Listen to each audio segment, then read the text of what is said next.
Hello folks, I'm Ronald Mehta and welcome back to Digit.com.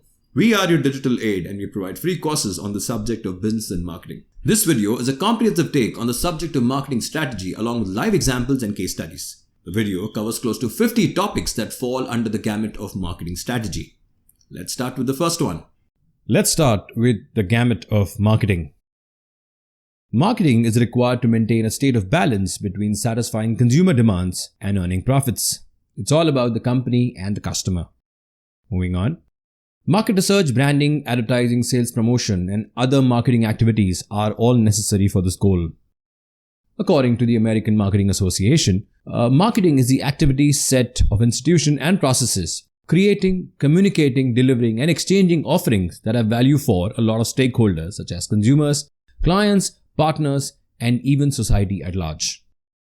Moving on to a case study wherein McDonald's was rebranded in Russia recently. As it readies to reopen restaurants, the Russian fast food chain formerly known as McDonald's has revealed its new logo, as you can see on the left. The new logo includes a circle and two lines, which are set to represent a burger and two French fries. Under Russian ownership, with a new name which translates into tasty and that's it, McDonald's reinstated their doors. The green background of the logo symbolizes the quality of product and service that our guests are accustomed to, as stated by the new owner. To a fantastic start, the rebranded McDonald's sold about 120,000 burgers on the first day across the rebranded outlets in Russia. Moving on to another marketing masterstroke by Burger King. In this case, their campaign Whopper Detour. Burger King's Whopper Detour promotion used geofencing technology to reportedly mark 14,000 McDonald's locations across the US.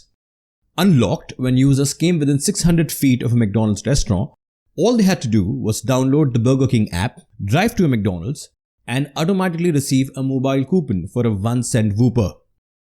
Well, the steps are given here. Download the app, on your route pass through McDonald's geofenced area, receive an ad with a message and a call to action button, order through the Burger King app, and drive to the nearest Burger King to pick up your order. Well, the campaign had its effects. First, mobile sales tripled during the promotion and more than 500,000 Whoppers redeemed, that is, more than 40 times Burger King's past digital coupon redemption record. Burger King's app rose to number 1 in the US Google Play and Apple App Stores in 48 hours. And ultimately, after the promotion, Burger King continued to sell twice the amount through its app compared to sales before the campaign. Moving on. So what can be marketed?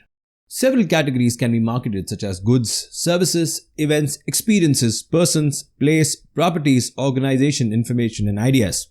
We will broadly break it down into two, that is, goods, which are tangible, and services. Moving on to the objectives of marketing. Marketing objectives are used to establish the goals of a company's marketing operations. We will see how. Marketing objectives provide targets for the company's marketing efforts and direction to its activities. They also provide clear instructions on how to carry out certain tasks. Now let's look at some objectives of marketing with suitable examples, starting with the first one, increase brand awareness. Increasing your brand or product recognition may be a worthwhile goal that guides your marketing activities, and no one does that better than Vivo, which is one of the sponsors for the FIFA World Cup. Next, increase your market share. This allows companies to establish themselves in the market as well as predict their position after a campaign. The example of Budweiser sponsoring the Super Bowl works wonderfully. Next, launch a new product. When new goods are launched, marketers must overcome a variety of difficulties. And Dwayne "The Rock" Johnson has done that beautifully for his tequila brand Terramana. Next, introduce the company to new markets. During a market brand launch, similar to a product introduction, communication and positioning are critical, and IKEA has been doing a great job in its launch in India. The next objective of increasing company profits. 3 types of actions can help us do that. That is, expand your profits, lower your cost, or do both. Well, Walmart's everyday low pricing hinges on the fact that it has everyday low cost. Next, attract new customers. A necessary effort to warrant the longevity and relevance of your company is reeling in new customers to use the company's products or brand. And Netflix did that to the Stream Fest in December 2020. Next, retain current customers. Another marketing objective that is generally used is building and expanding customer loyalty, and Starbucks has been doing a great job with Starbucks Rewards. And finally, it may also help you rebrand or reposition. Keeping your brand current is one of the primary aims of rebranding. Design trends have a significant influence on how people perceive your business. Well, Uber has been rebranding and redesigning its logo since 2010. So that's it, folks. This brings an end to the topic on the gamut of marketing. These are the list of sources and links referred to for our content in the video. Let's start with the marketing mix. In this case, the 4 P's and 7 P's of marketing. Let's start with the 4 P's of marketing. A marketing mix of 4 P's is a set of components that work together to distinguish a product from others by emphasizing its unique selling points. Now let's look at the 4 P's, starting with the product, which entails product variety, quality, design, feature, size, warranties, and returns. Then comes the element of price, which entails the list price, discount, allowances, payment period, and credit terms. Next, place, which entails the channel, coverage, the location where it is sold, and the transportation factor involved. And finally, the gamut of promotion, which entails advertising, sales promotion, PR, and direct marketing. Now let's look at each one of them briefly with suitable case studies, starting with product. At the core of a great brand is an exceptional product that company sells. It might be a non-physical service like a physiotherapy session, legal services, so on, or a tangible physical good like a smartphone. In essence, everything that is supplied to the customer falls under the gamut of a product. Product is a key offering customers pay for. For instance, Tesla's complete bouquet of products. Did you know Tesla not only designs and manufactures electric vehicles but also offers battery energy storage from home to grid scale, solar panels and solar roof tiles, and related products and services. Moving on to the element of price. The cost of a product or service is the amount that a company is willing to charge for it. The price of anything from food to transportation is determined by its cost per unit. The cost of a product can be raised to appeal as a premium and limited service, or it might be decreased for the sake of more customers buying it. The cost of a product is determined by a number of factors. Because it is dependent on so many things, the price is always changing. The best example in this case is of Amazon's dynamic pricing strategy. Amazon changes prices regularly. The price of products are changed by Amazon 2.5 million times in a day. This means that average price of a product listed on Amazon changes every 10 minutes, even though a lot of customers are annoyed and when the price of a product drops immediately after they buy it. This tactic has helped Amazon increase its profit by 25%. Next, the element of place. Place entails determining whether the product should be sold and how the product should be delivered to the market. Place is covered by responsibility for dealing with elements such as location, channel of distribution both online and offline that we do today, coverage, logistics, and the transportation involved. The best example in this case is of Starbucks self-service kiosk in China. Starbucks opened new self-service kiosks installed in select Freshippo stores in China. Known as Star Kitchen, the new smart self-service kiosk is a classic example of how online world meets the offline world. It is installed, as I mentioned earlier, in Freshippo stores that are dedicated to processing delivery orders. And finally, the element of promotion. Promotion links a brand to various people, places, events, brands, experiences, sentiments, and items. Also known as the integrated marketing communication. It is an attempt by businesses to get consumers to become more familiar with, influenced by, and reminded of their products. Well, promotion mix entails the following. That is, advertising, sales promotion, direct marketing, personal selling, public relation, and events. Regardless of the channel utilized, whether online or offline, marketing should be appropriate for the product, price, and targeted customer. The example in this case is of the Super Bowl commercial, rates exceeding $5.6 million for a 30-second commercial. The final game of the National Football League is known as Super Bowl and is telecasted in the United States. There are many high-profile ads that are run during the game and they are popularly called as the Super Bowl ads. The price for airing Super Bowl commercial has kept increasing over the years. For instance, way back when it started off at the first Super Bowl, the 30-second ad was about $37,500. By 2020's Super Bowl, the cost had reached a whooping $5.6 million for a 30-second slot. Well, that's it, folks. Those were the 4 P's of marketing, which are typically applicable for tangible products. Now moving on to 7 P's of marketing, which fall under the gamut of services marketing, that is for intangible services. A service is a provision that one person provides to another. It doesn't result in any transfer of ownership. So when you buy a smartphone, you own that smartphone, as you get the ownership. But when you pay for a service such as banking, airline, hospitality, gym, or healthcare, you just pay a fee there and you do not own anything in return, right? It is all about the experience. So in this case, there are 7 P's of services marketing. The initial 4 are common, that is your product, the price, place, and promotion. And in case of services, we have 3 additional P's, that is people factor, as in the employees who deliver the service, the process to buy and consume a service, and finally the physical evidence involved to help you accept the service.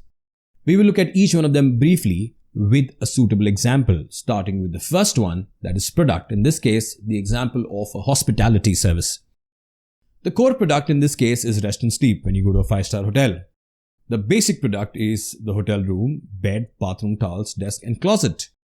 The expected product in a 5-star hotel is clean bed, fresh towel, working lamps and a relative degree of quietness. Then comes the augmented benefit that makes one hotel different from the other in case of supply of food that suit customers' health, tablet-based control and voice-activated controls. And finally comes the future service, that is probably smart mirrors, keyless entry and underwater hotels. That will be the future of hospitality. Now this is the product when it comes to service, falling into 5 levels: core, basic, expected, augmented and potential. Now moving on to an example of pricing, in this case Uber, which is a transportation service, and Uber's dynamic pricing. Many times people notice cab fares to be on the higher side compared to normal rates on weekend nights. Such a pricing strategy is recognized as surge pricing or dynamic pricing. Companies such as Uber make use of normal peak hours, bad weather conditions, events, traffic conditions, unseen emergencies and so on in their favor by increasing their prices. Systematic algorithms fuel the technique due to which businesses such as Uber cater to the demand-supply mismatch. Moving on to the element of place. In this case, Burger King, again a quick service restaurants, innovative distribution options post-COVID. In order to make the whole ordering mechanism safe, Burger King revealed a new touchless restaurant design amidst the COVID scenario. In the drive-in model, guests can park their cars under the solar-powered canopies. They can place orders through the Burger King app by scanning a QR code at parking spot and have the food delivered to their cars. In curbside delivery, orders placed in advance through the mobile app will have curbside delivery in dedicated parking spots. Additionally, a suspended kitchen and dining room above the drive-through lanes will make it ideal for urban cities by reducing the building footprint. Well, that was the case study for place. Moving on to physical evidence, in this case Singapore Airlines First Class. Inside Singapore's A380 First Class suite that features a full bed, private bathroom and a large leather armchair. Right? The new swanky First Class suite which features up to 100 square feet of living space. The suite is an upgrade from the original A380 First Class cabin that debuted in 2007. Moving further, since then Singapore has retrofitted its current A380s with a new suite which was introduced way back then. Inside is a large leather reclining armchair as you can see. So physical evidence are typically the tangibles that are involved in delivering the service. In case of an airline, the tangibility is the exterior and interior of an aircraft. Moving on to the element of promotion. In this case, again, a quick service restaurant KFC's quirky campaign, as you can see that. KFC, one of the most beloved fast food chains globally, ran out of chicken. This event was marked as a tremendous disaster for the brand that developed the entire empire on its star product, chicken. In order to combat this mishap, the brand had to shut nearly 1,000 outlets based in the UK momentarily. However, leveraging this opportunity, their advertising agency played with the popular KFC acronym and created a print ad that says FCK. The campaign turned out to be one of the most quirkiest campaigns from the house of KFC. Moving on to the element of process, in this case the example of MasterCard. MasterCard's Smile to Pay process. MasterCard believes that touchless technology will shorten queues, speed up transaction times, improve hygiene and security in businesses worldwide. The company is pilot testing its new Smile to Pay system in Brazil, with the rationale being saving on time for customers at checkout. The process entails customers installing an app which will take their picture and payment information. This information will be stored on the third-party provider's server. At the checkout counter, the customer's face will be matched with the already stored data, and once they find the perfect match, funds will be deducted automatically. And finally, the element of people. In this case, the example of Starbucks. Well, Starbucks invests in employee experience. Starbucks CEO Howard Schultz announced a series of investment in the company totaling $1 billion to enhance employee experience, health, and pay. He added, "We will introduce joy and connection back into the partner as in the employee experience." Since his return as CEO earlier this year, Schultz has been visiting retail and roasting plant partners around the country to understand how their lives have been impacted over the last 2 years amid the pandemic scenario. So that's it, folks. That brings an end to the marketing mix, in this case the 4 P's and 7 P's of marketing. Remember, 4 P's stands for tangible products and 7 P's for intangible. These are the list of sources and links referred to for our content in the video. Now let's look at the 5 C's and 4 A's of marketing. Let's start with the 5 C's of marketing. They entail the following. That is your customer, the company, collaborators, competitors, and context. Let's look at each one of them briefly with a suitable example or case study. Starting with customers. Customers are identified by the needs of the business that it aims to satisfy. The company accomplishes this by creating its product offering. B2B and C2C are the two types of companies that may exist. Making a value proposition for target customers is necessary for an institution. An organization's value proposition must necessarily be created for target clients. Psychological, monetary, and functional customer values are all possible. Example of Starbucks and their customers. Starbucks Rewards, one of the most popular loyalty programs offered by Starbucks, provides discounts and freebies. Starbucks has been recognized as a leader in restaurant technology for a long time, and an increase in revenue has been reported during the pandemic from its loyalty program members. According to the filing in the United States, 44% of the sales in the quarter ended March 2020 was said to have come from Starbucks Rewards members, and so was 48% of sales in the last week of May. There were about 19.4 million US members who were part of this program as of March 2020. In fact, Starbucks members have accumulated more than $2 billion in rewards which have not been redeemed. Moving on to the element of company. The firm is the organization in charge of the offering. In the case of a portfolio being diversified, the company is classified as a strategic business unit that offers the product. And no one does this better than Facebook's portfolio of companies. With more than 80 companies who were acquired by Facebook in order to maintain business growth and keep its portfolio diverse.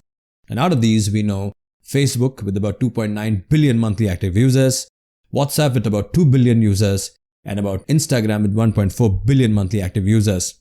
Out of the 80 plus acquisitions done by Facebook, these three are the major drivers of the business. Moving on to collaborators. Collaborators are people or organizations that help firm create value for its customers. Participants in business supply chains include suppliers, distributors, manufacturers, dealers, R&D firms, retailers, advertising agencies, external sales force, and market research companies. Collaborations are beneficial in the way that they enhance cost effectiveness, flexibility, cost efficiency, and speed of service and product delivery. Implicit or explicit collaborations may be horizontal or vertical. For instance, a McDonald's franchising model. Well, McDonald's operated and franchised a total of about 40,000 restaurants in 2021. Out of these, more than 90% of the restaurants worldwide are owned and operated by independent local business owners, as in their franchising model. Next, the element of competition. Competitors are firms that compete for the same set of customers in order to satisfy their demands. The target consumers are battled with by rivals to fulfill the client's needs.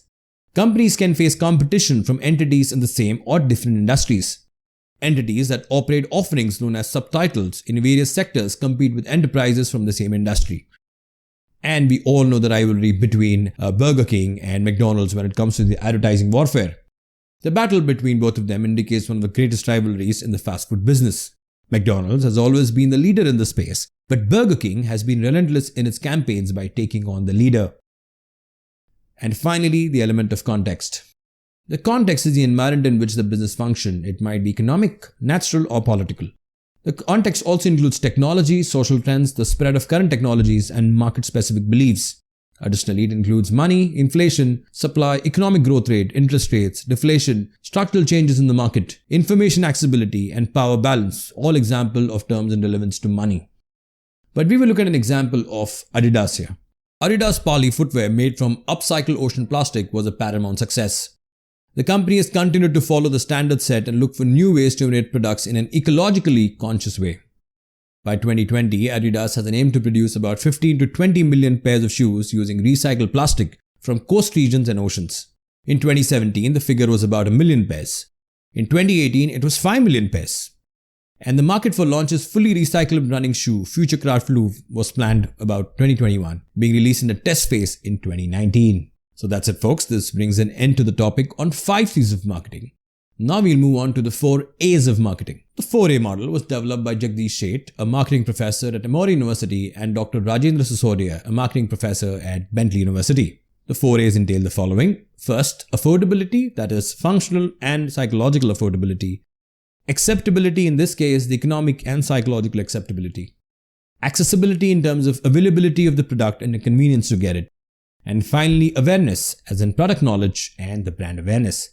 Let's look at each of them briefly with suitable examples, starting with the element of acceptability. It is a degree to which a company's total product offering exceeds customer expectations. No one does this brilliant than Apple. Apple products exceed consumer expectations every time they launch a product. Apple does not necessarily market its technology features, but instead they reinvent standards.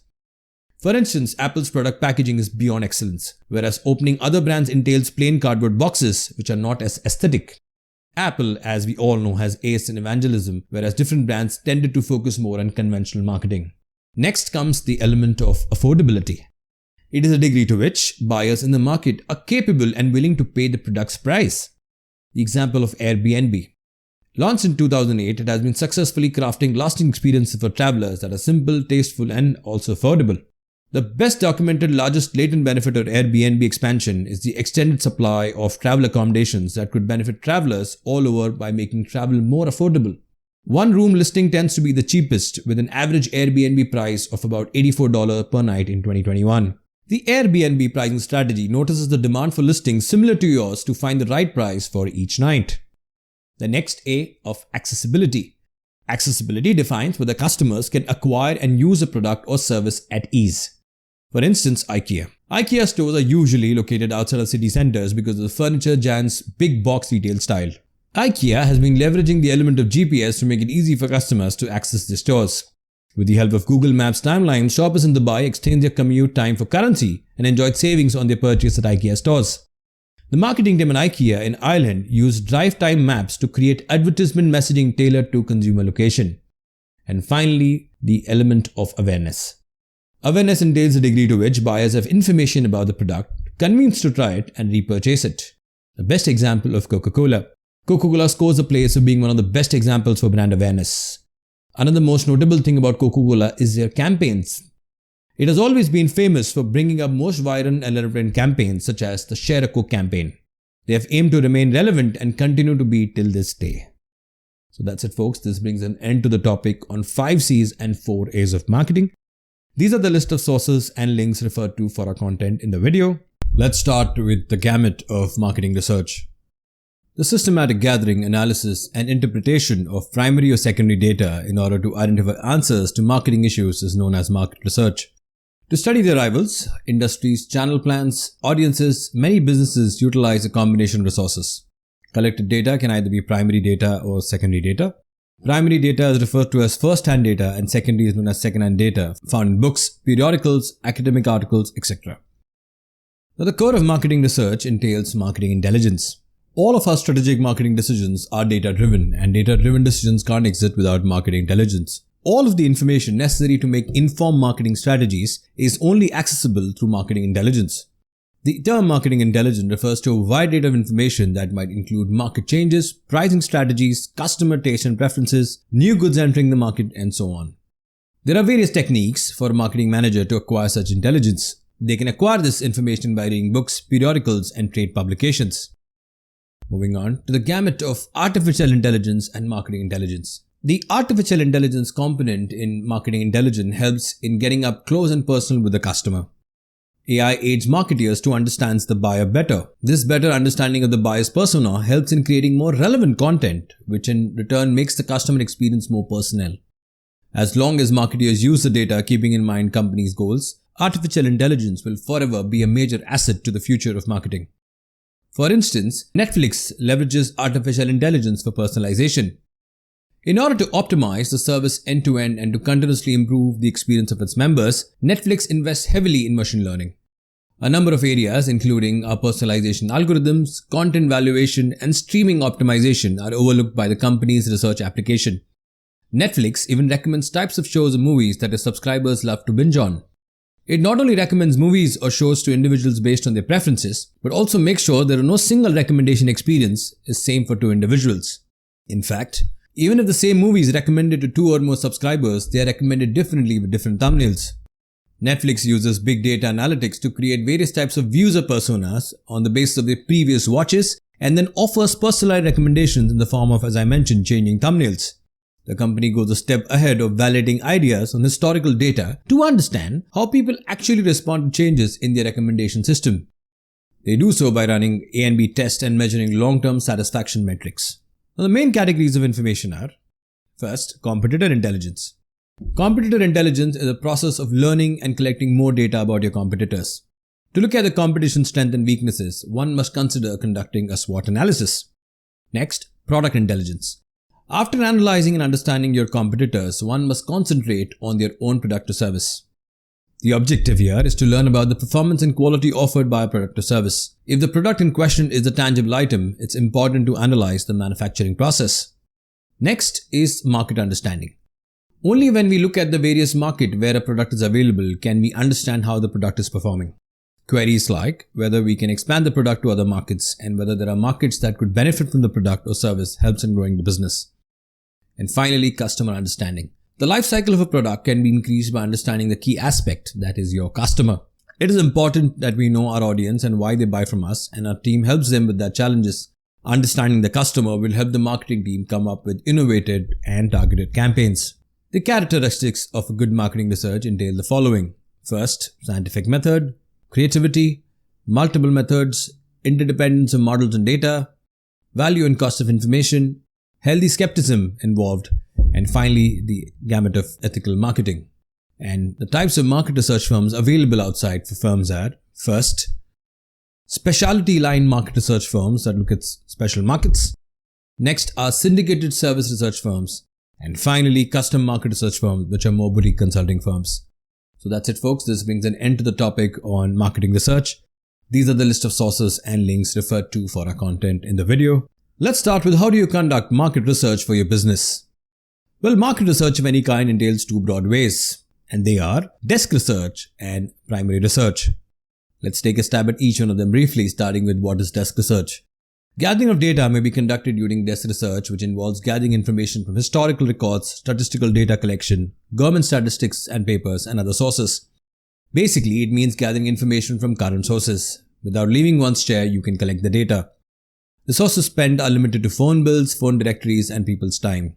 As a result, it is considered to be a costly method. It is also known as secondary research. Now let's look at the sources of desk research. They entail the following. Data collected online, government and non-government organization data, libraries, university, colleges and schools, commercial information sources, and using Google search. Moving on to what is primary research. First-hand data is used in primary research. People on the ground collect the data, and as a result, the researcher owns the information. The information is collected according to the needs of the business. It is designed specifically for the requirements. The primary researcher makes a full financial investment in the research process. Primary research ideally starts with the sampling of the audience who you speak to. Sampling is a technique of selecting a section of the population or few individuals and utilizing them to reach statistical conclusions. They may be used to draw inferences about the entire population. Market research frequently uses numerous types of sampling. As a result, they don't have to examine the whole population before making judgment. It saves time and money. Example, a soft drink company wants to introduce a new flavor. They do not have to wait for the entire population to try it before determining whether they would enjoy it or not. Well, the types of sampling includes two broad types. First, probability sampling. This entails selecting individuals based on a specific number of criteria. Individuals are chosen at random afterwards. Each member here has an equal chance to be selected in this method according to the selection criteria. Next is non-probability sampling. Individuals are chosen random in this method. There is no predetermined or selection criteria. Not all elements from the population have an equal chance of being represented. Next is the focus group, which aids in primary research. A focus group is a meeting of several people where the participants are selected because they represent a cross-section of the society. It includes just a few demographically similar individuals. The responses to particular questions posed by a researcher are evaluated. Focus groups are a form of study that researchers design to accumulate qualitative data. Targeted and interactive discussions are utilized. It is also used in public health, political science, education, and communication studies. Researchers, psychologists, and sociologists utilize this in their work. Moving on to the steps to conduct focus group research. First, rope in the correct participants. Pick an overseer. Keep a recording of the meeting for later use. Jot down discussions pointers with clarity. Create a report and host a session. And finally, plan future choices according to data collected. Next, let's look at ethnographic research, where there is understanding real-life scenarios. Ethnographic research is a qualitative method where researchers observe and interact with the study's participant in their real-life environment to get the correct data. The word ethnography comes from the two Greek words, ethnos meaning people and graphic meaning writing. Ethnography is a field of subject of anthropology. It involves systematically researching particular cultures. It involves studying how participants actually behave in a particular social setting. Gerd Friedrich Müller came up with the concept of ethnography. He created it as a separate discipline while he was on the second Kamchatka expedition. Looking at Gillette's ethnographic research efforts. Ethnography sharpens Gillette razor launch in India. Gillette, which is based in Boston, wanted to test a new razor among Indian consumers before launching it. But instead of making the costly trip abroad, they had Indian students at a nearby Massachusetts Institute of Technology test the razor. They all came back and said, wow, that's a big improvement. But when Gillette launched the razor in India, the reaction was different. All the MIT students had running water. Without that, the razor stayed clogged, which was the issue in India, because in India, they took a cup of water while shaving and not running water. Thus, through observing people in India later on by going through villages and finding that running water is a luxury there and they only use a cup of water to raise, Gillette could leverage on the aspect of ethnographic research. Now moving on to steps involved in this kind of research. First, research question identification. Then comes the location. Then comes the presentation method. Permissions and acquisitions required in order to ensure to observe people. Observation finally. And code and data analysis. So that's it, folks. This brings an end to the topic on how do you conduct research for your business. These are the list of sources and links referred to for our content in the video. Let's start with estimating future demand for your product. The art of making a prediction what customers are likely to do under a given set of conditions is called as forecasting. A reasonably constant trend and competition that is either non-existent or stable can generally be enjoyed by a few products or services. A few factors of success in most markets is good forecasting. A macroeconomic forecast is prepared by the company, followed an industry forecast, and then a company sales forecast is a common practice. On the assumption of the company winning a certain market share, the company can derive its sales forecast. Let's look at an example. BMW aims to have more than a quarter of its sales in China by all electric vehicles by 2025. BMW opens a $2.2 billion electric vehicle plant in China as it ramps up challenge to Tesla and domestic players. With a solid focus on electric automobiles, BMW has officially opened its new plant in Shenyang, China, the world's largest electric vehicles market. Tesla and domestic firms such as Warren Buffett-backed BYD dominate sales in China, where BMW has some catching up to do. The new plant is BMW's third in China, has an annual production capacity of 830,000 automobiles. The plant's capacity may be only used to make both electric and combustion engines. Next, methods to estimate future demand. First, survey of your buyer's intentions. Research customers through surveys about purchase probability, present and future finances, and expectations about the economy. The demand for industrial products, consumer durables, purchases that need planning beforehand, and new products can be predicted. Next, composite of your sales force opinions. Predicting their future sales by asking the sales representative regarding the demand in their area. The sales rep typically have on-ground knowledge of their territories. Next, expert opinion. Collects forecasts from experts, including dealers, distributors, suppliers, consultants, trade associations, or buy from economic forecasting firms to gather estimates from well-informed experts who may offer internal perception. Next, past sales analysis. Use time series analysis, exponential smoothing, statistical demand analysis, or econometric analysis to assess past sales as the foundation of sales forecast. To predict future demand based on analysis of past demand is looking at the history. Some more examples of estimating future demand. For instance, the electrical vehicles market is projected to reach about 26.9 million units by 2030 at a CAGR of 21.1%, and during the forecasted period from an estimated 3.2 million units in 2019. For the report, 2018 was a base year, and from 2019 to 2030 is a range of forecasted period. Next comes Tesla. In the case of Tesla, by 2025, the company is forecasted to reach a revenue of about $100 billion by studying the continuous growth of the company as it will deliver 2.5 million vehicles. The market outperformed rating on Tesla's shares by predicting a 20% EBITDA margin. Next, the example of smartwatches. A CAGR of 19.6% from 2020 to 2027 will be registered for the global smartwatch market. In 2019, it was valued at about $20.6 billion. But it is projected to reach about $96.3 billion by 2027. There are a variety of operating systems available in the market such as iOS, Android, Linux, and others. So that's it, folks. This brings an end to the topic on estimating the demand for your product. These are the list of sources and links referred to for our content in the video. Let's start with the topic of segmentation, as is the basis on which you should split your market. The gamut of segmentation. Market segmentation is a practice of dividing a market into categories or sections based on various factors. These include people who respond to marketing methods and have similar interest, needs, or location. Customers are split based on whether they fulfill specific criteria or satisfy comparable requirements that lead them to require the same product. The basis on which you should split the market include demographic, geographic, behavioral, and psychographic.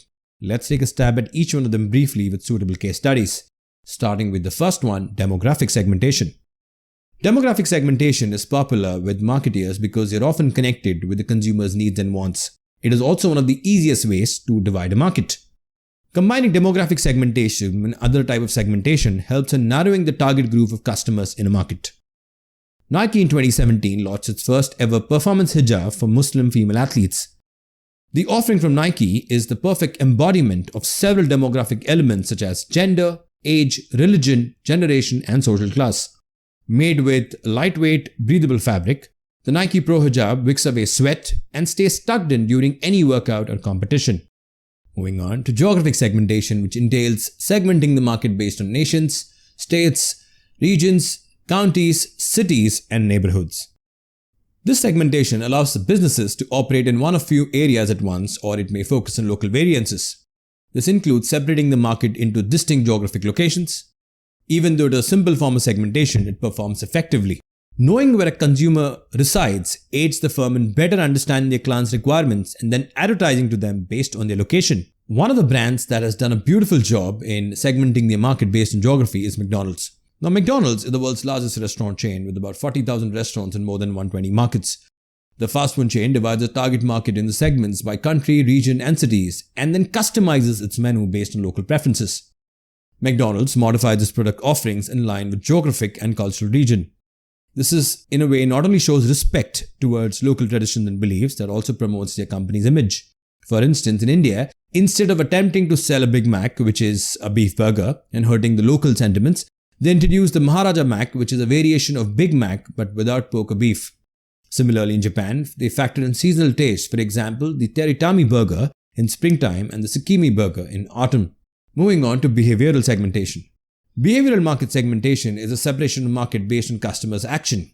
Using this segmentation, businesses target their campaigns to specific customer segment based on their behavior, such in case based on their loyalty status, how often they use the product, and the occasion in which they use the product. Next, psychographic segmentation. The study of consumer psychology and demographics is known as psychographics. People from the same demographic group can have significantly varying psychographic profiles. Psychographic segmentation involves profiling a market segment based on a set of characteristics such as their personality, attitude, and lifestyle. Let's take a stab at each one of them. Personality. Creative, emotional, nice, outspoken, introverted, and extroverted are a few examples of distinct personalities. By assisting firms in distinguishing their consumers systematically, these personalities help organizations to categorize consumers. Next, attitude. The way someone is raised and their cultural background have a big impact on their attitude. Each potential client has his or her own attitude, which might be useful for psychographic segmentation. Next is the lifestyle, which is the most accurate insight into what customers truly value and how they spend their time and money, which entails the sub-elements of their activities, their interest, and their opinions. Moving on to the example of Red Bull in this case. Now, Red Bull is associated with extreme sport and it is given a very cool image in the eyes of young people. The brand's attraction in extreme sports includes windsurfing, cliff diving, rock climbing, Formula One, and its own air racing series, which has taken the world by storm. The brand managed to inspire and capture extreme sports enthusiasts and associate many exciting and engaging sports by their sponsorship marketing strategy. In fact, Red Bull encompasses behavioral and psychographic segmentation. So finally, the benefits of market segmentation. First, greater company focus. When a company has defined various market segments, it helps them focus on the ones they want to target with specific goods, services, content, blogs, and campaigns. Next, better serve a consumer's needs and wants. Establishing segments allows businesses to satisfy a variety of client demands by providing a range of bundles and incentives. Next, market competitiveness. When a business focuses on a certain sector, it becomes more competitive in that area, and as a consequence, the ROI improves. Next, market expansion. Geographic segmentation permits market development to proceed very rapidly. When a business understands its segments and how to appeal to them in a certain location, it can simply expand into another nearby region. And finally, targeted communication. Despite the fact that product features and benefits are comparable, firms must target segments with distinct messages. For example, messaging will be varied for different segments and targeting platforms employed to reach them will differ as well. So that's it, folks. This brings an end to the topic on the gamut of segmentation. These are the list of sources and links referred to for our content in the video. Let's start with narrowing on your target market from the overall market. A target market is a market to which a company wants to sell its products and services. A target market is all of the company's marketing strategy should be focused on. Assessing each market segment's attractiveness and choosing any one or more segment to enter is a part of target market. The types of targeting, there are 6 strategies. They include, first, single segment concentration. Next, selective segment specialization. Next, product specialization, market specialization, and finally, full market coverage. Let's look at each one of them briefly with suitable examples, starting with the first one, that is single segment concentration. In this type of targeting, the organization focuses only on one segment of the market. The aim of the company is to capture a larger market share in that small market. In this manner, the company gains complete knowledge of the entire segment's needs. The company focuses its entire attention on one market. This type of targeting segment leads to a better understanding of customers, which in turn helps greater customer satisfaction. The example in this case is of Bacardi Rum, Levi's with their focus on denim, Red Bull only for energy drink, and Ray-Ban for sunglasses. Next is selective segment specialization. Selecting segments that are objectively appropriate and lucrative, taking into account their resources and goals in specialization, is the responsibility of the firm. Every segment serves to reduce a company's risk and make money. For instance, Apple has many product offerings from different markets: iPhone and smartphone, MacBook laptop, Apple Watch for smartwatch, and iPad for tablets. Similarly, Facebook has different offerings for different markets. Facebook is a social networking website, Instagram for photo and a video sharing app, and Oculus virtual reality technology company. Next is product specialization. Product specialization refers to the practice of marketing firms focusing on developing a specific sort of product that it can sell to various groups. Within the company's product areas, customers will be familiar with the firm and its products. Example, Uber offers similar product offerings in different markets, such as Uber X, Uber XL, Uber Select, Uber Pool, Uber Express Pool, Uber Comfort, Uber Black, and Uber Black SUV. Next comes the market specialization. Market specialization refers to identifying a particular market segment and satisfying the needs of that specific market segment. As a result, the business has a strong reputation among consumers of that market. Example, Johnson & Johnson produces and markets its wide product range specifically for babies under the name Johnson's Baby. Another example of Decathlon, which is a French sporting goods retailer with about 1,700 stores in more than 60 countries, focusing only on sporting goods as a market. And finally comes full market coverage. A firm creates and sells all of the items that a client might require in order to reach out to many client categories as possible.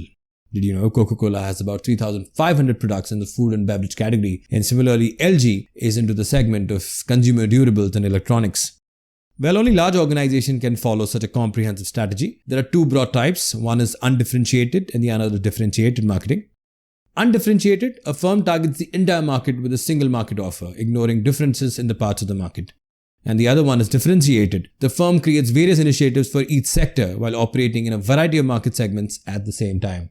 So that's it, folks. This brings an end to the gamut of targeting. These are the list of sources and links referred to for our content in the video. Let's start with positioning, that is nailing the product placement in the mind of your customer. According to Clutter, the company's offer and image should be designed to take a unique and respected position in the target customer's mind. Ideally, positioning is not what you do to the product, it is what you do to the minds of your customer.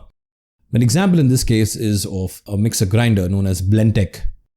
In 2007, Blendtec launched the Will It Blend series on YouTube, video series built around Blendtec's flagship high-speed blender. He blended anything from cell phones to wooden rakes because he understood that people are looking at the sharpness of a blade and motor strength in the blender. So the idea to position it as a strong blender, he started from blending marbles, then uploading videos of eccentric scientists blending everything from iPhones to even hockey pucks. The Blendtec YouTube channel had about 292 million views as of September 2022. Moving on to some positioning strategies. Well, positioning could be done based on attributes, benefits, user positioning, competitor positioning, quality, price positioning, leadership positioning, and excellence positioning. Let's look at each one of them briefly, starting with product attributes. Product attributes are the elements that describe a product. They entail the tangible and intangible features of a product, for in case, the Samsung Fold series. Next comes the product benefit. This approach is all about the advantages that end users will see by using your product. in this case the privacy feature by iPhone. Then comes the product user positioning. A company may position its product service depending on the target audience. Johnson's Baby positioning babies. Next is your competitive positioning. The object may be positioned against the competition or away from it. Burger King targeting McDonald's. Next, quality positioning. The subject of positioning is a firm's quality leadership as done by Apple and its quality. Next, price positioning.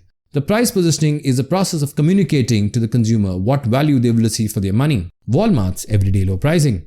Then comes leadership positioning. Leadership positioning involves informing the consumer that the firm is embraced by a large portion of customers and holds a significant stake in their happiness. Some firms may focus on innovation leadership as done by Nike, which is the leader in the sports footwear category. Then comes excellence positioning. Excellence positioning is the art of identifying and promoting your company's strength as done by Marriott over the years. And finally, the element of positioning on cultural symbols. Many deeply entrenched cultural symbols are employed to distinguish businesses from those of their rivals in today's society, as done by single malt brands from Scotland. Next comes the positioning procedure. Well, it entails the following steps. First, identify your competitors. Next, determine how competitors are perceived and evaluated by your customers. Then determine the competitor's position. Then analyze customers' preferences, make your positioning decision, and finally, monitor the position. So that's it, folks. This brings an end to the topic on the gamut of positioning. These are the list of sources and links referred to for our content in the video. Let's start with how to design a product. Before we get there, let's look at a brief introduction and some case studies. A design is a practical feature that distinguishes one product from others. Every item produced by any organization needs to have a unique physical trait that will entice customers. This element is referred to as design. An effective product design incorporates or entails the cycle of concept, development, and iteration, that means changes, that is used to create products that solve customers' issues or satisfy certain demands in the market.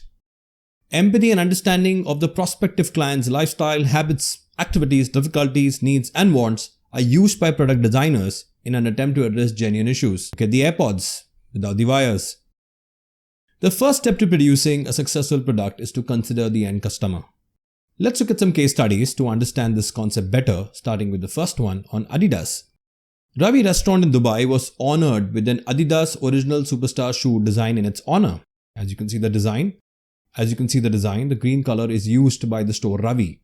Adidas and Ravi restaurant trainers on sale at the brand's flagship store in Dubai Mall. Since it first opened its door in 1978, Ravi, one of the UAE's most nostalgic restaurants, has long been a favorite dining destination for expats and Emirati foodie alike.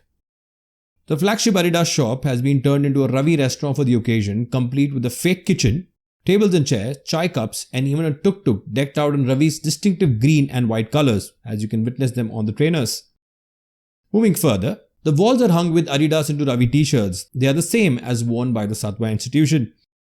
The shoes sold like hotcakes in Dubai, where early risers lined up at 4 a.m. to purchase Adidas into Ravi restaurant sneakers. The special edition footwear is now available online and at select stores.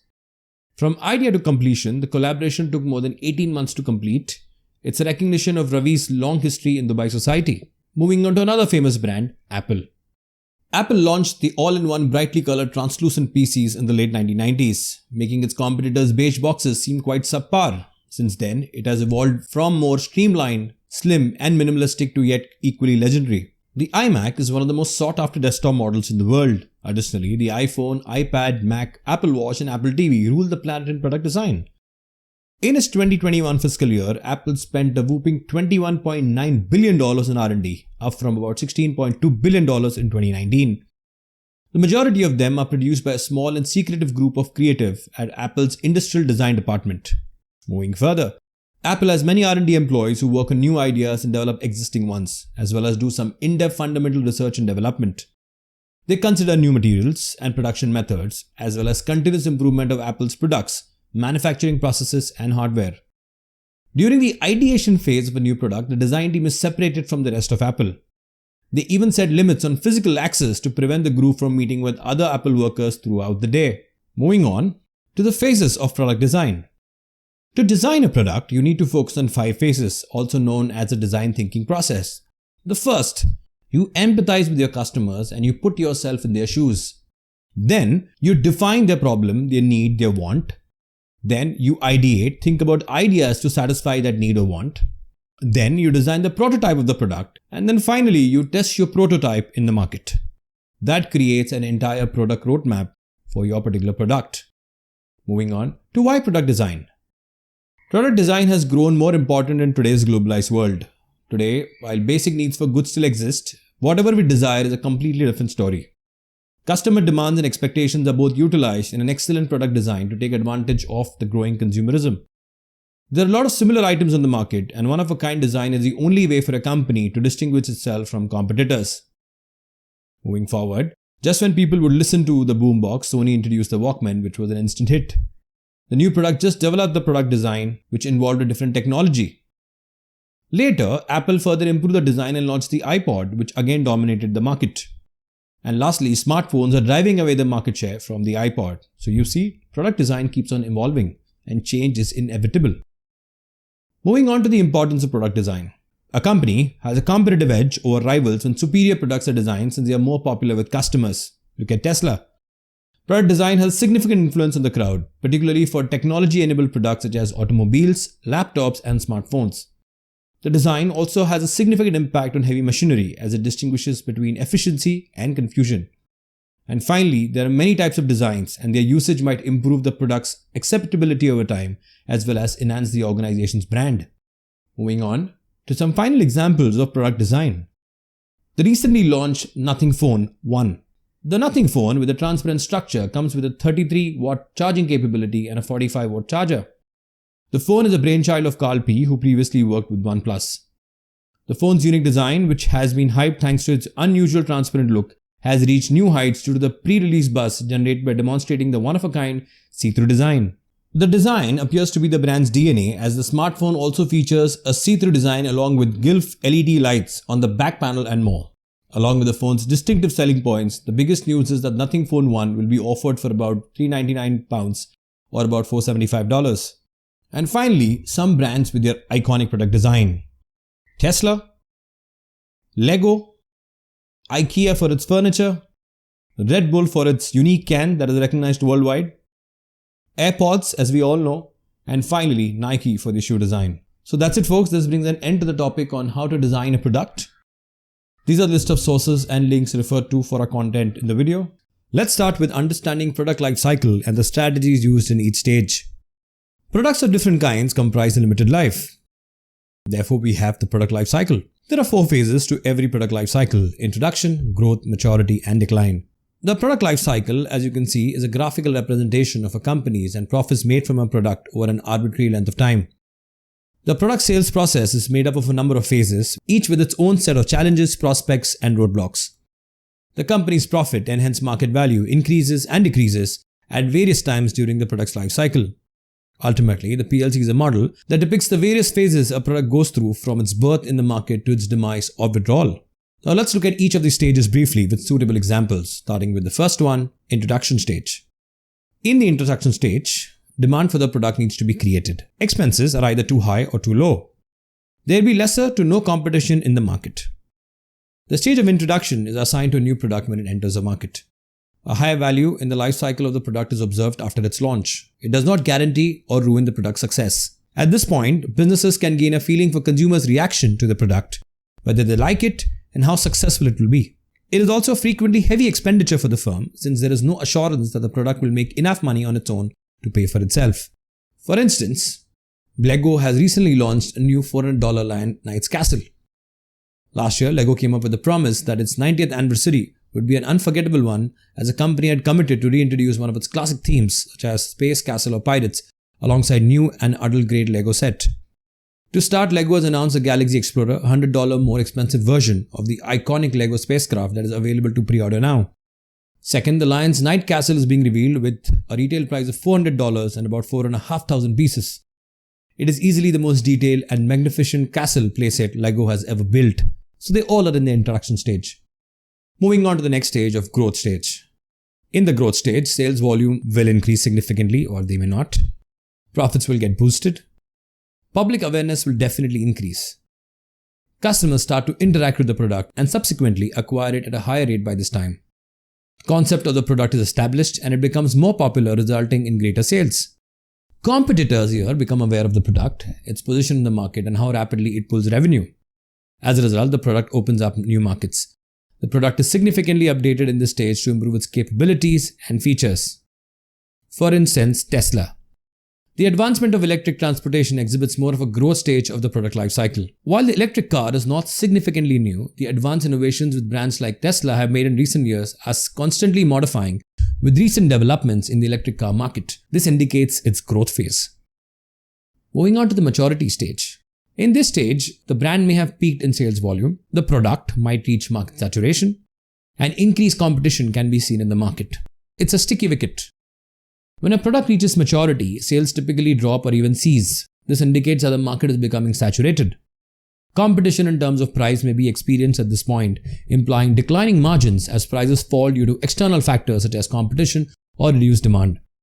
At this point, marketing efforts are focused on repelling competition, and businesses will create new or modified goods to appeal to a different demographic. The maturity stage of a product lifecycle lasts for a certain duration depending on the product. Now, brands such as Coca-Cola and Pepsi have taken the maturity phase rather slowly. The example in this case is of Apple. According to a report from Bloomberg's Mark Gurman, Apple is preparing a release of slew of new devices between now and the beginning of 2023 because most of their products are hitting the maturity stage. There will be 4 iPhone 14 models, 3 new iPad Pros, 3 updated Mac M3 with faster processors and better graphics, 1 pair of AirPods Pro headphones and a new HomePod, and an improved spec-boosted Apple TV. Apple showed 2 new Macs with M2 chip at its most recent worldwide developers conference. Gurman added that the M3 processor is already in the development and will likely appear in the 13 and the 15-inch MacBook Air models next year. Apple will release upgraded 11-inch and 12.9-inch iPad Pro versions with M2 processors later this year, as there is a larger iPad between 14 and 15 inches in the next year or two. So that is getting prepared for the maturity stage so that consumers are still interested in the brand with these new upgraded models of existing phones and laptops and iPads. Finally, the decline stage. In this stage, sales volume decline, price as well as profitability will decrease, and product might be discontinued. Despite the fact that firms try to keep their products alive as long as possible in this stage, decline is inevitable for every product. Sales of the firm's product drop significantly and customer behavior towards the brand changes owing to reduced demand. The company's product market share drops and competition causes sales to fall. Ultimately, profits will turn out to be more challenging for production or distribution instead of sales and growth. So the whole rationale is to ensure that when you hit the maturity stage, launch new versions of your product to keep it more contemporary in the market, as Apple and other electronic giants do. But as far as decline is concerned, iPod was no exception. Our music listening habits were changed by the iPod. It helped turn Apple into the world's biggest companies. The iPod was Apple's biggest product, but now it is no longer found anywhere. The iPod Classic, Nano and Shuffle are not found anymore. iPod Touch was relaunched in 2019 but has been struggling to keep up with the iPhone and the rise of music streaming services like Spotify. Ultimately, in May 2022, it was revealed that Apple's final iPod Touch has been discontinued and will not be replaced once stocks dry across stores. Finally, to conclude, product lifecycle analysis might assist businesses in determining if their products are operating at optimum efficiency and whether they need to adjust their focus to save or revive the brand's value. Companies may use PLC analysis to make better pivoting and product development decisions regarding when to pivot and how long their items will endure in the market, as done by Coke and Pepsi for years. Factors such as competitors, sales and cost, to name a few, are all taken into account. This aids firms in determining if they need to develop new goods in order to continue generating revenue, especially if the majority of their products are at the maturity or decline phase of the product life cycle. So that's it, folks. This brings an end to the topic on product life cycle and the strategies to be used. These are the list of sources and links referred to for our content in the video. Alright, let's start with new product development with a focus on the concept of crowdsourcing and how it will benefit you. The act of employing the knowledge and experience of a group of individuals for a common aim is known as crowdsourcing. You may understand it as the use of knowledge and expertise of many people for a shared goal. When commerce, social media, and smartphone culture emerged, crowdsourcing became more prevalent in some form or the other because you could connect with a lot of people. The growing popularity of crowdsourcing is fueled by the ever-increasing global connectivity. The best examples are of Airbnb and Uber, who are the 2 most successful crowdsourcing firms. While both are quite different, they have one thing in common: they use other people's resources to provide a service. Moving on to how does crowdsourcing actually work?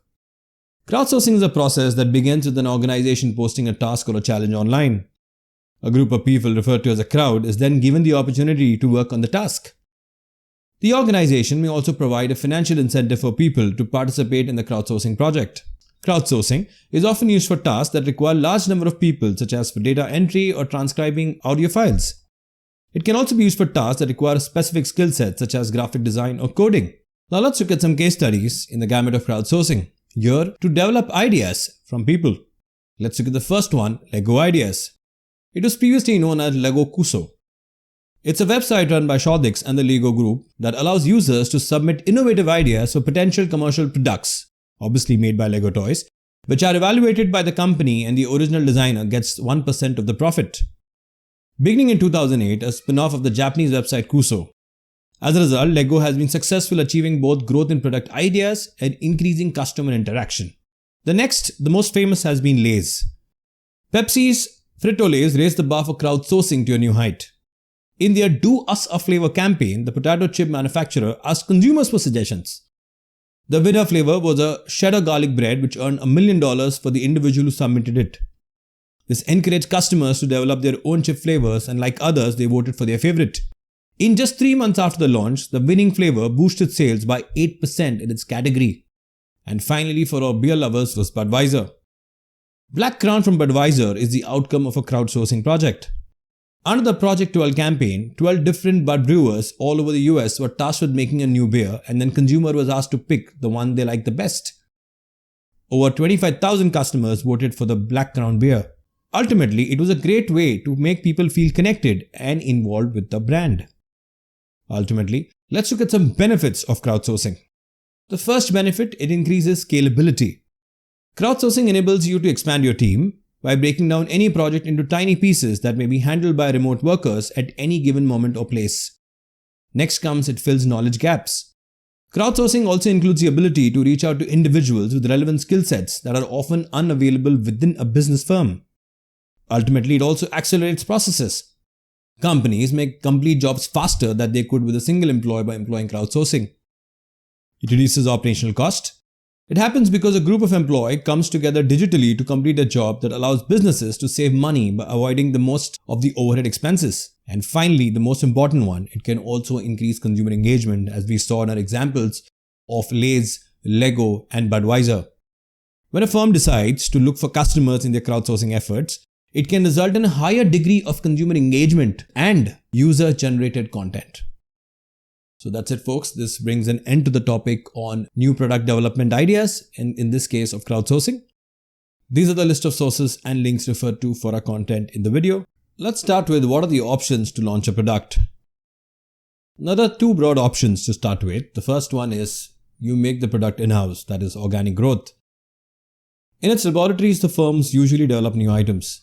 The firm may also hire autonomous researchers to develop a particular new product or technology. For instance, the Apple Industrial Design Group is Apple's industrial design division responsible for designing all of Apple's products' looks. The next option is to buy or acquire the product, which is known as the inorganic growth. In an acquisition, the firm can acquire other firms, patents from others, or a license or franchise from another company. For instance, in 2019, Tesla acquired energy storage company Maxwell Technologies for about $218 million. The rationale was simple. They could develop batteries in-house for lower cost. Now moving on to a product launch case study, in this case of Burger King. In the United States, Burger King has introduced two new Impossible powered burgers. Burger King is offering two new Impossible burger dishes, the Impossible King and the Southwest Bacon Impossible Whopper. It's a flame-grilled Impossible burger topped with American cheese, sliced white onions, pickles, ketchup and mustard on a toasted sesame seed bun. It's essentially the single quarter-pound king with the Impossible burger. Avocado spread, seasoned tortilla strips, bacon and a creamy spicy sauce flavor the Southwest Bacon Impossible Whopper. In a way to entice meat eaters to offer less animal protein, these two new Impossible launches are considered a positive step. However, the addition of bacon and cheese can be thought of as a step back. Now moving on to the options of launching new products. The first one is to launch something that is new to the world, in this case the iPod. When a truly new product is released, its category is categorized as a new to the world product category. because they build a completely new market and make only a tiny portion of the new product category, these goods or products are entirely unique and new. It's more difficult than ever to tell which products will revolutionize a market in today's ever-changing world. Continuous updating may extend the brand meaning while forcing rivals to catch up. But Apple iPod did pretty well. Next, add a new product line. Products taking a company in a new category is defined as a new product line. Products that are introduced here will not just be new to the market but also to the company. These products ensure that there is no impact on the main product line. In fact, they bring in additional revenue. The examples of Carlsberg Beer Beauty and Budweiser Zero. Let's take a quick stab at them individually, starting with Carlsberg Beer Beauty. Denmark brewed Carlsberg Beer came up with the beauty products in the year 2015. The R&D department of Carlsberg Breweries, together with cosmetics maker Garden, developed a line of male grooming products based on genuine Carlsberg beer. Carlsberg, the world's fourth largest brewer with an 8% share of the global beer market, introduced Carlsberg Beer Beauty. It was a reality that Carlsberg lager, barley, hops and yeast, which are rich in vitamin B and silicon, have skin and hair beautifying benefits. A refreshing shampoo, strengthening conditioner and a body lotion are included in the limited Beer Beauty edition. Each product contains 0.5 liters of premium Carlsberg beer, freeze-dried and blended with organic substances. Moving on to the next one of Budweiser Zero. In 2020 July, Budweiser introduced its first non-alcoholic beer. The beverage is targeted at customers looking for a balanced lifestyle. Budweiser Zero was the first zero-proof beer produced by Anheuser-Busch, which launched it under the Budweiser brand name. The new brand was introduced in collaboration with former Miami Heat NBA player Dwayne Wade, who will star in the product's advertising. The non-alcoholic beer comprises 50 calories and no sugar and is available in 12 packs with either 12-ounce or 16-ounce cans. According to the company, Budweiser Zero is intended for athletes that do not want to experience the hangover effects of alcohol during training or competing. Moving on to the third type of new product, in this case, additions to your existing product lines. When a firm introduces a new product that confirms its existing product portfolio, it enters this category. The product usually caters to unmet needs of the customers in the same product category. The example in this case could be of Coca-Cola introducing Coke Zero for calorie-conscious customers, and also Red Bull, which introduced its first ever sugar-free version of its flagship energy drink way back in 2003. Now moving on to another type of improvement or revision of existing products. Most of the new products that we see today will be dedicated to improving existing products. The majority of new and enhanced products have minor modification in terms of taste, color, size, scent, or even a complete upgrade. We typically see that in the case of automobiles. An example in this case is of McDonald's. McDonald's in 2019 included Beyond Meat (PLT) to its menu. The company tested a new plant lettuce and tomato sandwich using Beyond Meat's patties in 28 restaurants, following major rivals and betting on the growing popularity of plant-based alternative meat. The largest burger chain in the world has joined hands with Tim Hortons, Dunkin' and KFC brands in moving ahead in using versions of plant-based addition to their menus through patties of Beyond Meat. In fact, Burger King has been experimenting with new products in this category for a while. So that's it, folks. This brings an end to the topic on options to launch new product. These are the list of sources and links referred to for our content in the video. Let's start with the topic of a minimum viable product. Let's start with the introduction first. A minimum viable product is the simplest form of a product that has enough features to be useful to early users who can then provide feedback for future development. In a way, it is the first version of a product which has just enough features to be usable by early customers. These are sufficient to deliver the basic value and ensure verification by early adopters. Examples include Airbnb. In October 2007, former schoolmates and roommates, Joe and Brian, moved to San Francisco. They found their apartment's rent was unaffordable. They developed an idea. They started putting an air mattress in the living room and turned it to bed and breakfast. From this came airbedandbreakfast.com, as we know Airbnb. Another brand that made it out of an MVP model is Amazon. Amazon's initial website was very simple, just a catalog of books. If a customer ordered one, Amazon bought it straight from the distributor and shipped it. Iteration after iteration followed. Over the years, Amazon started to sell more products, bought warehouses, and personalized their website for each visitor. Now moving on, developers that pay attention to producing a minimum viable product can avoid unnecessary and time-intensive work. They continue to develop versions that are already available. They react to comments, either accepting or refuting assumptions about the product's needs. There are so many popular brands that started off as MVPs. For example, Spotify, Airbnb, as we discussed, Zappos.com, Dropbox, and Uber. In 2001, Frank Robinson coined the term MVP. It was popularized by Eric Ries and Steve Blank. Now moving on to what can be a minimum viable product. Well, it could be your landing page, it could be a website, it could be a mobile app, it could be a program, a physical product, or even a service. So what are the key elements required in a minimum viable product? They are: first is functionality. Users should get a clear value from the MVP's features. Next, the MVP's design should meet the top industry standards.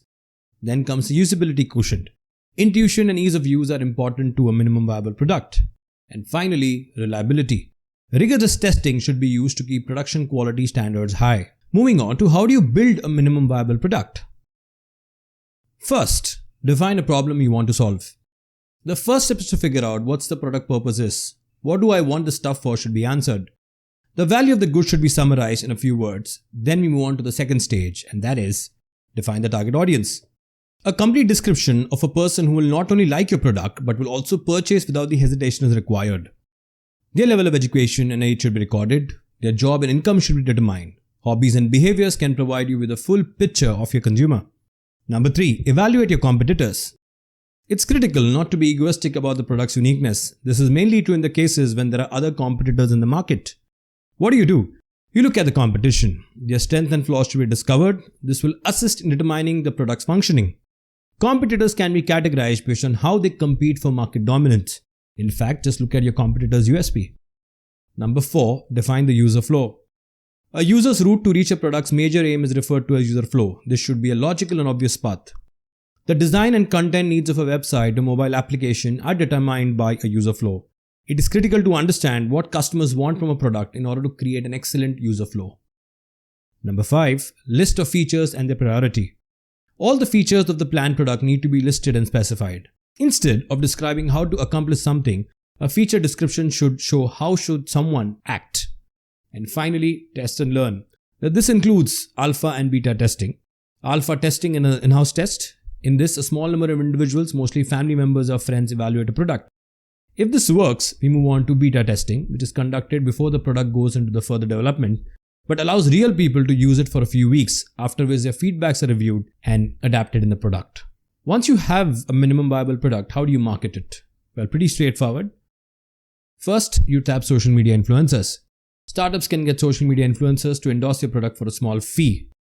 Next, writing blogs. A blog post can be used to educate people on why they should buy a certain product and the value it may provide. It's one of the most effective forms of product marketing. Next, customer reviews. Customer feedbacks are sought. Customers will inform other people about something they like if it appeals to them. This is referred to as word-of-mouth advertising. This is an essential tool for establishing a brand, especially if it's a minimum viable product. Next, video content marketing. Influencers frequently produce daily video content. It builds trust and a devoted following. Brand creation is aided by this. Next, pre-order discounts. Customers who buy early get discounts. Then comes sponsored ads. Social media platforms including Facebook and Instagram advertisements, Google AdSense and other platforms allow a product to reach an ever-expanding number of consumers, which could be used to advertise your MVP. And finally, email marketing. All types of companies must use email marketing. These companies might be huge or modest. Finally, let's look at the benefits of a minimum viable product. With the fewest resources utilized, the product hypothesis may be tested. Next benefit, engineering hours are not wasted. Minimal resources are used efficiently to create a functional product, a working prototype. Production speed is great. Minimal effort is needed while product making. It assists in understanding consumers' interests and requirements before full product is produced. Learning is accelerated at this pace. And finally, the brand image is quickly established. So that's it, folks. This brings an end to the topic on how to build a minimum viable product. These are the list of sources and links referred to for our content in the video. Let's start with sourcing of products. What is sourcing of products? The practice of researching a company and its supplier's spending profile is known as sourcing. This aligns with the needs of the company and those of its suppliers.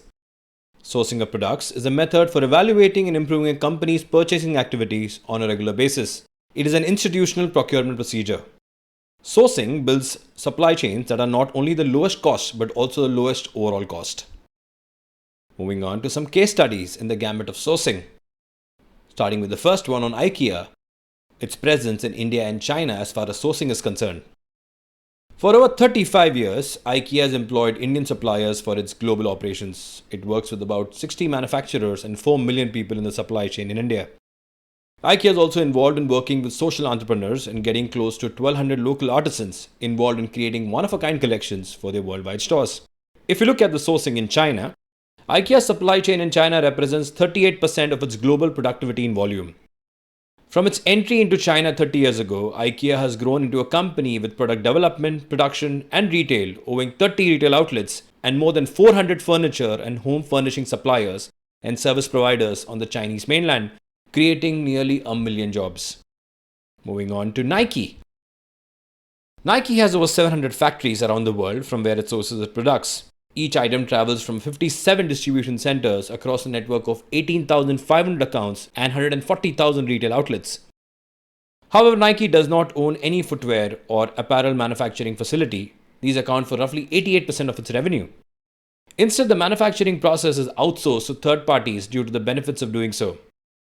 Independent contract manufacturers operate numerous factories and produce Nike's footwear outside the United States. Moving on to a case study of Zara, where it utilizes the make and buy approach, a mix of both. Zara produces the more fashionable and riskier items which need testing and piloting in Spain, its headquarters. It outsources production of more standard designs with more predictable demand to Morocco, Turkey, and Asia to reduce their production cost. Smart move. As stated before, the more fashionable, riskier items are manufactured at a company-owned factories in Spain, northern Portugal, and Turkey. Clothes with longer shelf life, that is the one with more predictable demand patterns, such as basic t-shirts, are outsourced to low-cost suppliers, mainly in Asia. Moving to another case study of Walmart. Now, Walmart has been associating with Indian suppliers for more than 15 years. India is already known as Walmart's major sourcing countries with annual exports worth $3 billion. Through the Bangalore Global Sourcing Office, which was established way back in 2002, Indian-made apparel, homeware, jewelry, hardlines, and other popular items are now available to customers in 14 markets across the world. In the year 2020, Walmart made a decision to purchase $10 billion worth of Indian-made items each year by 2027. That's a big move. The new export aim for Walmart is to help small, medium, and large-scale businesses in India to grow. Flipkart Samarth and Flipkart Vriddhi Supplier are two simultaneous development initiatives by Walmart in the Indian market for sourcing of their products. So moving on to why is strategic sourcing important for your business or any business for that matter? First, ideal suppliers are optimized. It's critical to assess a supplier's fundamental skills, their profiles, and so on. This allows for strategic sourcing in the corporate environment. Next, relationships with suppliers are built in the long run, as you saw in the case of Walmart. Strategic sourcing helps an organization develop long-term connection with suppliers. A long-term connection demonstrates to suppliers that they are significant and considered in many purchasing decisions. Next, obviously, higher degree of cost savings. The most apparent benefit that businesses receive from strategic sourcing is cost saving. Firms must search for and select suppliers who offer the best value at the right price. Next, lower the risk involved. Beyond compliance checks, strategic sourcing lowers risk in the supply chain. Organizations sometimes have a pre-vetting procedure, as in they check their supplier. It examines if supplier's financial stability as well as the company's responsibility. And finally, objectives for business and sourcing are more consistent. Sourcing in an organization must be in line with corporate goals. This is the crux of any strategic sourcing strategy. Moving on to strategic sourcing process. Now, the process entails 6 broad steps, and they are: first, identifying the source of supply. Next, contacting and evaluating the source of supply. Negotiating with the source of supply. Placing the purchase order and the requirements in it. Establishing good vendor relations. And finally, analyzing your vendor performance. Now, let's take a quick stab at each one of them briefly. Let's start with the first one, identifying the sources of supply. The first step in the sourcing process is to figure out where your source of supply will come from. The domestic market or maybe the international market. Visiting central markets, trade shows, and expositions might help you locate domestic suppliers. Finding new suppliers may also be done through trade shows. Aside from purchasing within the domestic market, an organization may look for foreign sources of supply where goods can be obtained. As you saw in the case of IKEA and Walmart, they both are based in different countries, Walmart having their headquarters in US, IKEA being a Swedish retailer. But the point is, for sourcing, we have come to the Indian market and the Chinese market. The sourcing of goods from around the world is now a reality for businesses as retailers now work in the global marketplace. Costs associated with global sourcing include, first mainly is the foreign currency fluctuation, import tariffs of the country that is importing goods, cost of carrying inventory, and transportation cost. Now moving on to the second step in sourcing, that is of contacting and evaluating sources of supply. The method of contact with the supplier may be as simple as having a representative come to the workplace and meet with the buyer, as in the retailer, to show a selection of products. This is frequently referred to as a vendor-initiated contact. The alternative way of contacting sources of supply is known as retailer-initiated contacts. This might be as simple as having the buyer to go to one of the major marketplaces. Now, a decision must be made regarding prospective vendors, so we have to keep in mind the following criteria. First, the market for whom the items will be purchased. Second, the picture of the retail corporation, as in the link between the product and the image of the organization. The goods and the price offered. Terms and services provided by the vendor. Vendor's track record and dependability. And finally, identifying the right vendor. Moving on to step 3 is negotiating with the vendors.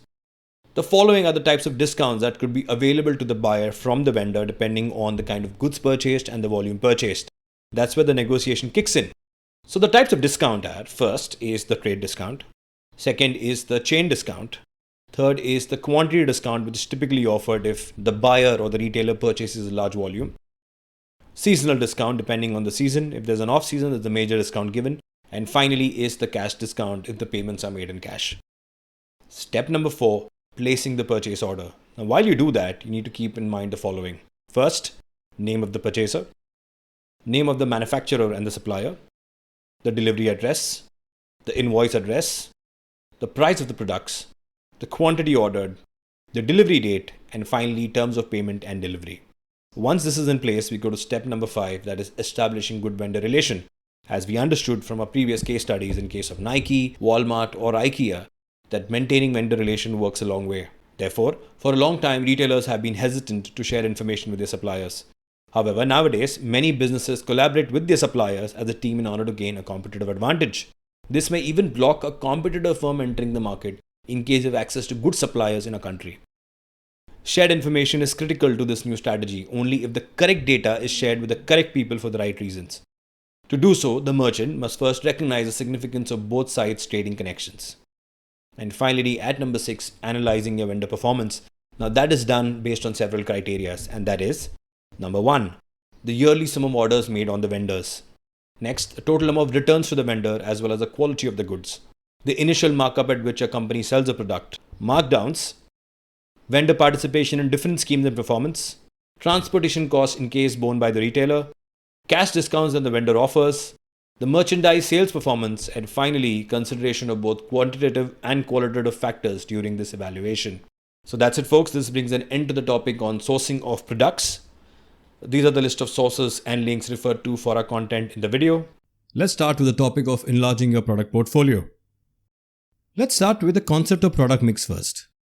The overall number of product lines that are offered to its customers by a company is called product mix. Product mix is also known as product assortment. The length, width, depth, and consistency are the 4 major dimensions of a product mix. As you can see in the figure, our product mix typically entails several product lines, and under each product line, there is a product line depth. Now moving on to the bandwagon of enlarging your product portfolio. Now there are 6 broad strategies. These are the strategy of down market, the strategy of up market, both ways which includes down and up market strategy together, line modernization, the concept of flankers, and finally the concept of cash cow.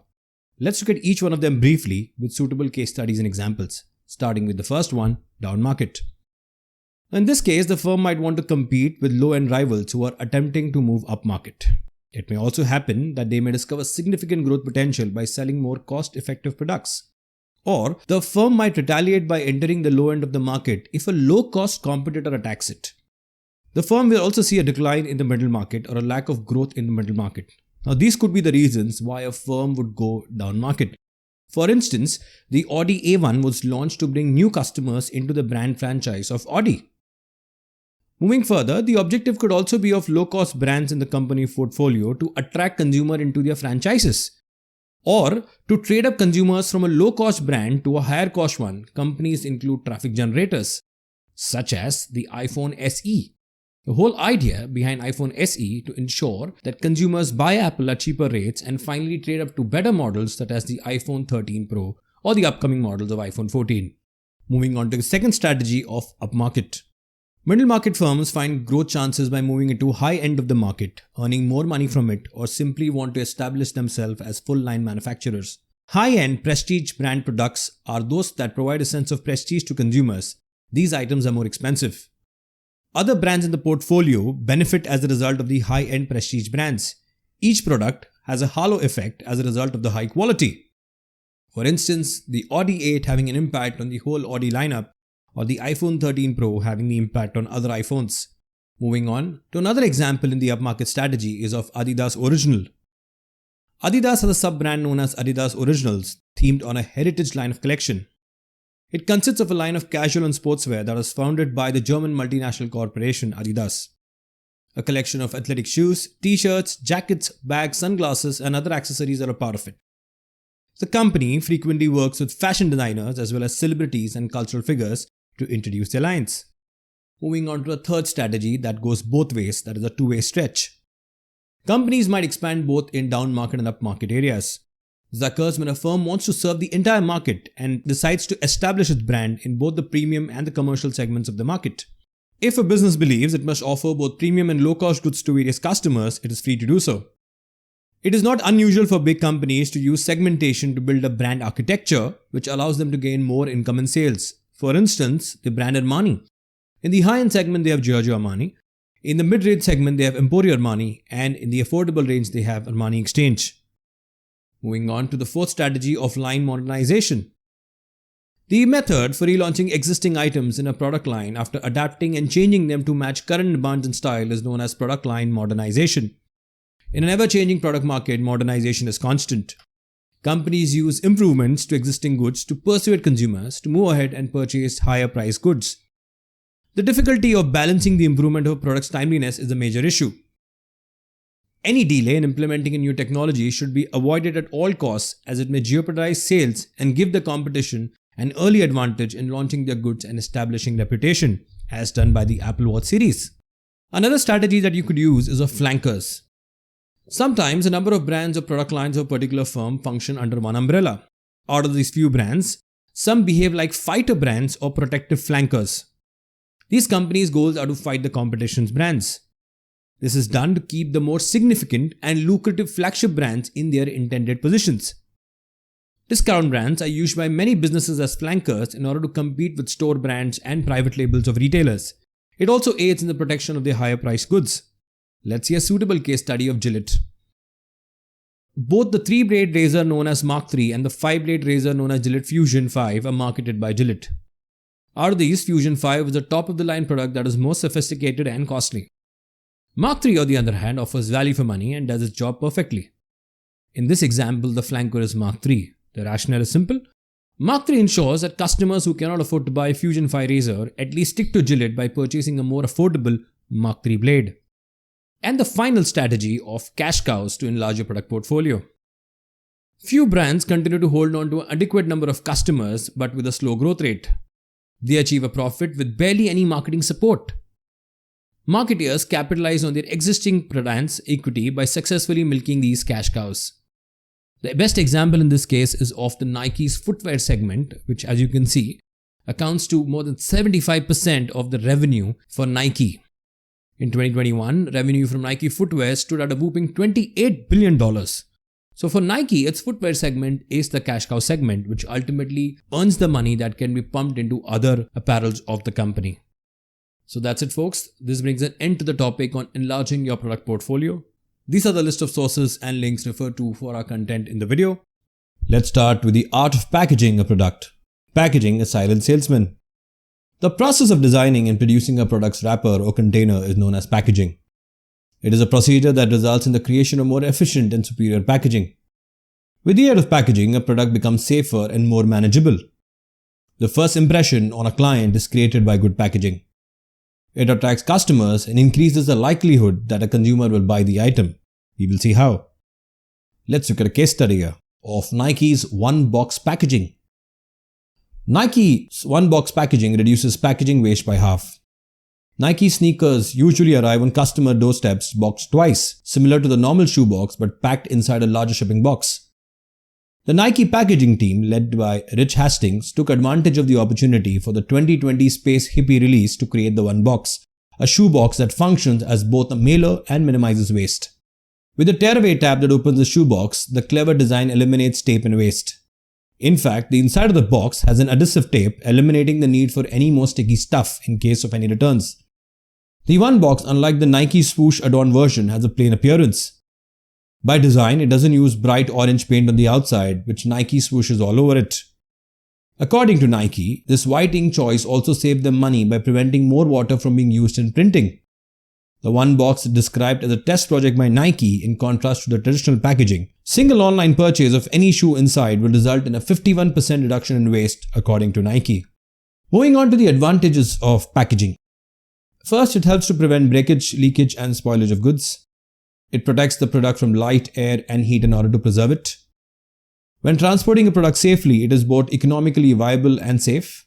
It establishes a positive image for your company while gaining consumer confidence, especially in the packaging of Apple products. And this is an effective selling method since it promotes sales of its items as well as increase in market share. This is the best in case of FMCG goods as supermarkets and hypermarkets. Moving on to some examples. First, of Coca-Cola, the iconic bottle. Coca-Cola designed its curvy glass so that it could be distinguished by the people by its feel or by the looks when it lies broken on the ground or even when it is in the dark. It is now one of the most famous product shapes in the world. The other example is of Nike. Nike Air Max shoe was released many years ago. This shoe's old packaging used to be a brown cardboard box with an orange logo. As a strategy to attract more customers, Nike switched to more futuristic packaging. The shoe retailer hired a Berlin-based design agency called Scholes & Friends for the same. They gave the packaging a completely new look by creating a bubble-shaped package made of plastic, big enough to fit the shoes inside comfortably. This futuristic version of packaging gives the customer an impression of the shoes floating mid-air. Moving on to the next example of Sony Walkman, the bottle Walkman. Sony commissioned a New Zealand-based advertising firm, Craft FCB, to promote their Walkman Sports MP3 player. It was waterproof and featured an integrated everything. To demonstrate the product's waterproof capabilities, a vending machine was repurposed into a one-of-a-kind sales portal. It was designed to attract athletes looking for a waterproof music player. The bottle Walkman, for example, was available in all gyms around New Zealand from vending machines placed near neon blue gated bottles. Instead of selling the product in retail stores, they thought to place the product at places where the target audience hung out in reality. What a masterstroke. Moving on to labeling. Labels are used to provide information about the goods to its consumers. There is always a label on the product. Tags are another form of labeling that may be added to a product's package. They are also understood as the printed matter on the product package. Now, labels are typically of three types. First, the brand label. The brand name will appear on the label. Second is a grade label that indicates the standard or quality of the product. And finally, the information label, which gives out the product description, usage instructions, price, performance, manufacturing date, or expiration date. Now, when you design a label for your product packaging, keep in mind the following information. First, the product's manufacturer's name should be mentioned. Second, the place of manufacturer. Third, ingredients of the product. Directions to use of the product. Date of manufacturing expiry. Next, price of the product. Name of the brand. And finally, net quantity of contents. Moving on to products with famous packaging and labels.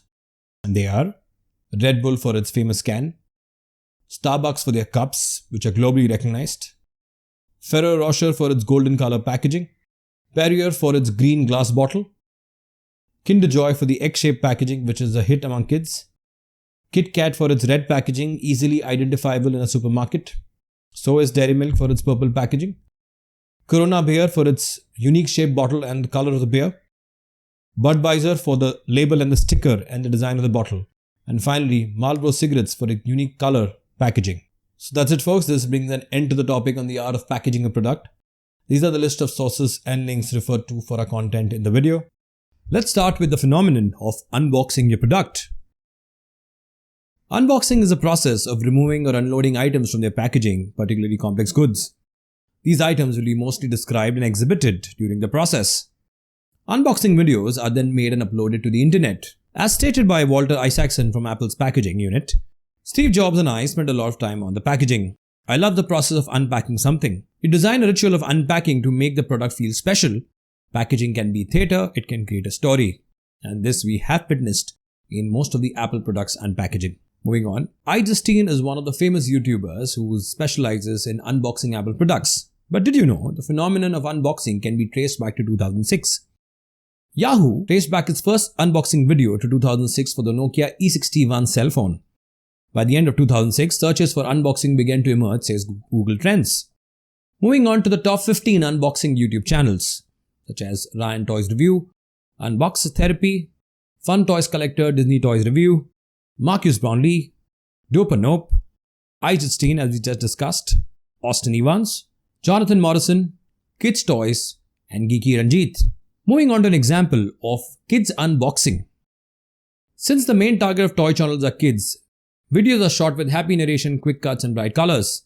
Unboxing videos for kids have a faithful set of fan following all over the world.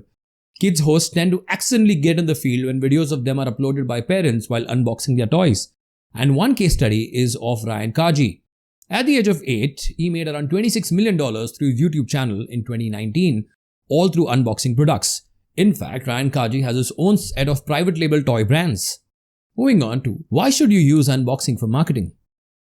Unboxing videos are recorded displays of you opening your product for the first time. Unboxing videos are highly liked on YouTube. Unboxing used to be famous on high-tech or fashion products. There's a lot of competition among folks over who can unbox gaming consoles or iPhones. Unboxing of other items such as premium goods, food, beauty products, toys, outdoor gear, and so on is highly popular. In fact, the growing popularity of unboxing is aided by the developing e-commerce industry. These firms are popular, according to some people, because they allow consumers to view the actual features of items rather than altered versions presented by marketers. A client's decision-making process can be aided if he or she knows what he or she will receive. In these unboxing videos, themes and special effects are aided to make them more engaging. As you can see on the left, there's an unboxing of a waterproof smartphone underwater to ensure that the feature is authentic. Moving on to how does unboxing ultimately help your brand? First, it helps recite the brand story. Brand unboxing is an amazing chance to express yourself as a brand. This chance must be taken advantage of as much as possible. In addition to creating a good image for the brand's product, brand unboxing also helps narrate its story. Your story is a vital part of your success since it gives consumers a reason to choose you over your competitors. Next, it provides a chance to create a buzz. Unboxing goes really well together with social media. It is now a separate genre with a huge number of followers on sites like YouTube. Channels that dedicate themselves to unboxing content get millions of views, and this really helps your brand before a launch. Next, compelling in nature. Unboxers take advantage of our innocent enthusiasm for new and shiny things. In addition to that, purchasers acquire a better idea of the actual items and what to anticipate from them. At the end of the video, the viewer has a better understanding of the product or the brand. Next, ensures genuine reviews. In addition to an optimized buying process, detailed experiences and explanatory information contribute to the product's value. The high-value exchange unintentionally improves the product's connection with customers. Viewers are in a better position to comment on the authenticity of the product. And finally, some tips for you to create an engaging unboxing video. First, choose a slot to do an unboxing. Ensure you have a proper setup for unboxing your products, proper lighting, proper table, camera, placement, etc. Make sure that your unboxing is well timed. Additionally, you need to be well trained for speaking clearly and softly so that you can engage your customers better. Always use the product and show it to a target audience because this is why they come on your channel for. And finally, never postpone the unboxing process in the video because consumers might lose interest in the video. So that's it, folks. This brings an end to the topic on unboxing. These are the list of sources and links referred to for our content in the video. Let's understand the basics of branding. Let's begin with what is a brand. When a marketer creates a new identity for a new product or service, he or she essentially is constructing a brand. According to the American Marketing Association, a brand is a name, term, sign, symbol, or design, or a combination of them intended to identify the goods and services of one seller from those of their competition. Marketers may virtually push the brand building anywhere they choose to optimize brand reach, visibility, and in the presence in the buyer's eyes. A branded product ensures that the company can charge a premium for its offerings. Moving on, let's look at the example of Pepsi and Coca-Cola. All of this is to say that branding is all about setting apart products and services, as in case of these beautiful products. Creating a distinct name and image for a product in consumers' minds, particularly through advertising campaigns with a consistent message, is known as branding. It is all about distinguishing your product from others that are comparable. It is distinguished to establish a unique presence in the market that attracts and retails loyal customers. By providing a name or other brand elements that we will see in the next video, an explanation of what the product does and why people should consider purchasing it, branding assists marketers in informing customers about who the product is. So the next question is, what can be branded? Let's take a stab at this quickly. You can brand a product, you can brand a service, you can brand a firm. Additionally, you can also brand a person, place, and sports and entertainment. Now moving on to the concept of brand awareness. The probability of customers remembering the brand in different situations is called brand awareness. Brand awareness is divided into brand recognition and brand recall. This concept is very important because ideally, you would want your customer to ideally recognize and therefore recall your brand. Let's look at each one of them briefly, starting with brand recognition. Brand recognition means customers identify the brand in multiple situations and can depend on identifying any of the brand elements like name, logo, character, etc. Brand recall, on the other hand, is different compared to brand recognition. An external incentive does not drive it. It's about remembering the brand in certain situations without any element in front of it. Let's look at an example here of the McDonald's symbol M or the brand McDonald's. The first thing one notices about pulling up at a McDonald's restaurant is the simple yet prominent golden curves that form the letter M, and thus you recognize there is a restaurant called McDonald's nearby. The simplicity of the logo enables people of any age across the globe to recognize it, so recognition is in place. Moreover, the urge for a quick bite or fast food enables recallability of McDonald's as a food option. Moving on to the importance of branding. Let's look at the importance of branding to your customers. First, it helps in easy decision making. With the knowledge and the search of information, customers make quick and informed buying decisions regarding the company, for example, Uber. Next, it reduces the risk in product decisions. Customers can find out several types of risk associated with buying and utilization of a product. Thus, in case of Apple products, they know that there is no risk as far as quality is concerned. Next, shopping behavior. Branding allows customers to simplify the product shopping experience by allowing them to quickly and efficiently determine what they want. It considerably lowers the amount of time and money spent on products that aren't suitable for them. Example, Durex products. Next, emotional attachment. The goal of branding is to create a brand that adds value to the product's features and functions. This value stems from a brand's personality and image, which customers are emotionally connected to, such as Xbox. Next, habitual buying. Purchases made by the customer are generally influenced by routine. It can be difficult for rivals to break entrenched practices which go on for a long time, even with large offers, deep discounts, or other incentives. For instance, our habit of shopping on Amazon.com. Next, let's look at the importance of branding to firms. First, it acts as an entry barrier to other brands. For instance, a strong brand that meets customer needs efficiently creates a barrier to entry of other brands into the market. This is due to the brand loyal customers that take a long time to switch to another brand or not at all. The best example in this case is of Gillette as far as the razor market is concerned and the energy drink Red Bull. Next, branding improves recognition. A logo is one of the significant components of a company's brand. A professional logo design is simple to remember and catchy enough to give the desired recognition to the company. For instance, the logo of Netflix or even the N symbol on your smartphone makes it easier to recall and recognize the brand Netflix. Next, branding creates trust. Reliability and trust are two crucial elements built by professional appearance, and in this case, the example of JP Chase Bank. Next is the identification of the market. An organization brand serves as a calling card for the market in which it is positioned to assume distribution responsibilities such as warehousing, as well as classifying, selling, and after-sales support. Now in this case, Coca-Cola works wonders for its 3,500 global brands. Next is unique association. The brands association are all the result of all the impression and sentiments that is planted in the people's mind. For instance, Coca-Cola's Choose Happiness campaign. And finally, high market share. A delighted client would suggest the same products to other friends who may help them acquire more consumers. For instance, Airbots with a 30% global market share. So that's it, folks. This brings an end to the topic on introduction to branding and understanding the basics. These are the list of sources and links referred to for our content in the video. Let's start with the elements of branding that will give your brand a unique identity. Brand elements are also known as brand identities, and they entail the following: your brand name, your logo, characters used for branding, brand slogan, brand packaging, and finally the spokesperson.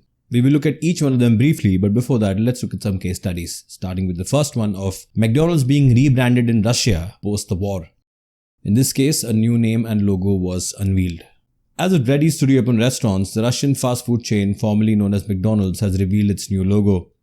The new logo includes a circle, as you can see, and two lines, which are said to represent a burger and two french fries. Under Russian ownership with a new name, known as Tasty and That's It, McDonald's reinstated their doors. The green background of the logo symbolizes the quality of products and services that our guests are accustomed to, as stated by one of the spokesmen of the newly acquired McDonald's. Moving forward, to a fantastic start, the rebranded McDonald's sold about 120,000 burgers on the first day. The original owner, American businessman Ray Kroc, sold the company to local licensee and entrepreneur Alexander Gower, after which it was reopened as Tasty and That's It. The reborn restaurants have kept about 62,000 former McDonald's employees. Now, this is a classic case of brand repositioning, which entails change in logo and the name. Moving on to another case study of Budweiser, its original slogan was the King of Bottled Beer. Budweiser, which derives its name from the Czech Republic town of Budweis, became the first widely distributed beer. Draught kegs and glass bottles were the only available packaging materials to brewers during this time. Because Budweiser was originally sold in containers, its original slogan was actually the King of Bottled Beer. A King of Bottled Beer cardboard signs from the 1930s, as you can see on the left. By specifically mentioning bottles in the King of Bottled Beer slogan, Budweiser communicated the overall strength of the brand as a well-defining feature separating Budweiser from some of its competitors. In the mid-20th century, as aluminum cans became more popular packaging, the slogan was altered to King of Beers. It's still in use today and appears on Budweiser labels. Moving on to the types of brand elements, starting with the first one, brand name. Brand names are a powerful tool for communication. Customers pay attention to brand names and remember their significance in only a few seconds, as opposed to advertisements that last half a minute. Next is characters. A brand's character is often represented by a certain kind of branding symbol. This element has a human or real-life persona, as you can see in the case of KFC, Colonel Sandals. Next, logo and symbols. The brand name is typically the core element of a brand, but visual elements play an important part in building brand equity and especially awareness. Visual logos range from corporate names or trademarks, that is word marks with text alone, written in a distinctive style, to entirely abstract designs. Next is URL or your website link. URLs are domain names that design a specific website location and are generally regarded as domain names. For instance, Facebook paid about $85 million to American company Farm Bureau for the domain name www.fv.com. Moving on to the next, jingles. Jingles are nothing but fun musical messages written about the brand. Ideally written by professional songwriters, they often are catchy and sticky in nature, which almost permanently registers in the minds of listeners. And finally, slogans. Slogans are short expressions that express descriptive or persuasive data about the brand. They can operate as valuable hooks or handles to assist customers in grasping the meaning of the brand. And finally, the element of packaging. Packaging is a method of designing and producing containers or wraps for a specific product. Packaging, like any other brand element, is important for a company. The aesthetic of its packaging has the strongest association that consumers have with the business. Marketeers must take into account both visual and structural aspects of packaging when developing strategy. The aesthetics, as in shape, size, material, color, text, and graphics, as well as the operational aspect of structural design, are concerned with. Now, moving on to the criteria for selecting brand elements. Now, there are about 6 criteria. The 6 criteria are memorable, meaningful, likable, transferable, adaptable, and protectable. Now, let's take a stab at each one of them briefly, starting with the first one, memorability. During purchase or consumption, distinctive and appealing features bring in quick recall and recognition. The criteria of memorability could come through any of the brand elements such as name, logo, character, or even packaging. Next, meaningfulness. With the aid of either descriptive or persuading content, elements in a marketing campaign can be interpreted in a variety of meaningful ways. A brand element may convey either generic or explicit information. For instance, Pizza Hut as a name is an explicit brand name. Next, likability. Some customers find a few brand components aesthetically appealing despite their memorability and meaningfulness. This is due to the likable visuals, verbal content promoted, and other tactics. Thus, purchase of a brand is upon the likability the target audience and consumers have towards it. For example, Ronald McDonald's is quite a likable character among kids. Next, transferability. The degree to which a brand's components can be applied to new products or into new markets is known as brand transferability. For instance, the Amazon logo was designed to express a message that it details everything from A to Z, which is artistically conveyed by the arrow that connects the two letters in the brand name. Next, adaptability. In order to be relevant and keep up with the changing consumer values and viewpoints, all brand components must be revised. Giving a fresh appearance or a modern design is one of the strategies. Example, Air India's mascot, the Maharaja. Air India's Maharaja, an iconic paunchy figure in regal guise and hands, folded in a namaskar, has been modified.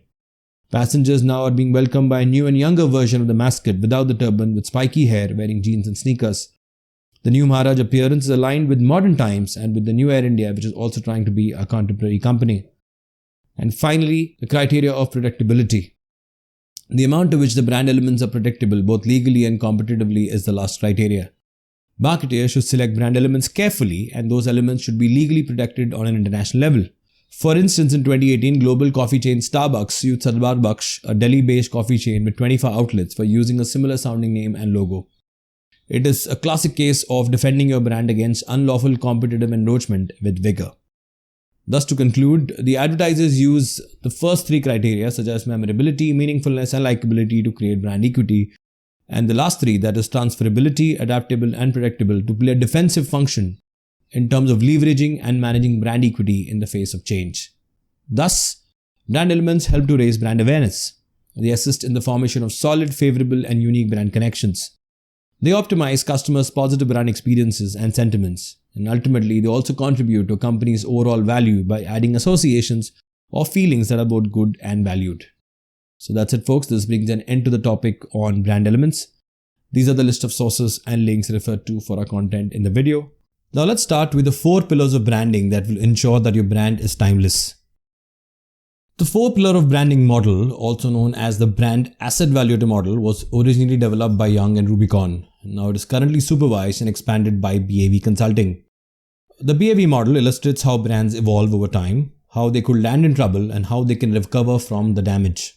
BAV studies brands on 4 fundamental measures of equity, or pillars, that we'll see in the video. Since 1993, BAV has conducted research consulting on about 800,000 customers in 51 countries, allowing BAV to truly follow the global brand trends.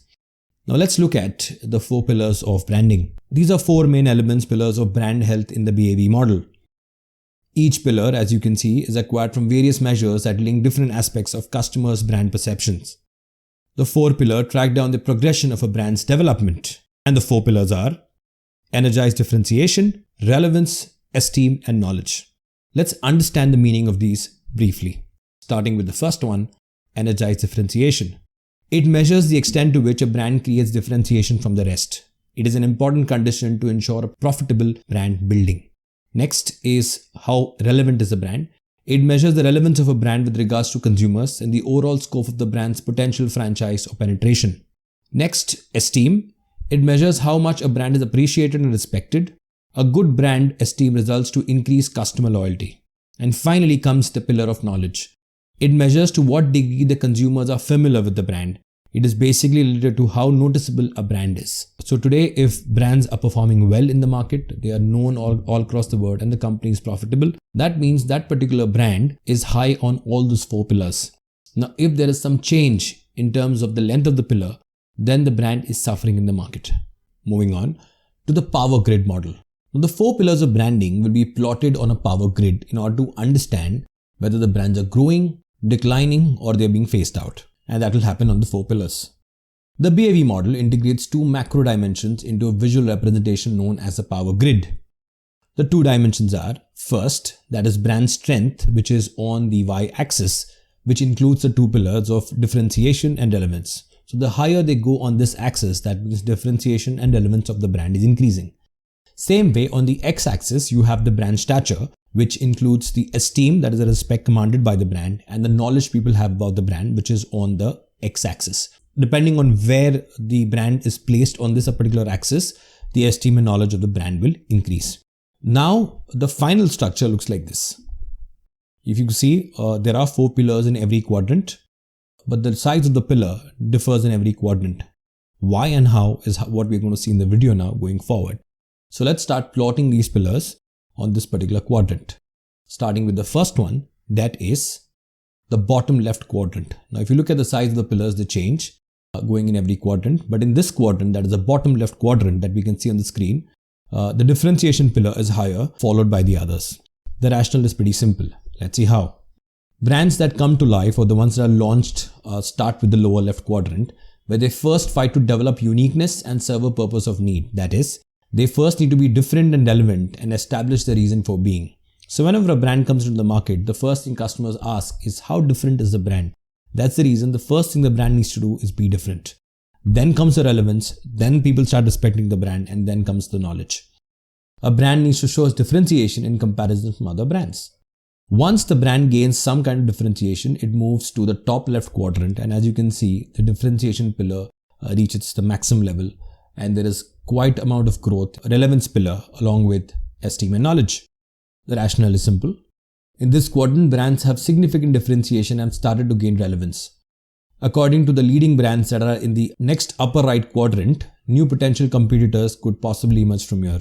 So logically, if you go to the quadrant on the right now, on the next slide, you will see the pillars have increased in terms of their size. But in this quadrant, the logic is pretty simple. The brand is different. It is gaining relevance. People have started noticing it. And ultimately, it will get some esteem and knowledge. The example here could be Tesla, which is quite different in the market. It has some amount of relevance, esteem and knowledge. And the athletic sportswear brand called Gymshark. They haven't reached their full potential yet. Now from this quadrant where on, we move on to the right quadrant, the top right quadrant. In this, there are 2 types of brands. One is the leadership brand. When I say leadership, that means the brand is the leader in their market. They are high on all the 4 pillars almost. The brand is different. It commands relevance. People respect the brand as an esteem and they have knowledge about it. The brand is famous. The leadership quadrant is dominated by brand leaders. Those companies that have high levels of both brand strength and brand stature. Makes a lot of sense because the moment you move to the top right quadrant, your stature that is on the x-axis and your strength on the y-axis is at the maximum. So brands score high on all the 4 pillars. Brands that are old or relatively new can fall in this quadrant. Doesn't matter how old or new the brand is. That means brand leadership is a function of the pillar measures and not of the longevity of the brand's existence. We will see how. When properly managed, a brand can build and maintain a leadership position for an indefinite time. Now, if you look at the examples that I'm going to mention here, you realize that some brands are probably 10-year-old or 20-year-old. Some brands are there for 50 years. The point is, to maintain leadership, you need to be different. You need to be still relevant. Customers should respect you, esteem and knowledge. So the examples that we've included here are of Google, YouTube, Instagram, TikTok, Red Bull, Johnson & Johnson that's been there for decades, Walmart that has been for decades, Amazon being relatively new, Cadbury being there for decades, Nike about 3 decades, Gymshark and Starbucks. The rationale is pretty simple. They are leaders in their particular space. Why Gymshark here? Because Gymshark is moving into this category and making a name of itself among all the other athletic brands that are available in the market, right? So yes, now from here on, if the brand kind of slips as far as differentiation is concerned and people think, it's just a mass market brand, we have the second type, that is mass market, right? Now, if you look at the pillars here, the differentiation pillar has reduced, whereas the knowledge pillar is on the top. So logic is pretty simple that people around the world know your brand, but differentiation has kind of gone off. We'll see some examples here. Now, mass market brands score high on 3 pillars except for the pillar of energized differentiation, as you can see, which starts to decline. A decline in brand equity is not inevitable. Brands for whom differentiation, that is their strength, has declined can be seen in this very quadrant. We can see this. Brands whose strength has started to fall below the level of stature display the first signs of weakness. So if you see very clearly, in terms of stature, esteem has reduced as far as for the mass market brand is concerned.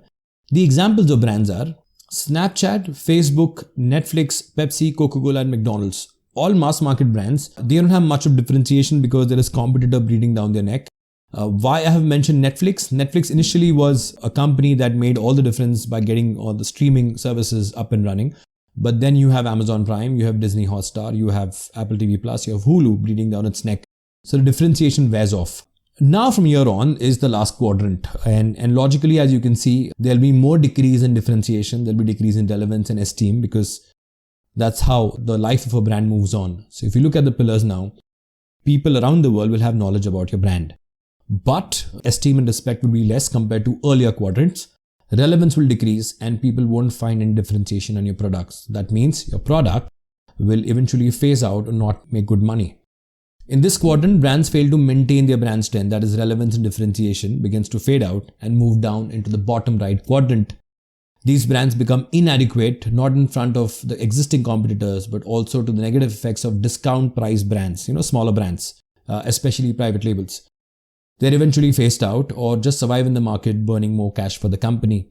The examples of company that reached this quadrant eventually were Nokia and BlackBerry. And if you can recall, at one point of time, they were leaders in their respective segments in the smartphone business, right? But as you look at the quadrant, the yellow pillar, that is the knowledge figure is there, that is on the highest. That means we do have good knowledge about Nokia and BlackBerry, but as far as the first pillar is concerned, differentiation, we don't find anything different in them. And that's the reason you have the likes of the iPhone and Samsung dominating the market. So that's it, folks. This brings an end to the topic on the 4 pillars of branding model.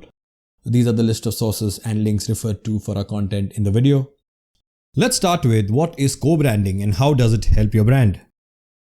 Co-branding occurs when 2 or more existing brands combine to create a joint product or are advertised together in any way.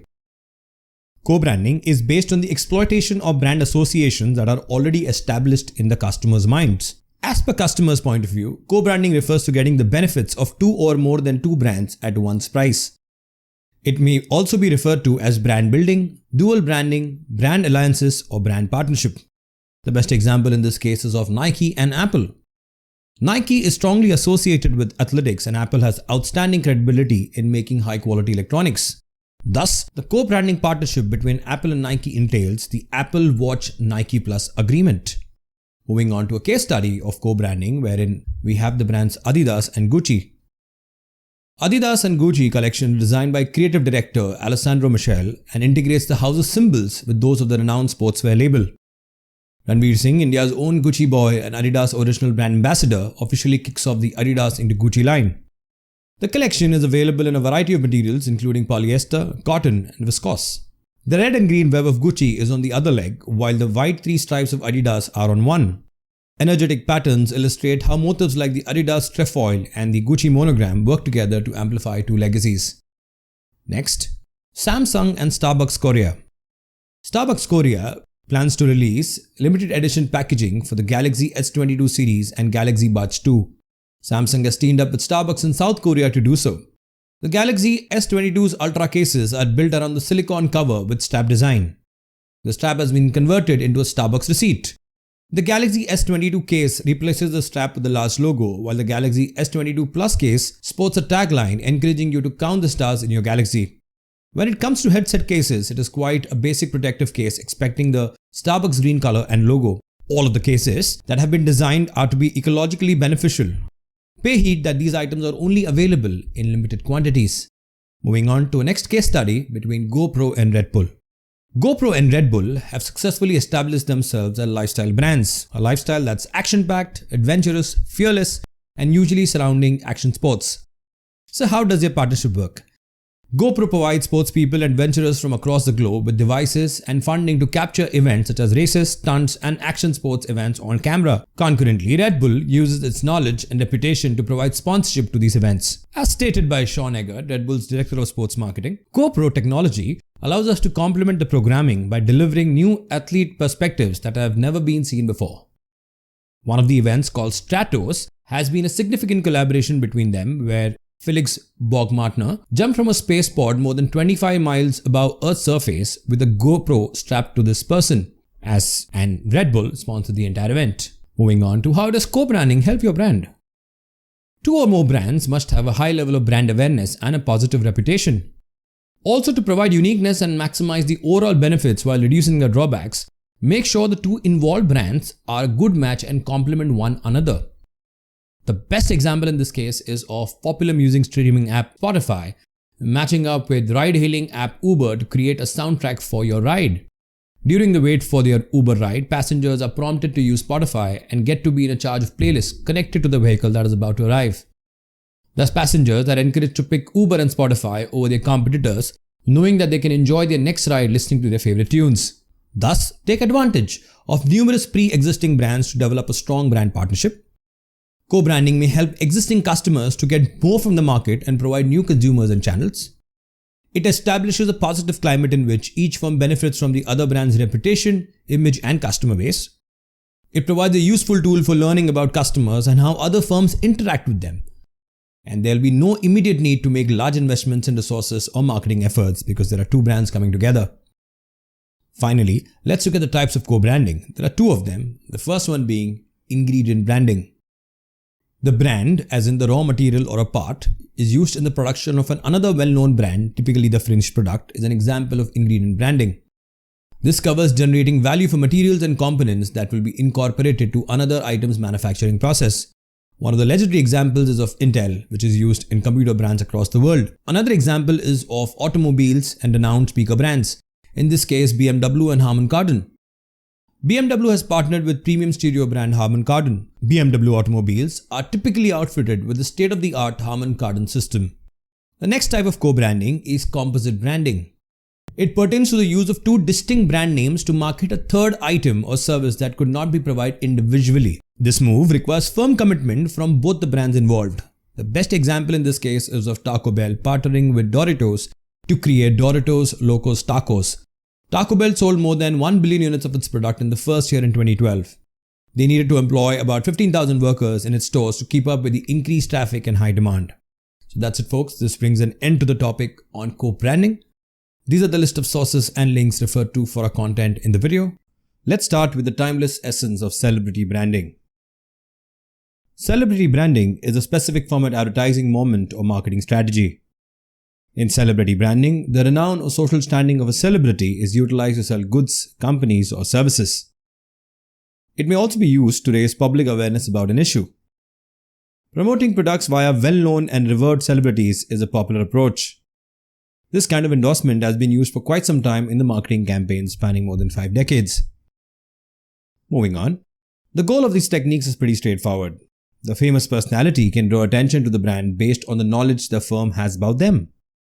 This also aids in the development of people's perception about the business. There's always a chance that the fans of the celebrity will change their loyalty to another company's products or services.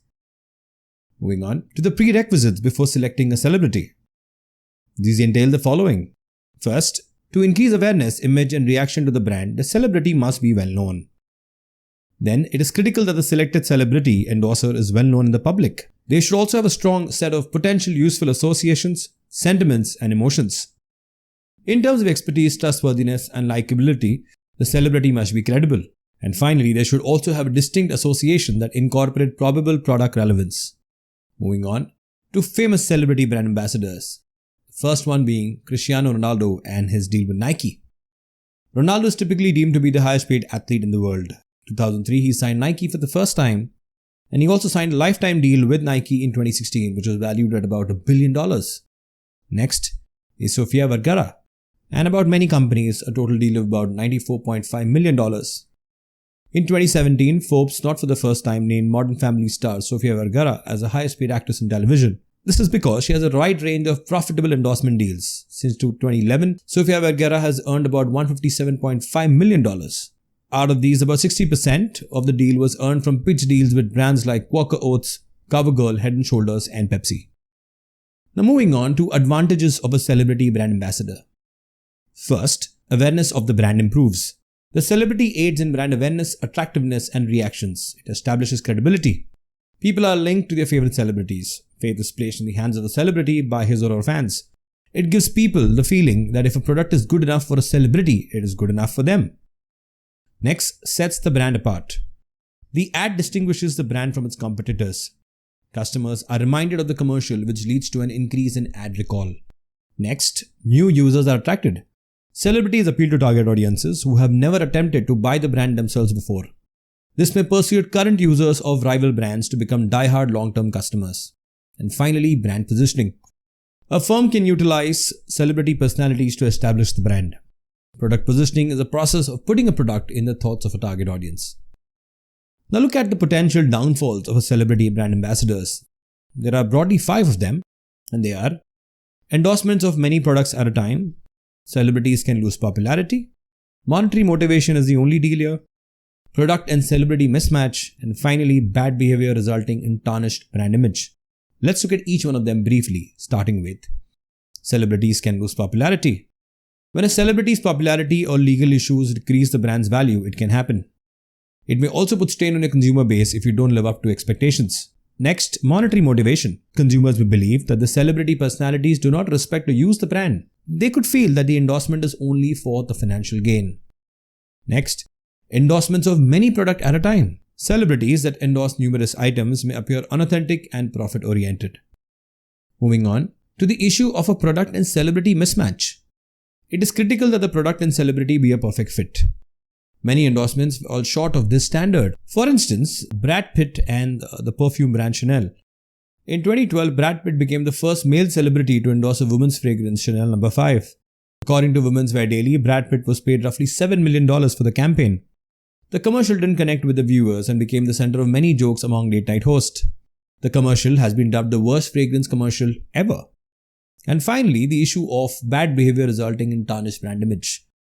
Most celebrity deals entail moral clauses that let the brand exit the contract if the celebrity in question lands in trouble or spoils their reputation. In the world of celebrity endorsements, this is not an uncommon occurrence. Celebrities and sportspersons have been part of major scandals that impact their image and in turn the brands they endorse. For instance, in 2012, around 8 of Lance Armstrong's sponsors terminated contracts or announced plans to not renew them. He lost an estimated $150 million. The rationale was pretty simple. The US Anti-Doping Agency submitted a report containing the evidence that the 7-time Tour de France champion had hidden his use of banned substances. So that's it, folks. This brings an end to the topic on the timeless essence of celebrity endorsements. These are the list of sources and links referred to for our content in the video. Let's start with the ultimate strategy of brand extension. When a company uses an established brand name to market a new product, it is known as a brand extension. A sub-brand can also be formed when a new brand connects with an existing one. The parent brand here is the original source from which the sub-brand arrives. For instance, the examples of the McCafe, an extension of McDonald's, and Diet Coke from the House of Coke. Moving on to a recent example of brand extension, Budweiser releases Dwayne Wade NFT to promote Budweiser Zero, its non-alcoholic beer. The Anheuser-Busch Brewing Company launched a series of Dwayne Wade NFTs to advertise its non-alcoholic Budweiser Zero beverage, an extension of the Budweiser alcoholic brand. The limited edition release includes virtual tokens featuring the former basketball player's image, as well as specially created bottles that can be used to receive certain advantages. For others, the thrill will be in-person meeting with Wade himself, who will be visiting the metaverse.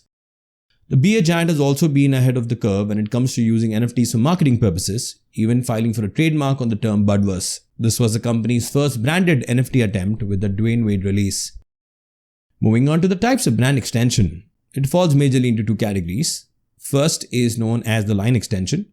A marketer may launch a new product in an established product category that targets a new market with the parent brand's help. For instance, the Armani brand expanded from Giorgio Armani and Giorgio Armani Privé to mid-range Emporio Armani goods and down to the low-cost luxury items with Armani Jeans and Armani Exchange. Then there is category extension. Marketers use the parent brand to enter a new product category from the one it currently serves. Apple as a brand or corporation has entered the watch industry by combining fitness monitoring and health-oriented features with iOS and other Apple products and services. Please note, initially it was just manufacturing smartphones and the iPod and computers. So getting into a watch segment was a complete new category extension. Now moving on to the advantages of brand extension to the parent brand. So if you launch a product, you launch an extended brand, what are the advantages that you'll get for the parent brand of your company? First, it will enhance the parent brand's image. By strengthening the current brand connection, the image of the parent brand may be enhanced as a result of brand extensions. For instance, Nike, Adidas and Reebok have extended from providing running shoes to other athletic apparels, thus improving the overall image of the company by not just selling footwear. Next is increasing market coverage. The brand extension may enable consumers who have avoided the parent brand because they did not know about its existence to sample it or expanding market coverage. The example is, Nike has launched a hijab targeting Muslim female athletes while observing the traditional Islamic practice of covering the head without compromising on the performance. Next, it also helps to revitalize the parent brand. Brand extensions are also used to breathe new life into dormant brands and boost their popularity and favor among customers. For instance, Cadbury Dairy Milk launched a new variant of Cadbury Dairy Milk Silk to enhance the image and spark excitement of the chocolate brand. Now let's look at the advantages to the extended brand. Obviously, it comes from an established brand, but there are some advantages that the new extended brand enjoys. First is it improves the brand image. Over time, consumers develop certain perception about the parent brand. Customers also start to expect the product to live up to their expectation in terms of performance relative to other brands they trust. They maintain perceptions on what they already know about the parent company. For instance, Apple products, whenever there's a new launch of product, people already have certain expectations and the brand image of the already announced product goes higher. Next is it decreases risk perceived by customers.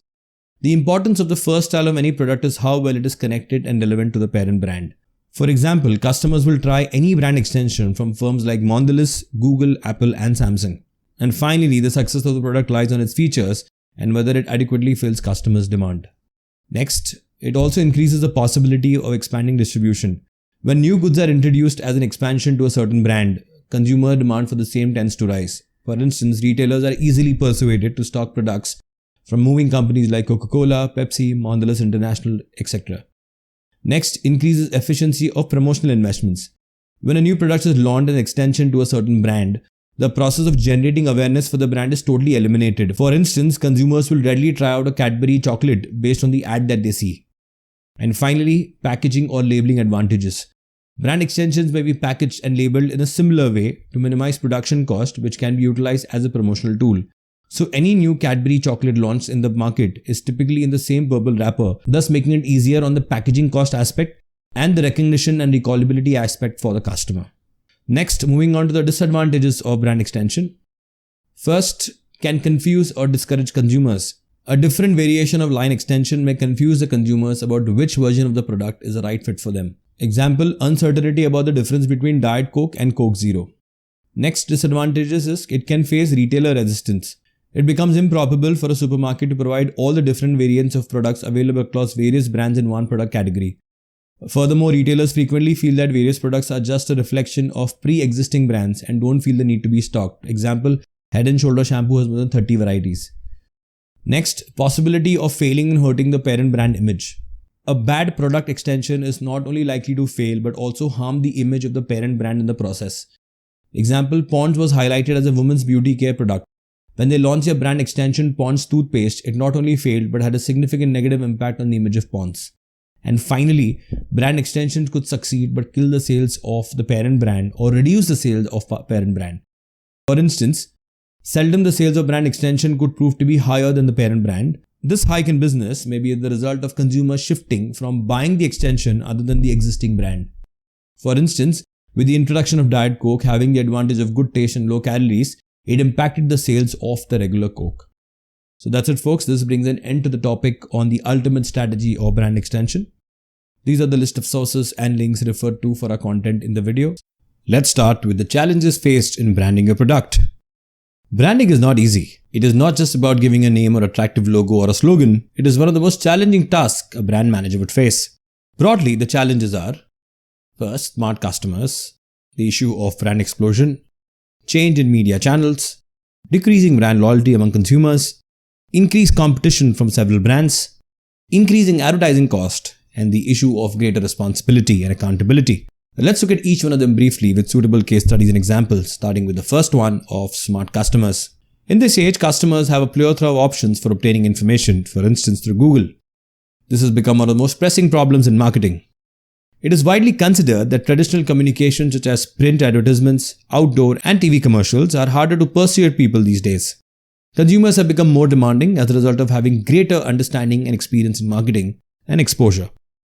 The success of brand is actively influenced by its customers. Moving on to the next one of brand explosion. Brand extensions have been on the rise. This has led to an increase in the number of brands and products, which is a significant shift in the branding environment. A variety of distinct items with varying degrees of resemblance now qualifies as a branding identification characteristics. Example, Samsung smartphones. Samsung has many brands like A, J, Note, Galaxy, etc. This can sometimes be confusing. Now that a lot of brands are expanding, selling places have become congested. Just getting a product on the shelf of a retail store can cause fight between brands. Apple, on the other hand, has played safe by keeping the number of iPhone varieties in check. The third issue of change in media channels. The use of interactive and non-conventional media has separated traditional advertising media from the rise of interactive and non-conventional media. Sports and event sponsorship, product placement in movies, interactive digital media, tiny billboards in transit vehicles, and store advertising, among other new forms of communication, are becoming increasingly popular. For instance, a campaign by Red Bull known as Red Bull Stratos. Olympic skydiver Felix Baumgartner was involved in a high-altitude diving project called the Red Bull Stratos. On October 14, 2012, he flew approximately 24 miles into the stratosphere over New Mexico, United States. He flew up in a helium balloon before free-falling in a pressure suit and then parachuting to Earth. According to the Australian media, more than 50 million euros was invested in the event by Red Bull. Moving on to number 4 of decreasing brand loyalty among consumers. There are a large number of manufacturers and vendors in each product and service category. This has resulted in consumers switching over from established legacy brands. For instance, in services, especially in the airline and the hospitality industries, a lot of brand switching occurs. And in every product category, e-commerce players along with their private labels are beginning to erode brand loyalty. This takes us to number 5 of increased competition. Globalization has initiated new markets and the new potential of sources of income and profits. At the same time, the number of competitors has increased in the same existing markets. This has prompted marketers to utilize a lot of price cuts and financial incentives. The rise in demand is due to, at least in part, due to both demand side and supply side factors. Private labels as well as low-cost clones has appeared on the market. Worldwide imitation of leading brands has increased. Let's look at these examples, first being of private labels. Private labels are an option for customers offered by big retailers. They are also known as house names or shop names. These are low-cost alternatives to branded items.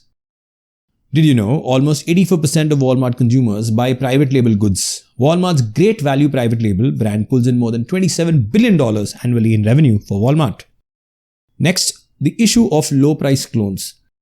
Micromax has always imitated Samsung Galaxy product through its Canvas range of smartphones.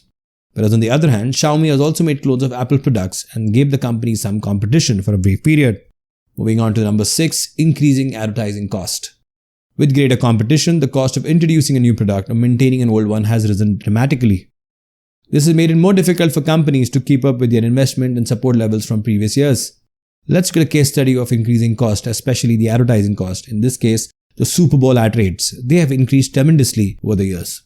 During the Super Bowl in 2020, $5.6 million was reportedly the rate for a 30-second TV commercial on Fox. In 2019, during the championship match, CBS charged $5.25 million for a 30-second slot. It could amount to roughly about $175,000 per second roughly. In 2018, the price was approximately $5.2 million for a 30-second slot. This was $1 million more than the cost to air a commercial during the 2014 Super Bowl. In 2008, the average ballpark figure for a 30-second ad was $2.69 million, according to Nielsen Media Research. In only 2 years, the price of a Super Bowl ad almost doubled. And finally, the issue of greater responsibility and accountability. The marketing team may be held responsible for meeting large-scale short-term profit objectives. This was due to financial market tension as well as top management demands. This might lead to a conundrum in which you choose between immediate benefits with long-term consequences. As an example, reducing advertising spending is one option but may not give you the benefits of greater eyeballs and thus reduce sales and reduce profits.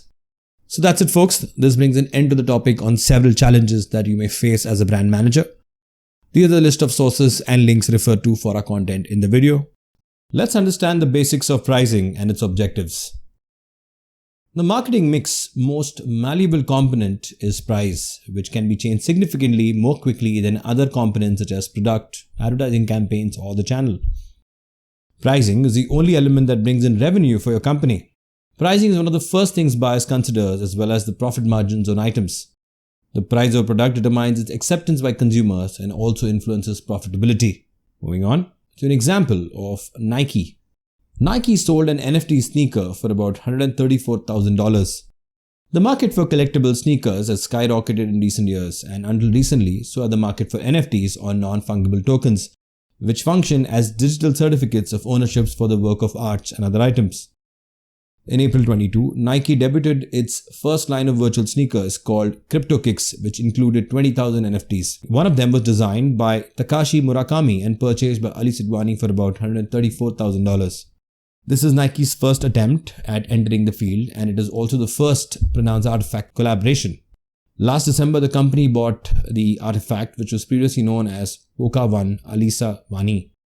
Others too have gotten involved. Adidas debuted an NFT collection called Into the Metaverse in December 2018 that included streetwear such as hoodies and tracksuits, but no sneakers at that time. Moving on to another example of Netflix. Netflix is ultimately developing an ad-supported service. This comes as Netflix revealed a decrease of nearly 2 lakh subscribers in the Jan to March quarter.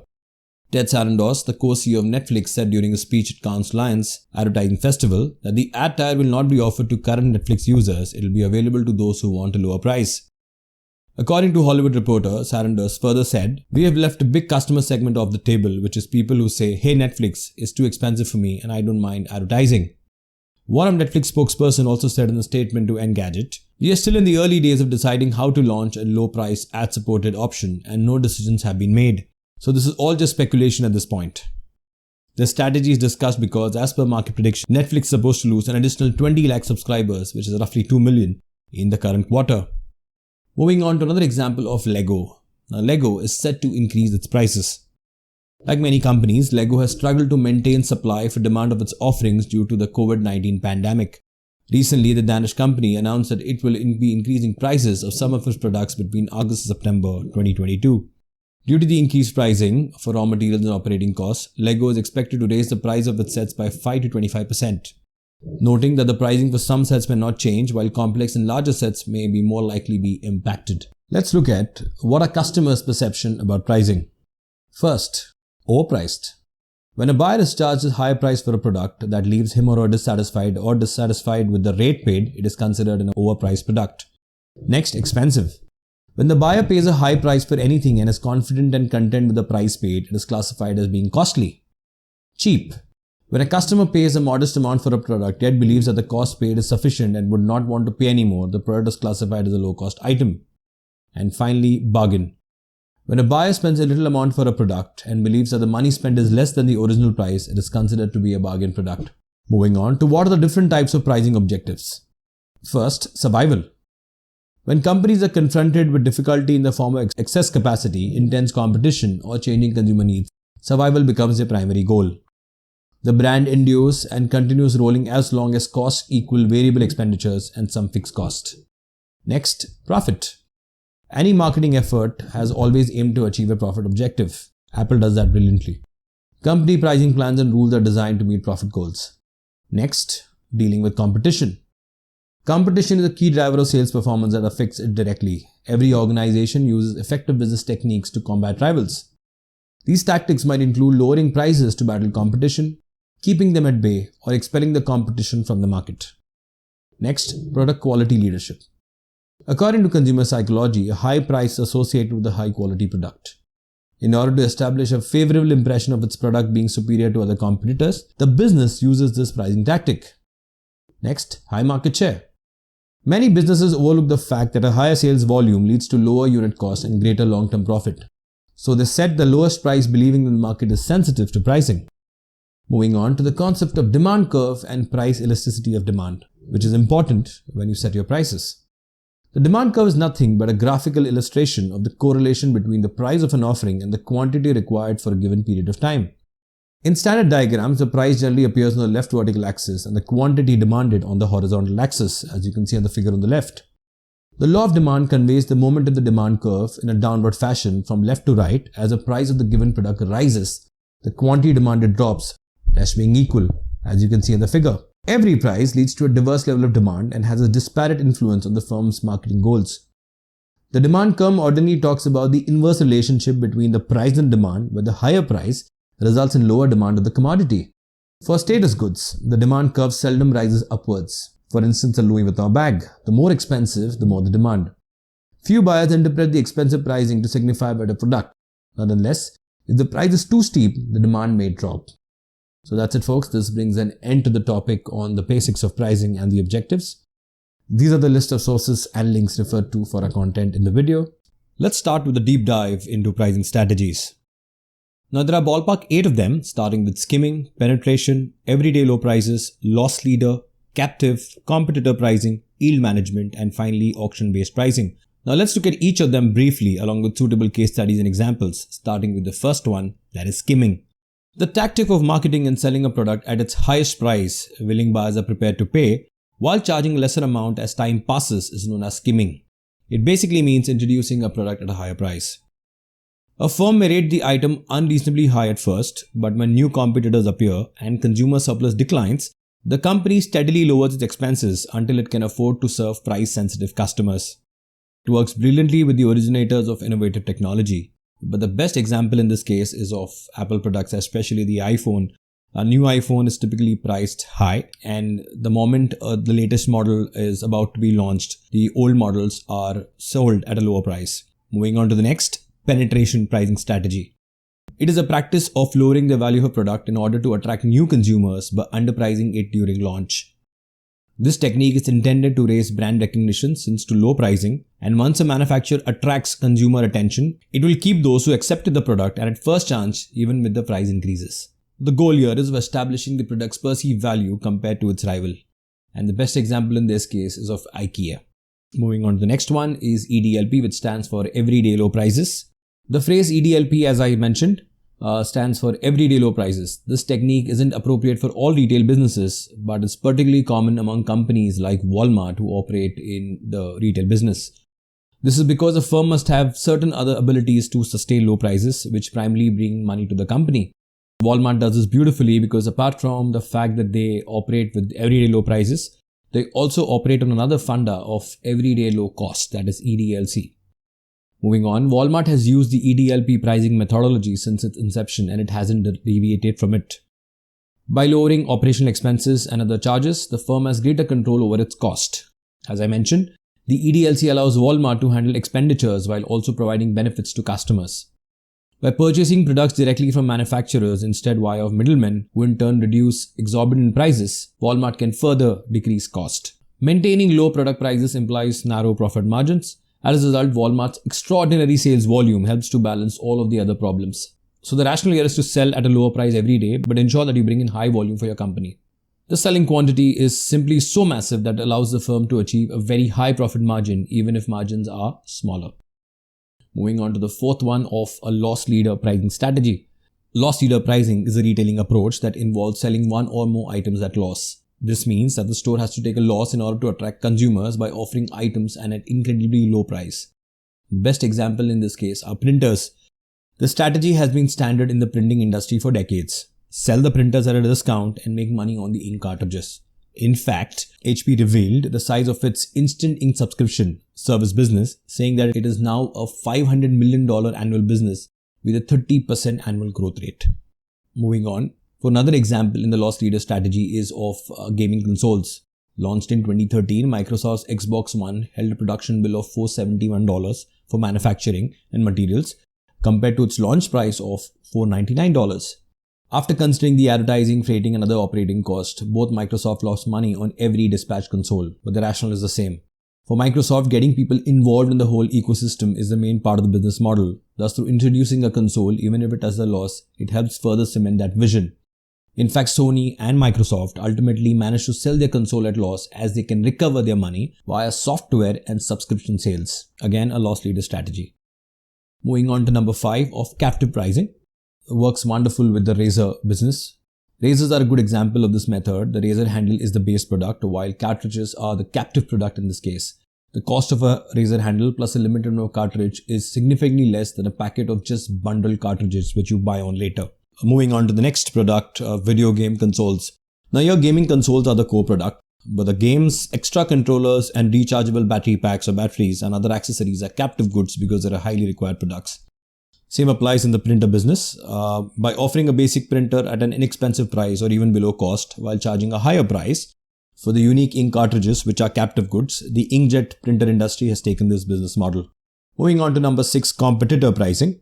In such circumstances, the pricing method implies that firms primarily vary their products' prices based on those of their rivals, for instance, Burger King and McDonald's. In oligopolistic sectors, companies that deal with items like steel, paper, or nitrogen generally charge the same amount.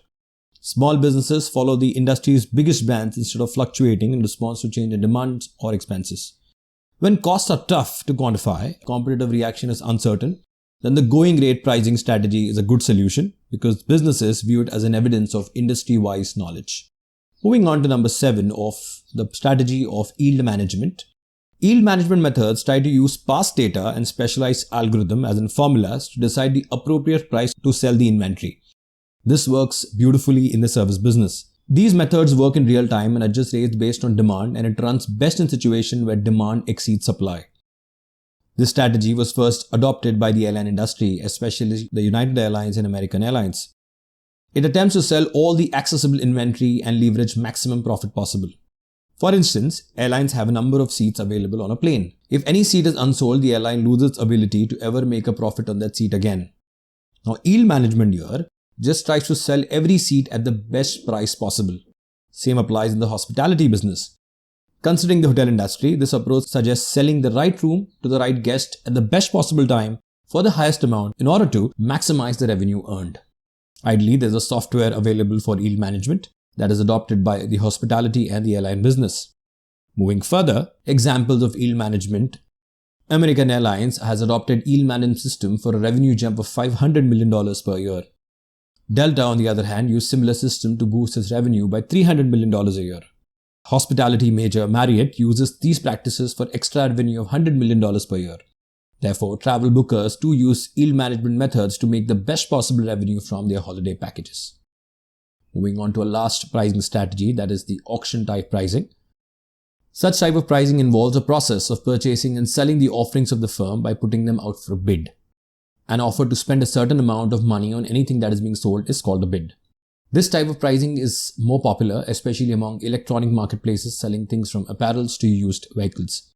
The method of pricing in which a firm sells its products to a buyer at an agreed price is known as auction-based selling.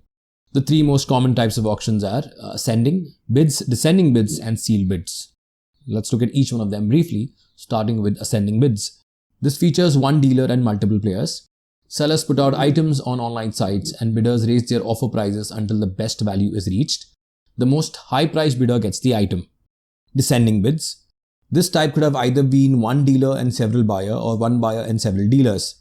In the first case, the seller declares a high-end price for the product and then gradually reduces the rate until a bidder accepts. In the second case, the buyer declares something he or she desires to purchase and the potential dealer strives to offer the lowest rate. And finally, sealed bids. Here the provider offers only one bid and are unaware about other bids. Governments across the globe frequently use this technique to obtain suppliers to give licenses. The supplier does not bid lower than its cost, but also cannot bid too high for a fear of losing the bid. A similar type of case study, in this case, UAE's famous restaurant Ravi Eatery's limited edition Adidas shoes being resold for up to $12,000. We have covered this in our branding module of Adidas paying homage to one of the famous restaurants in UAE, the Ravi. In this case, the sneakers that were designed by them were bought by customers and then resold on other social media sites. Limited edition Adidas shoes designed and manufactured in collaboration with popular UAE-based restaurant Ravi are being sold for up to $12,000 on the internet. Customers in the UAE waited in line for hours to purchase the newest sneakers within a series of shoe honoring important restaurants from 11 cities around the world. Purchasers who had been waiting in line for hours before the store opened at 10 a.m. quickly uploaded photos of their $150 sneakers on Dubizzle and Facebook Marketplace sorts of retail apps and sites. Though some of those were available for between $250 and $1,900 and about $1,000, one of the sellers were trading the limited edition sneakers on Facebook Marketplace for about $12,000. Now moving on to a case study of pricing. In this case, Tesla, Ford and General Motors raised their electronic vehicle prices. High gasoline prices are prodding more people to consider an electric vehicle, but car shoppers are likely to face sticker shock at the dealership too. Automakers have been raising prices of the electric cars, partly to offset the soaring cost of material used in their large batteries. General Motors tacked on about $6,250 to the price of GMC Hummer electric pickup truck models, which now range from $85,000 to about $100,000, citing an increase in commodity and logistics cost. The waiting list for these recently released trucks is about 2 years, a General Motor spokesman said. Similarly, Tesla this year has increased prices 3 times for a performance version of their top-selling Model Y SUV, adding a total of about 9% to the sticker price, which is now about $69,900. Overall, the average price for an electric vehicle in the US in May was up by 22% from a year earlier at about $54,000. By comparison, the average price for an internal combustion vehicle increased 14% in that period to about $44,400.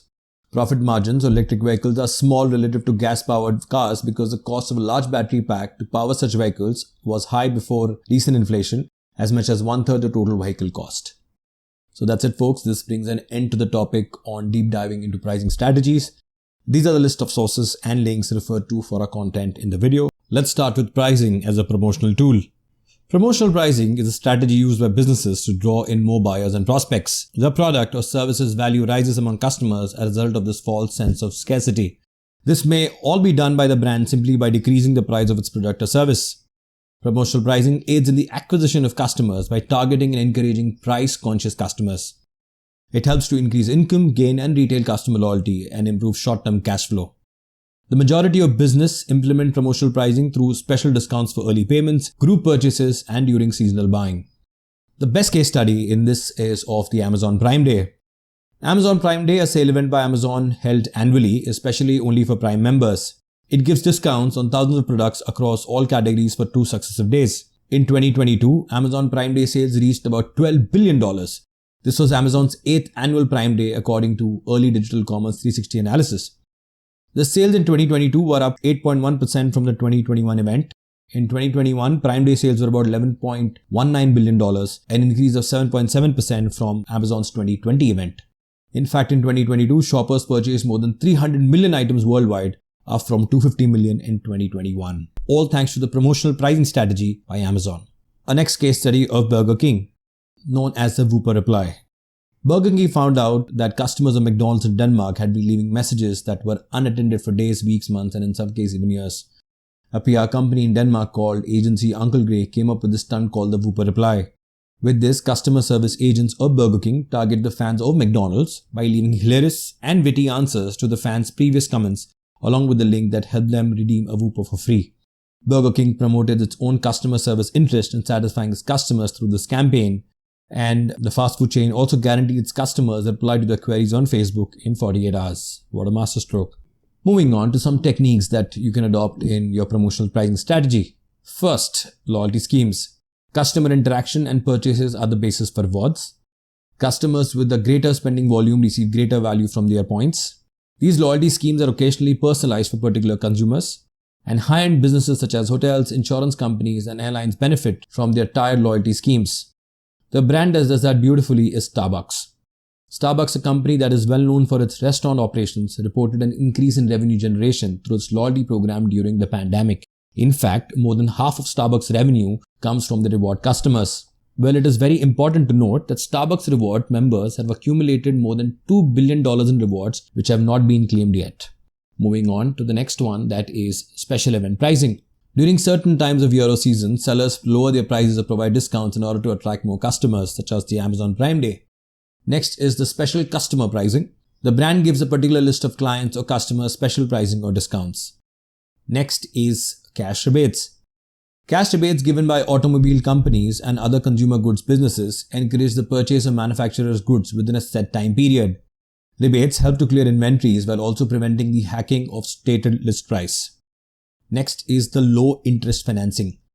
Works well in the automobile business. Instead of reducing the price of its products, companies offer low interest financing. Automakers employed this technique in the past to gain more customers. Next, longer payment terms. Customers worry about the cost and affordability of monthly payments in most cases. Customers are less concerned with interest rates than they are with the cost and the accessibility of monthly payments. Thus, customer benefits from loans with lower monthly payments over a longer period of time. So that's it, folks. This brings an end to the topic on promotional pricing. These are the list of sources and links referred to for our content in the video. Let's understand the dynamics of distribution that is place.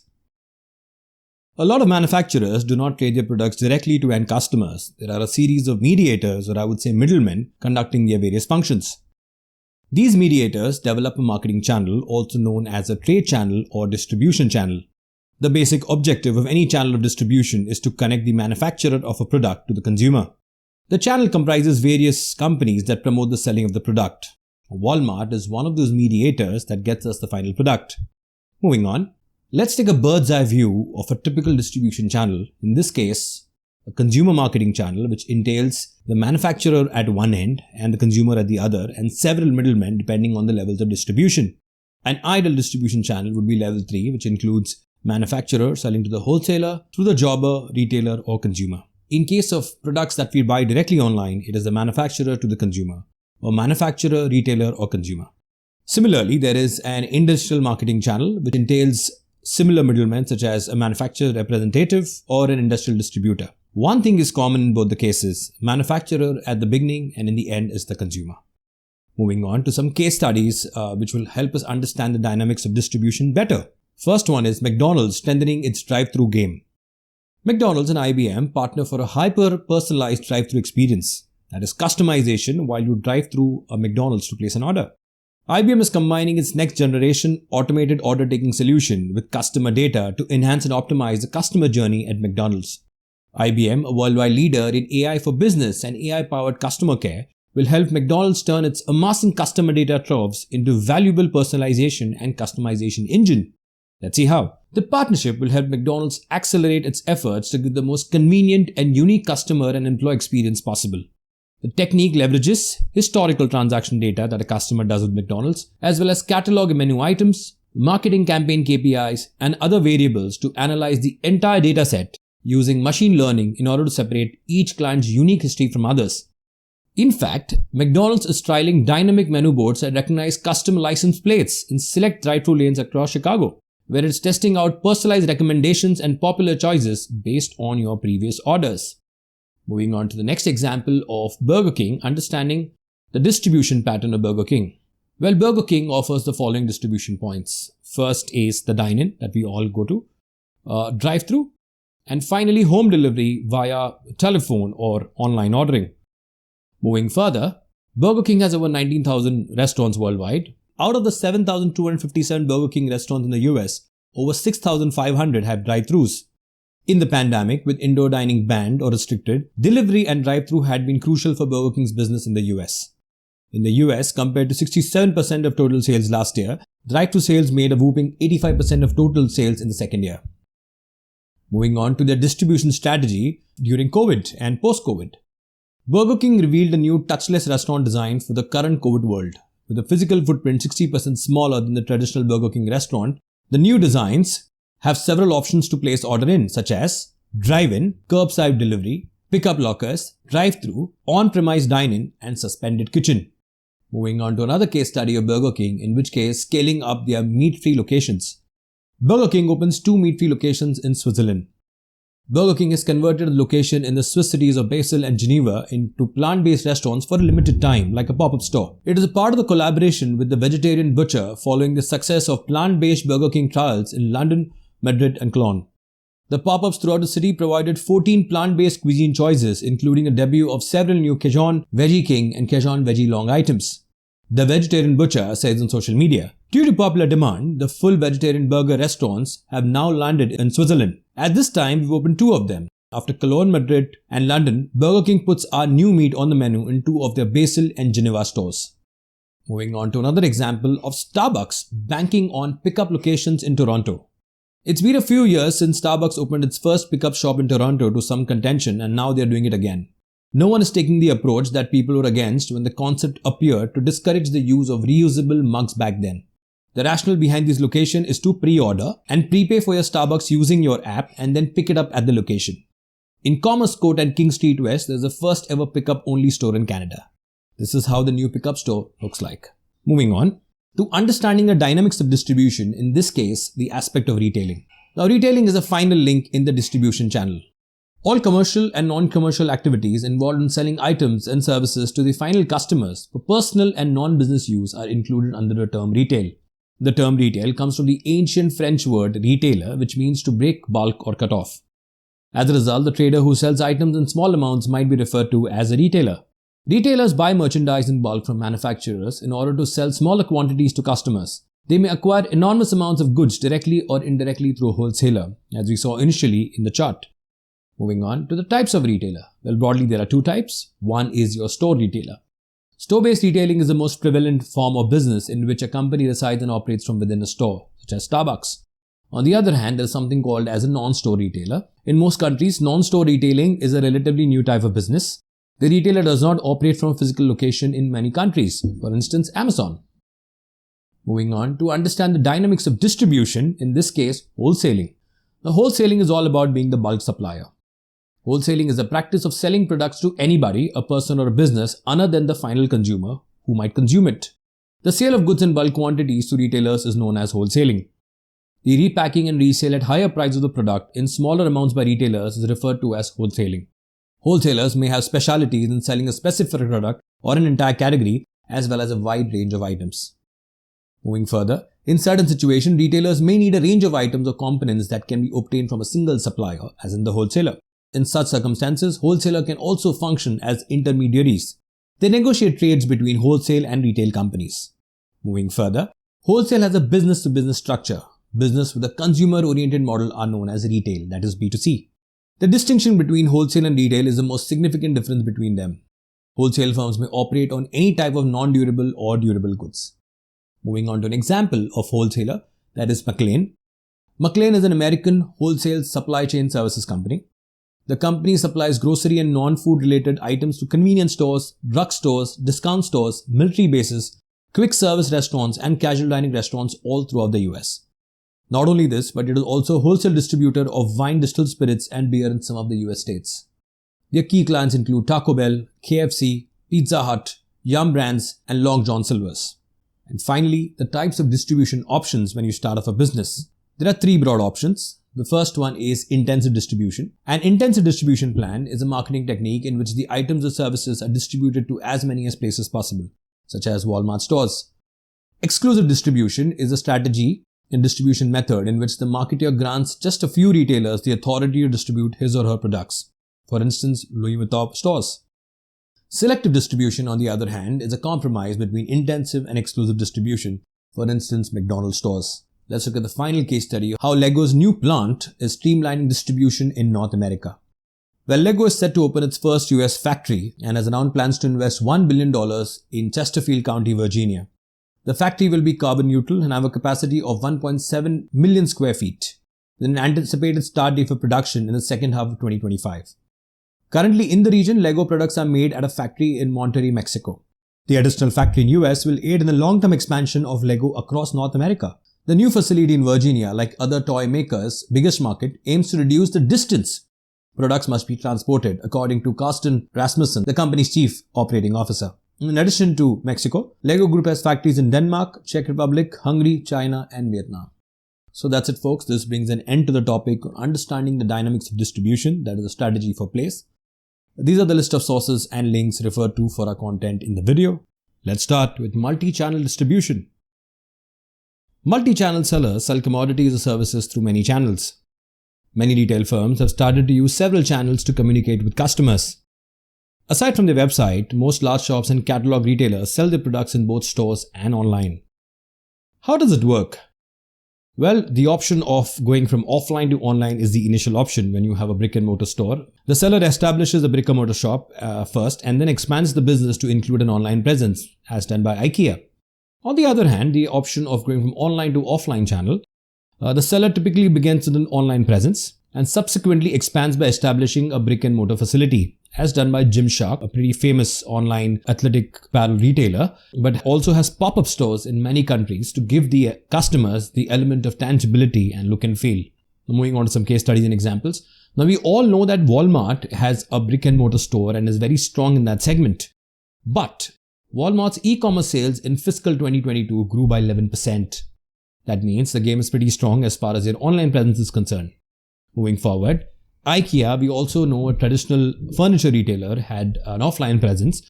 But in 2021, IKEA's online channel witnessed more than 5 billion visitors and online sales increased by 73%. Online sales now account for 26% of IKEA's total sales. That means long-time established offline retailers are also taking their online game seriously.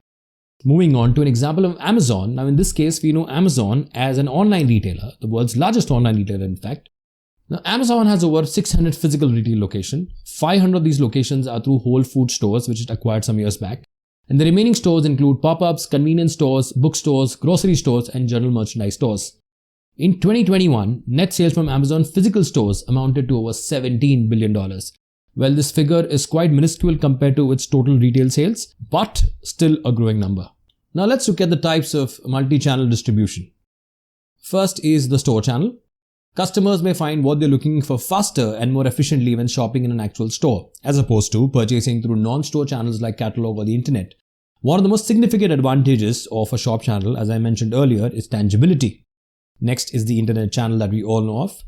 The term internet retailing refers to the sale of goods and services via the internet. It is also known as internet retailing, electronic selling, and e-tailing.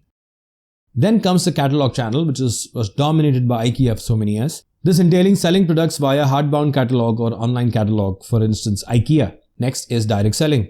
Direct selling is a process of interacting with customers in person at a suitable location. These people are taught to discuss product features or describe a service after taking an order. Next, television home shopping. A channel in which products are exhibited on television and customers' orders are taken via phone, internet or TV remote is known as teleshopping. And finally, the gamut of automated selling or automated vending machines. This type of retail chain offers goods in exchange for cash or the use of credit card. The items in this form of distribution are pre-stored and in stock and then handed out to clients after the payment is made. Vending machines, also known as automated retailing devices, are frequently found in public areas such as offices, schools, metro stations, shopping malls, etc. Now, how does multi-channel distribution help your business? First, it helps in overcoming the limitations of a store size because your online catalog can be massive. Next, it aids in market penetration because you get to the customer through various options. There is an optimized active inventory turnover. Effectively use your assets, and finally provides a large choice of items to the purchaser. So that's it, folks. This brings an end to the topic on multi-channel distribution. These are the list of sources and links referred to for our content in the video. Let's start with how to leverage your channel partners. Let's begin with understanding channel partners. A standard marketing channel, as we witness, is made up of an independent producer, a wholesaler, and a retailer. They may suffer a lower profit as a whole system, but the parts of the marketing channel which are small businesses aim to maximize profits. The channel may lack cohesion, but its members have no significant influence on one another. The company has to coordinate with several channel members at the same time. Moving forward, the producer and all channel members must reach an agreement on the condition and terms. It is critical that both parties fulfill their obligations in order for everything to run smoothly. The producer and all channel members must agree on things like pricing rules, sales conditions, and especially territory rights. Every channel member should collaborate with the other members of the network. An understanding among all channel members might result in a positive and a profitable experience for the company. Let's look at some case studies of understanding channel partners. First one of Apple. Along with direct distribution channel, Apple also employs a range of indirect distribution channels. Some examples of indirect distribution channels are wholesalers, retailers, and cellular network carriers. In fact, during 2021, the company's revenue through its direct and indirect distribution channels accounted for 36% and 64% respectively of total sales. The next case study of Nike. Nike has discontinued its collaboration with a number of major retail partners in the United States. With the aim to reach customers as much as possible, Nike has been speeding up its direct sales strategy. Nike announced the Triple Double Strategy 2X, their growth plan in 2017. The company made a promise to double its cadence and impact of innovation, double its speed to market, and double its direct connections with consumers.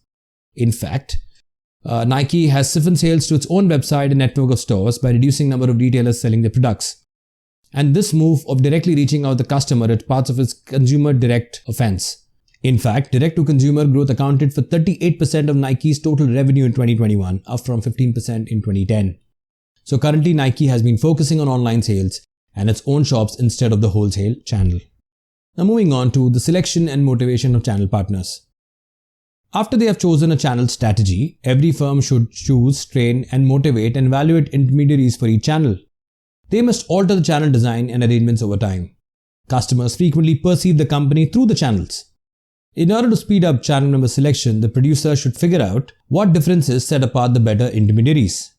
And for that, there are certain criteria such as the financial strength of the channel partner, the cooperativeness, reputation of service provided by the channel partner, record of profit and growth, other lines carried, and number of years in business. Now, let's look at the selection criteria of Subway. Subway has a special way of doing business. It partners up with individuals or families. This approach of the company is unlike in any other chain businesses which are ordinarily run by investment firms. Fred DeLuca, the company's co-founder, made the stores cheaper to set up and easier to open. Compared to the $45,000 charged by McDonald's, Subway charges most of the new franchises a meager of $15,000 as initial fee. However, Subway operators must relinquish 8% of gross sales, more revenue than other chains. Along with the 8% of gross sales, there are also additional fees and prerequisites that a new franchisee needs to hand over. Moving on to motivating channel partners. This is where you must provide the necessary motivation to your channel partners. They also need to be enthused. The vendor provides them incentives, larger margins, premium, advertising allowances, many among other things. Motivating channel partners may entail several strategies. A variety of strategic powers are required while interacting with channel members, and these are: first, legitimate power. The manufacturer's rules and ways of acting are expected by intermediaries under the contract. Legitimate power will continue to operate as long as the intermediaries believe the manufacturer is a respectable leader. Next is referent power. The intermediaries are delighted to be associated with the manufacturer since they are highly regarded. Example, Apple and HP incorporate high referent power. Next is the reward power.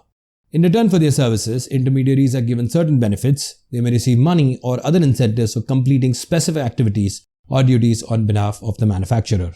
And finally, some case studies in managing your channel partners. The first one are McDonald's.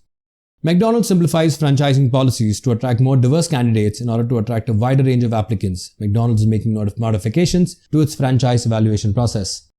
Starting in 2023, the fast food chain will analyze all the potential new franchises under the same criteria, unlike before where it gave special treatment to children and spouses of existing operators. In recent years, black franchisees have filed lawsuits against the company claiming racial discrimination.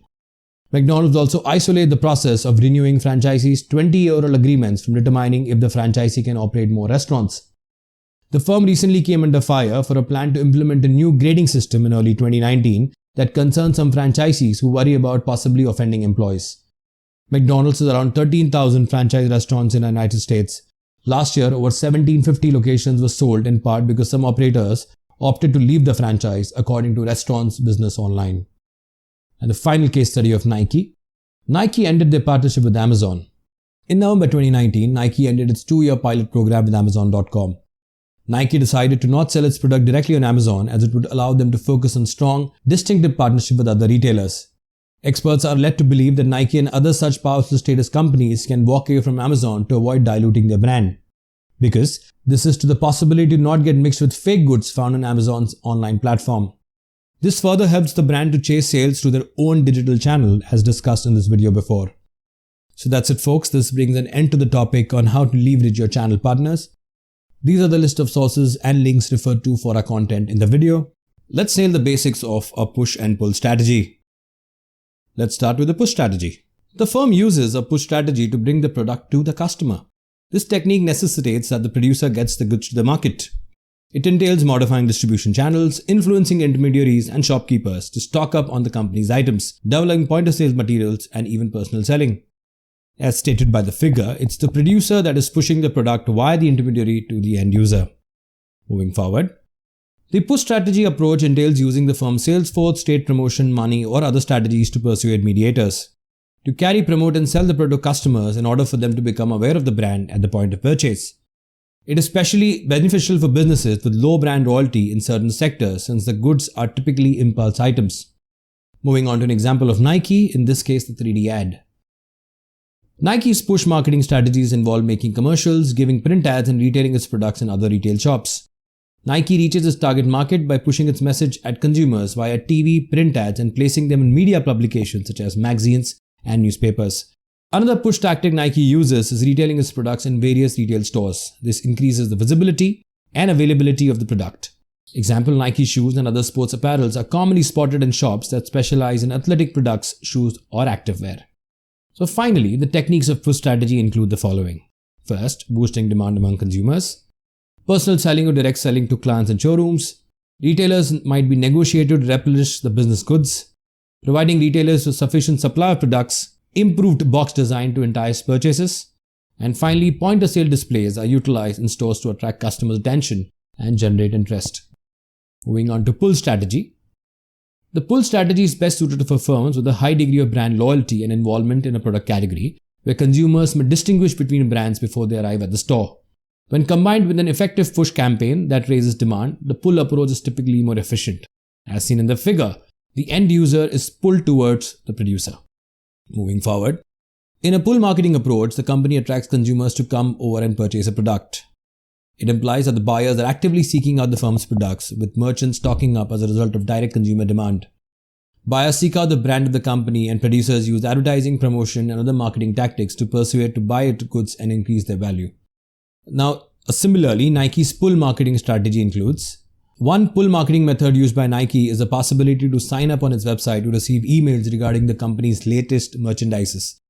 The website also incorporates links at the bottom website that redirect the viewers to various social media pages such as Nike's Twitter, Facebook, YouTube, and Instagram page. Nike also uses pull techniques by making use of several mobile apps such as Nike Soccer, Nike SB, Nike Plus Running, Nike Plus Training Club, etc. The app called Nike Fit addresses the concern of customers using the wrong fit shoe. It gives hyper-accurate sizing recommendation for its shoes by simply scanning your feet using your smartphone camera. So pull strategy entails the following techniques. First, the firm should have a strong social media presence including Facebook and Instagram, customer reviews on the internet and mass media advertising, sale promotion discounts utilized to boost sales, and finally, word of mouth recommendation. To conclude, so what works better, pull or push? The primary distinction between the two is how the company views its customers. In push marketing, the aim of advertising is to force the firm's product onto the customer who are not currently searching for it, whereas in pull marketing, consumers look for the firm's products as a result of a direct demand. Please note, push strategy entails the use of, say, display ads, billboards, and direct marketing, whereas pull strategy entails the gamut of social media, SEO, and blogs. So that's it, folks. This brings an end to the topic on the dynamics of push and pull strategy. These are the list of sources and links referred to for the content in the video. Let's nail the strategy of IMC. IMC stands for Integrated Marketing Communication. Integrated marketing communications are attempts by businesses to get consumers to become more familiar with, influenced by, and reminded of their products. Marketing communications link a company's brands to various people, places, events, brands, experiences, sentiments, and items. Moving forward, the gamut of IMC typically includes the following: advertising, sales promotion, events and experiences, public relation, online marketing, and direct marketing. Let's take a stab at each one of them briefly, with additional two elements in the marketing communication mix. And they are the following. Apart from the ones that we saw on the previous slide, mobile marketing and personal selling are the additional ones. Let's take a stab at advertising. Advertising entails print and broadcast ads, packaging outer, packaging insert, cinema, brochures, and booklets.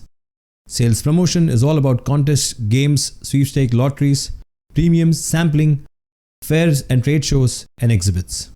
Events and experiences typically includes promoting through sports, entertainment, festivals, arts, and street activities. PR and publicity is all about press kits, speeches, seminars, annual reports, charitable donation. The gamut of online and social media marketing includes websites, email, search ads, display ads, and company blogs. The gamut of mobile marketing includes text messages, online marketing, and marketing through social media. Direct and database marketing gamut includes catalogs, mailings, telemarketing, electronic shopping, and TV shopping. And personal selling includes sales presentation, meetings, incentive programs, samples, fairs, and trade shows. Now let's look at each one of them briefly with suitable case studies and examples, starting with the first one, advertising. Advertisements are any paid form of non-personal presentation and promotion of ideas, commodities, or services by a recognized sponsor via media such as television, print, or outdoor. Let's look at an example of in-film advertising. In this case, Manolo Blahnik in The Sex and the City. Carrie Brashaw's obsession with Malola's shoes supported the Spanish designer to establish a household name. Their shoes have been highlighted precisely 16 times in 94 episodes, along with a pair of Malolas that were custom designed for the film, making a star appearance in The Sex and the City. The prop was used by Carrie's lover to propose her in place of a diamond ring. Such product placements are indeed obvious ones and used by a lot of relevant companies to advertise their product. Another example of outdoor advertising is a light bulb by Abbott Meadwickers BBDO for The Economist. The unique billboard lit up every time someone walked under it. Their advertising technique actively included people as they were a crucial part of the message. Moving on to sales promotion. Customer promotion such as samples, coupons, and premiums. Business promotions such as publicity and display allowances, and business and sales team promotions are examples of short-term consideration given to customers in order to promote trial or purchase of the product. The best example in this case is of Carlsberg. It was an advertising campaign, probably the best poster in the world, people around the ad were able to pour themselves a Carlsberg directly from the poster, which was installed with a Carlsberg tab and a glass dispenser. Moving on to events and experiences. Many businesses sponsor projects and activities which are carefully planned to generate brand-related conversations with customers. All such events or experiences might incorporate sports, entertainment, arts, etc. An example in this case is of FIFA World Cup. Adidas has been dubbed the world's longest running sponsor or partner of a global sports organization, in this case FIFA. FIFA and Adidas have had a connection that dates back to nearly 50 years. Since 1970, Adidas has supplied the official match football for all FIFA World Cup matches. Coca-Cola has been associated with FIFA since 1974 and it is an official sponsor of FIFA World Cup, which began in 1978. The agreement was extended until 2030 to include all major football tournaments. Moving on to the next, public relation. Public relation is concerned with a company's effort to publicize and protect its image or product communication both internally among their employees and externally with stakeholders by promoting or defending the company's reputation or individual product communication. The best example in this case is of Carlsberg. Notwithstanding advertising this beer as probably the best beer in the world, Danish brewer Carlsberg admitted that their well-known slogan might not be entirely accurate. Believing that it was one of the biggest but not the best, Carlsberg decided to redo their recipe entirely. The $20 million campaign was formulated in association with creative agency Fold7 to reinvent the brand and add honesty to the brand's policy. The campaign received colossal coverage due to its statements by channels like Sky News, The Metro and The Independent. It performed well on digital platforms too. Carlsberg employees reading out mean tweets earned almost 10 million views on Twitter alone. Moving on to online and social media marketing. Online activities and methods are designed to engage customers and raise awareness as well as improve the company's image or drive sales. The use of advanced online marketing technology allows business communication to be displayed on customers' cell phones, smartphones and tablets. The best example in this case is of Chinese influencer Via. In an hour-long live stream, China's famous millionaire influencer Via praised the Tesla Model 3 on Taobao. She mentioned some of the features of the Model 3 in an hour-long broadcast, and because she has 1 million followers who order a test drive via her channel. According to Bloomberg, roughly 4 million people watched the show, witnessing live streamer influencer Via go through Tesla's features from the music player to air conditioning. Via has a reputation for promoting items on Taobao, China's most popular retail sites, which is also utilized by influencers to advertise goods. In March, Tesla had a record quarter in China, ramping up production and selling more than 10,000 cars. Moving on to the next, direct marketing. Mail, phone, fax or the internet are all used to directly interact with consumers in direct marketing. Let's look at a campaign here of IKEA. IKEA's lax side table is popular with people looking for affordable and practical options. For its promotion in magazines, a 3D version of the table popped up as you opened the magazine insert, which instantly made it a memorable experience. And finally, the gamut of mobile marketing. Mobile marketing is a digital marketing strategy aimed at reaching prospective customers through smartphones, tablets, and other mobile devices via the internet. An example of Burger King's Burn That Ad campaign. Burger King launched an augmented reality trolling campaign in which customers could use the Burger King app to scan and virtually burn competitor advertising to earn a free Whopper burger. What a masterstroke. This was one creative way to utilize technology to benefit you while also generating enjoyable experience for your consumers. So that's it folks. This brings an end to the topic on how do you nail the IMC strategy. These are the list of sources and links referred to for our content in the video. Let's start with the power of social media and how to leverage it. Social media marketing, the inevitable strategy. In today's society, social media is an extremely important part of digital marketing.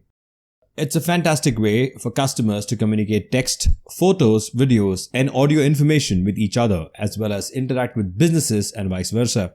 All marketers may now establish a presence online, express themselves, and be heard through social media, which is very important. Ultimately, social media marketing is the use of websites and social media platforms to enhance a product or service. Moving on to a case study which showcases the power of social media. In this case, somewhere in June 2022, McDonald's Pakistan stated that it will no longer be serving medium and large fries through a social media post. The rationale behind the move was attributed to supply chain issues. Well, there was quite an uproar in Pakistan. The announcement didn't sit well with the people in Pakistan. Social media users were astonished that even after 23 years of operations in Pakistan, McDonald's still faces such supply chain issues. The uproar stems from the fact that there is an ample growth of potatoes in the country. Moving on to another example of McDonald's again. In this case, McDonald's fans in the United Kingdom were surprised after seeing an epic large portion of sharing fries available in Poland. The video was shared online by TikToker foodreview.uk. In the clip, he held the huge box of fries and explained, "I'm in Poland at that moment and I think this may be the biggest portion of McDonald's fries in the world." The video went viral, stacking up more than 2.4 million views and about 230,000 likes. Moving on to social media platforms. First, online communities and forum. Many consumer groups with no financial or commercial interest develop internet communities and forums in the area of their passions. Some enterprises also contribute to specific communities and forums, allowing members from both sides to communicate. For instance, Apple communities and Lego community. Moving on to blogs. Blogs are online journals or diaries that are frequently updated. They have evolved over time into an important outlet for word of mouth. One of the main motives of blog is their ability to bring together people with similar interest. In today's age and period, popular blogs are turning into powerful opinion leaders. For instance, the Huffington Post, led by Ariana Huffington. Moving on to number 3, that is social networks. Instagram, YouTube, and other social media sites have emerged as major drivers in connecting businesses to consumers and business marketing. LinkedIn, with its emphasis on career-focused people, Facebook, one of the world's largest platforms, and Twitter, with its short messages or tweets, are 3 important social networks which we can't afford to miss if you run a business. Now moving on to some famous campaigns. First, Melt the Ice campaign by Wix. Wix arranged a Super Bowl contest. In this, users could win up to about $50,000, but the winner would be drawn only after a football fell out of a frozen block of ice. Why did it work? Wix used Facebook's then relatively new live video feature. They would help melt the ice only if users commented on the video, resulting obviously in more engagements. With this strategy, more participation would result in the video moving up higher in the user's newsfeed. Next campaign, Apple #short on iPhone. A pretty famous campaign with about 25 million posts on Instagram, as you can see. Apple wanted to convey to its users just how easy it is to shoot amazing photos on an iPhone. To show the photos off on Instagram, all the users had to do is use the #short on iPhone. Why did it work? iPhones are known for their top-of-the-class cameras. When competitors put in better cameras in the devices, Apple had to up their ante. All they needed was to simply turn to customer-generated content known as user-generated content. This immediately set them apart. Now, short on iPhone is a standard hashtag on Instagram, as I mentioned earlier, with more than 25 million posts. Moving on to the last example of Spotify's 2019 Wrapped campaign. Since 2017, Spotify has been noticing the year-end statistic into a personalized Spotify Wrapped summary and sharing it with its users. The campaign utilized social networking sites such as Spotify, Instagram, Facebook, and Twitter. They got bigger in 2019 with the wrap-up of the decade as a whole, that is from 2010 to 2019. Making the slideshow shareable in photos motivated users to share it on Twitter, Facebook, and Instagram.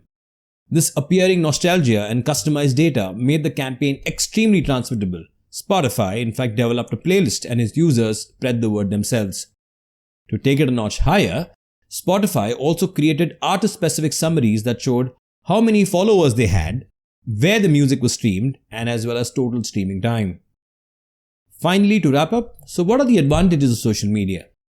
Let's make it very crisp. First, the aspect of user-generated content can be leveraged on. The element of earned media, that is, the reviews and comments that you earn from your audience. Greater reach, obviously. Message retweeted and reposted. Electronic word of mouth.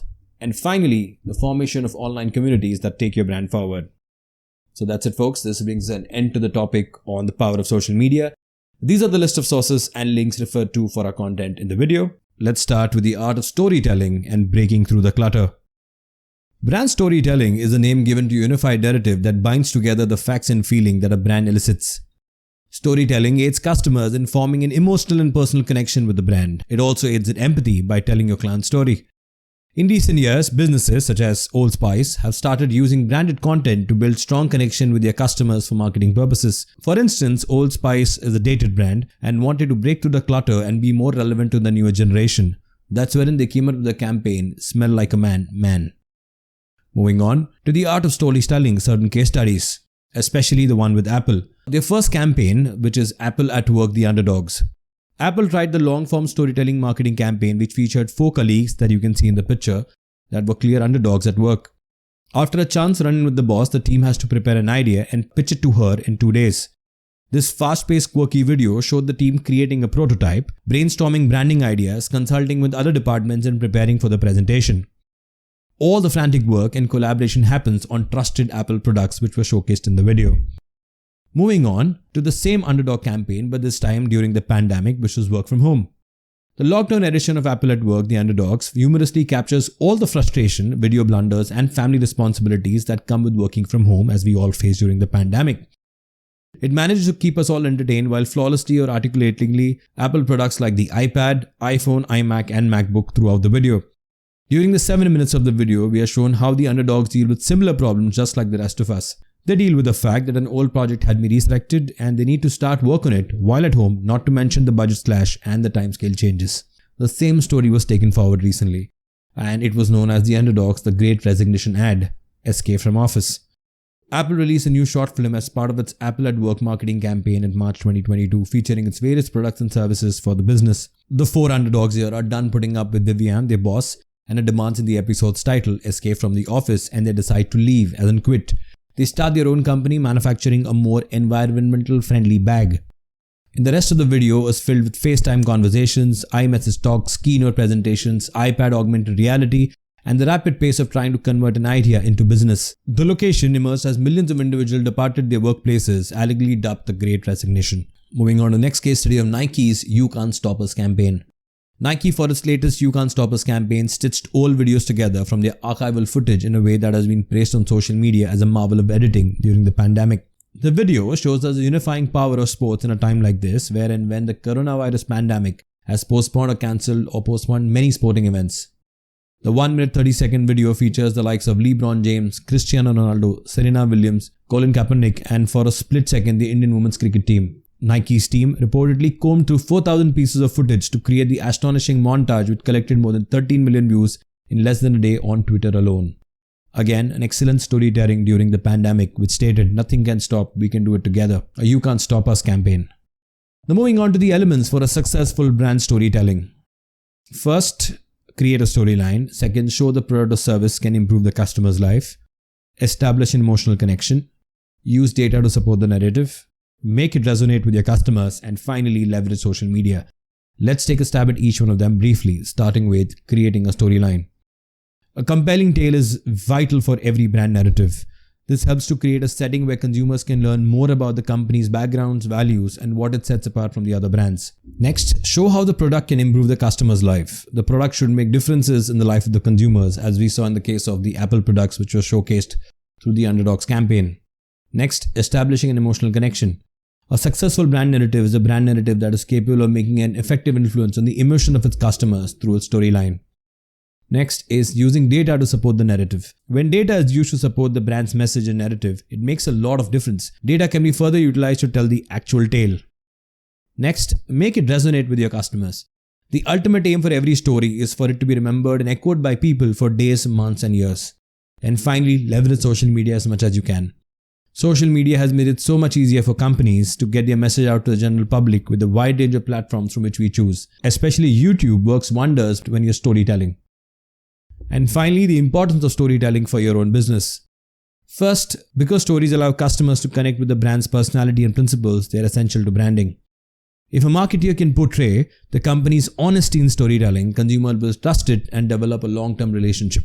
And finally, beyond informing clients about reasons to buy the goods or services, businesses must express their genuine experiences such as why it exists, why it is significant, and what matters to them across all communication, because that would give them a human life persona that would make them connect with their consumers. So that's it, folks. This brings an end to the topic on the aspect of storytelling and how it will help you break through clutter. These are the list of sources and links referred to for our content in the video. Alright, let's start with contemporary promotional strategies for your business, part 1. Let's start with the first one, ambush marketing. Ambush marketing, the bold move. The word ambush comes from a French word which has the meaning to put it in a wood.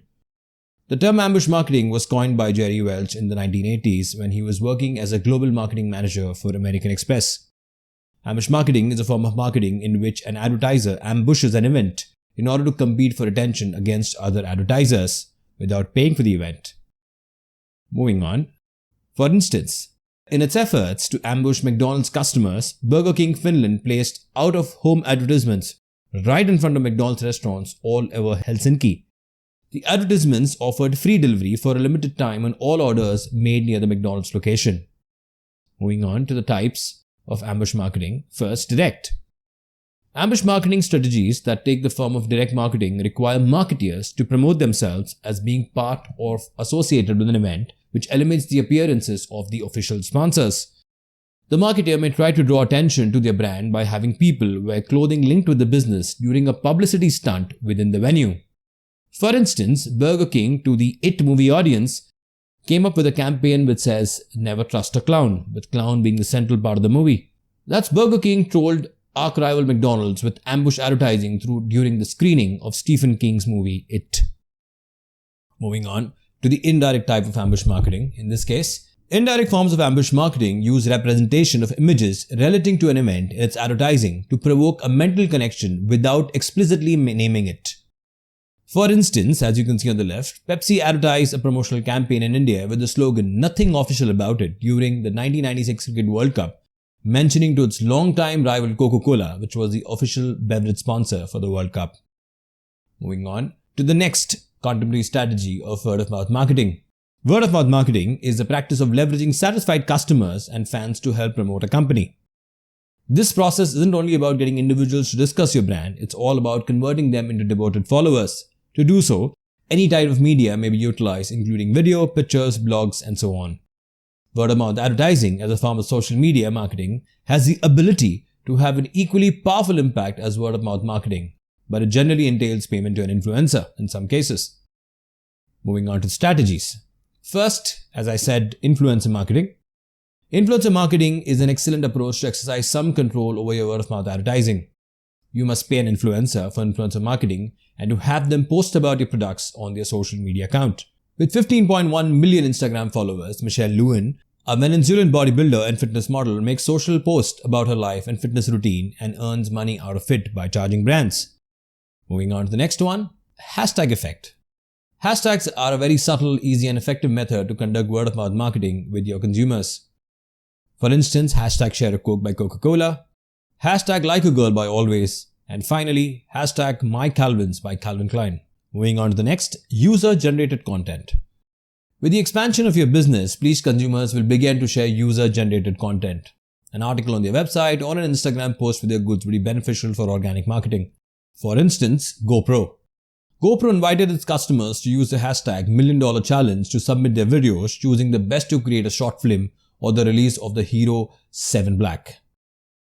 The movie contains many submissions, each of which received $1 million, hence the $1 Million Challenge, as a cut of the profits.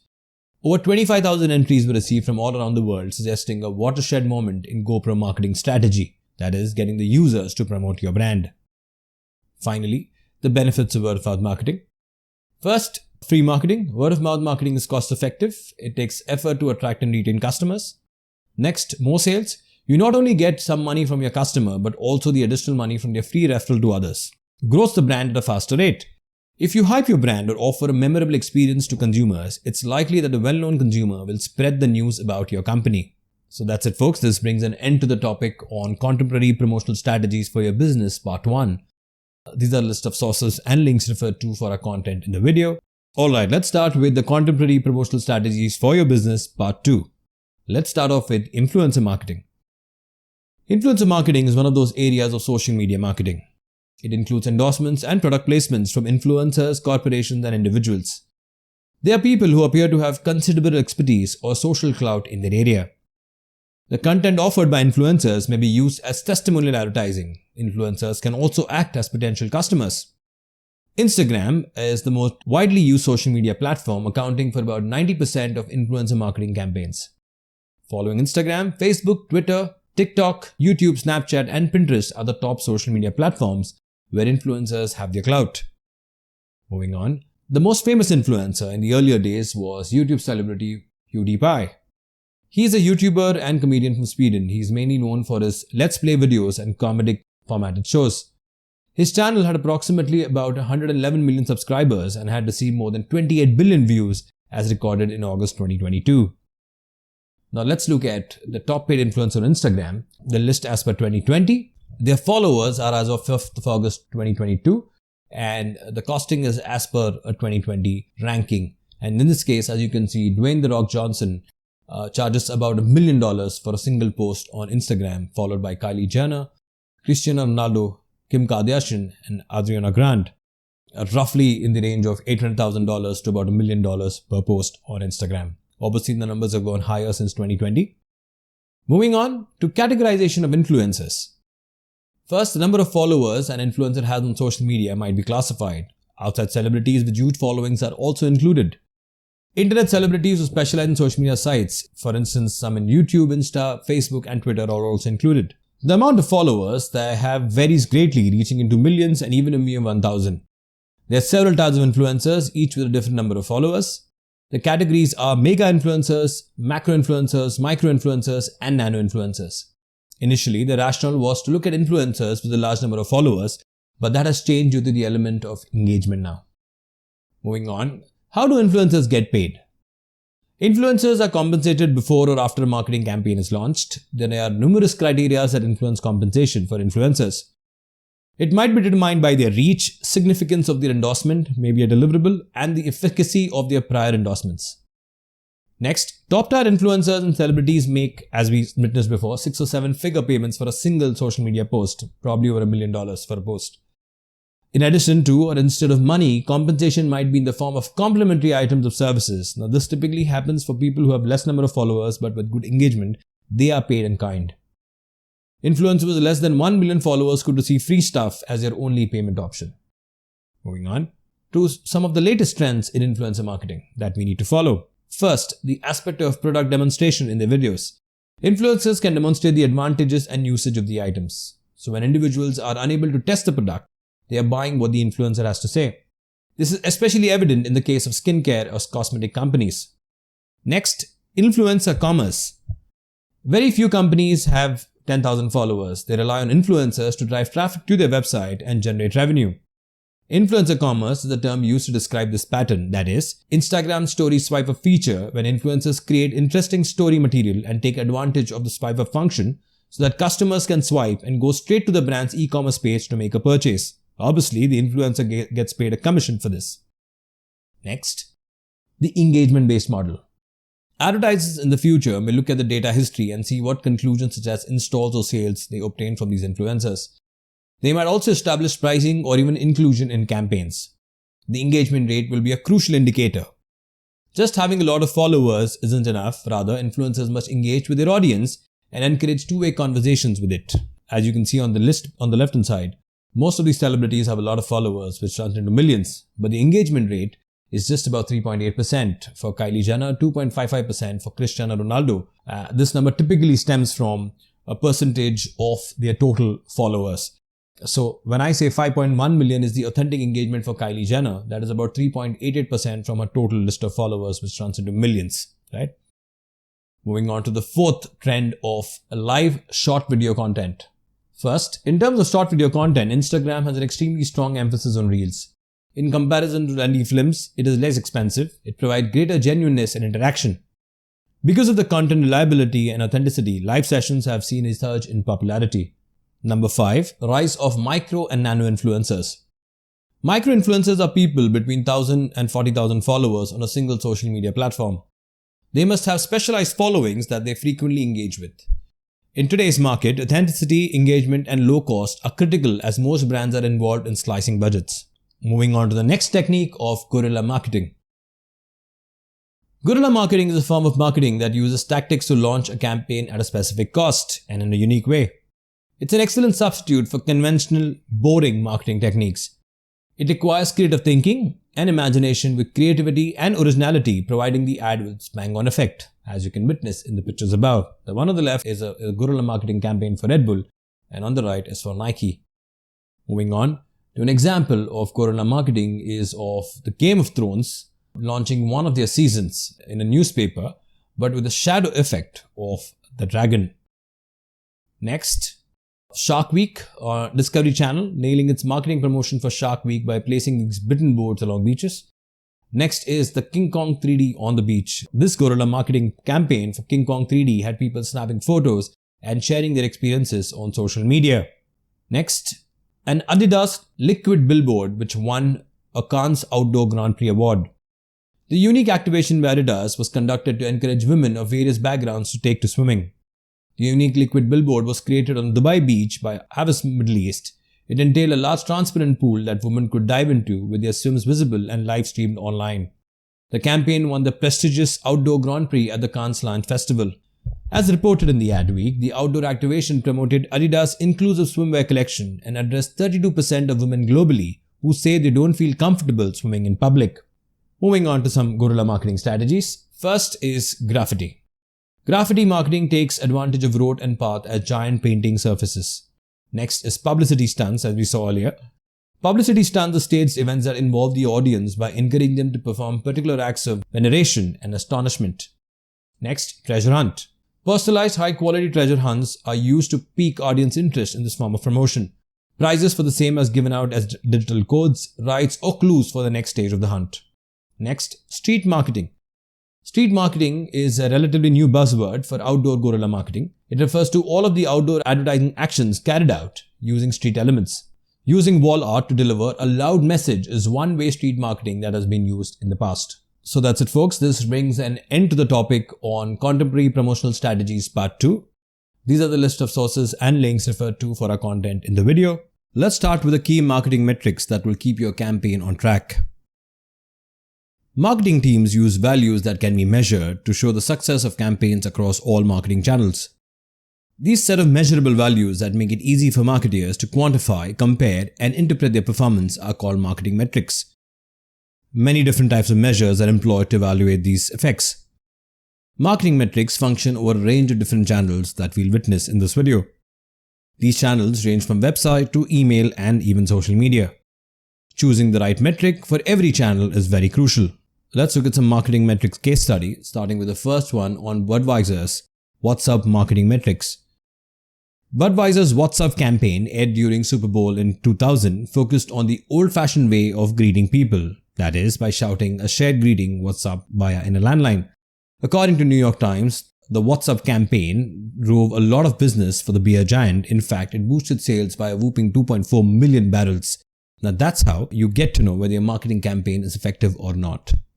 Moving to another example of Burger King's Whopper Detour campaign. Burger King's Whopper Detour promotion used geofencing technology to reportedly mark about 14,000 McDonald's locations across the US.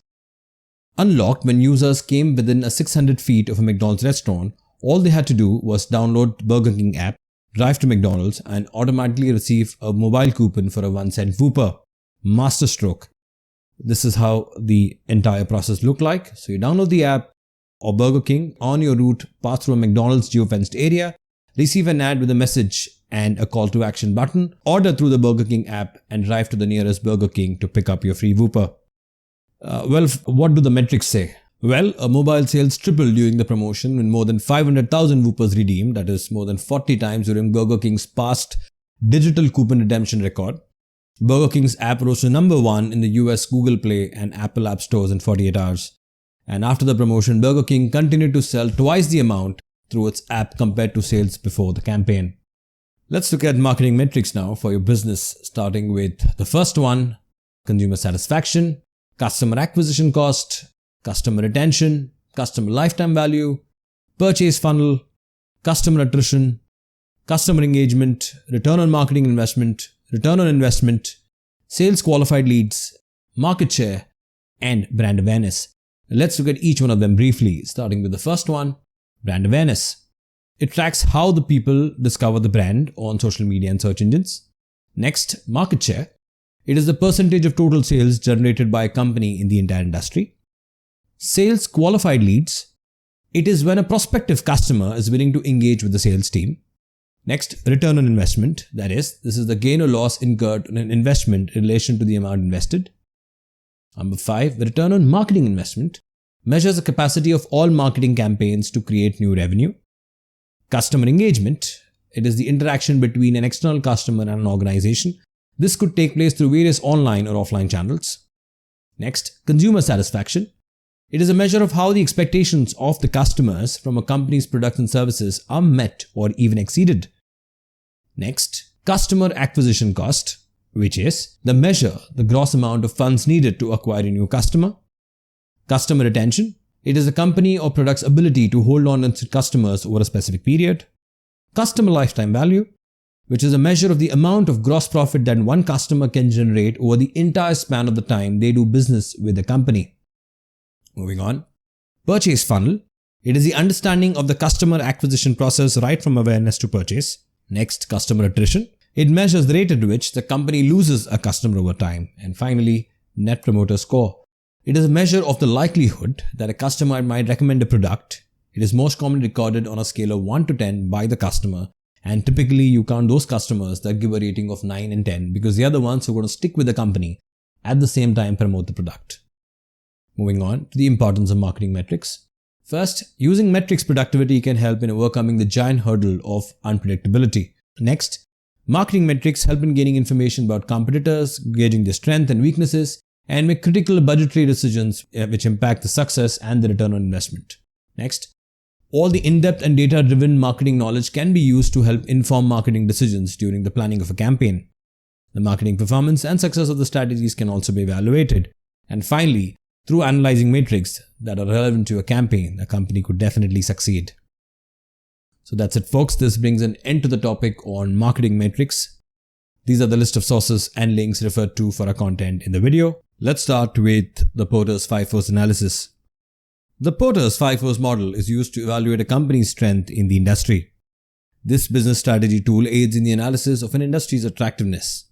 The model claims that an organization's competitive position within an environment is determined by 5 variables, or I would say forces, which are industry rivalry, threat of new players, threat of substitutes in the market, bargaining power of buyers and suppliers. Let's look at each one of them briefly, starting with the industry rivalry. The degree of competition among current players in any industry is known as industry rivalry. Due to increased competition, differentiation, price conflict, and advertising warfare, it becomes increasingly difficult for businesses to maintain their earnings. The best example in this case could be the industry rivalry between Adidas and Nike in the athletic apparel and footwear industry. Thus, industry rivalry on a scale of low to high is high when the number of competitors is enormous, the industry is expanding, when the exit barriers are high and the firms remain in the market and compete, low prices and scale of economics resulting from larger production due to large fixed cost, and finally switching costs for consumers are low. Moving on to the next one, threat of new entrants. When a firm's market share is lost as a result of the entry of new players is referred to as the danger of new entrants. The industry's entry and exit hurdles are generally behind this threat. However, when the firms that are performing poorly seek to improve their performance, they face a higher risk. When the profitability and these barriers are low, it becomes simpler for businesses to enter and leave the sector. For instance, Starbucks recently entered the energy drink segment by launching Bio Energy, a ready-to-drink beverage, thus going head-on with Red Bull in that segment. The threat of new entrants on a scale of low to high will be high when starting a business in the sector requires very little money, economies of scale, products have low switching cost, there's readily accessible technology behind it, products are not differentiated, the hurdles of entry and exit are significant along with profit margins. Moving on to the next one, threat of substitute products. A threat of substitute products refers to a consumer's ability to readily switch to the opponent's services and goods. When the danger is significant, product price trends must be tracked closely so that revenue isn't harmed. The appeal of the product fades as well. For instance, pizza and burgers are substitute goods. So is Bitcoin for the currency that we have today. The threat is looming. Thus, the threat of substitute good is low to high when there are several alternative products in the market. It is simple for customers to locate services or products that are equally or less expensive than a company's products, and competitor goods are of higher quality than the company's. Moving on to the bargaining power of suppliers. The bargaining power of suppliers is the degree to which suppliers have control over the price of goods. When the suppliers gain command over the items and their pricing, the allure of the market disappears. Being interdependent with numerous vendors and avoiding having a single supplier is one of the greatest methods to avoid this. Walmart is one of the leading suppliers that has a greater bargaining power compared to other suppliers in the market. Thus, Suppliers are more focused and well organized, that means the bargaining power is high. The existing products are distinct and successful. There are fewer options for alternative items in the market, and switching costs are substantial. All these 4 points would lead to greater bargaining power for suppliers. And finally, let's look at the bargaining power of buyers. The extent to which customers have control over lowering prices of items is known as their bargaining power. This situation arises due to many conditions, but the basic one remains to be the presence of a large number of buyers. Differentiated products might aid in reducing buyer bargaining power. Moving on, the bargaining power of buyer is high when multiple vendors offer comparable goods, switching costs are low, shopping expenditures are low, the product is non-differentiated, buyers buy in bulk, and finally, a group of buyers looking to acquire a larger quantity of item. So that's it, folks. This brings an end to the topic on Porter's 5-force analysis. These are the list of sources and links referred to for our content in the video.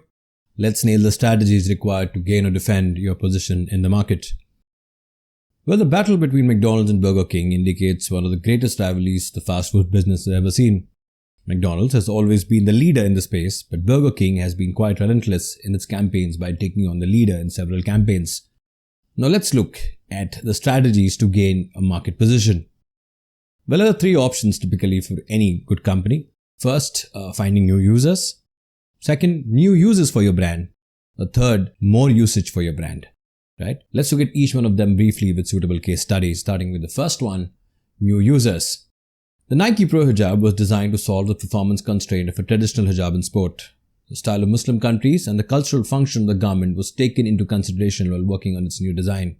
The extremely breathable fabric of Nike Pro hijab is soft, lightweight and durable. The long back and the pull-on design ensures that it fits well and doesn't untuck while working out or while competing. Nike scored brilliantly over here. Next, new users for your brand. One brilliant move is to flesh out new users for your brand, either from the same features or by adding new features. And no one does this better than the Apple Watch, which launched the future of health in your wrist. In today's change environment, the main watch feature is measuring blood oxygen level with its path-breaking new sensor and app, enabling the user to also take an ECG anytime, anywhere, thus finding new users for a watch. At number 3 is more usage. Netflix. Companies persuade customers to use more of a product than they generally use on an occasion. Netflix has nailed this technique through its personalization strategy. Personalization is one of the strengths of Netflix because it allows each customer to have a different screen that matches their likes and interests. Netflix ensures that through personalization, its various content, one for each member profile. Now moving on to strategies to defend your market position.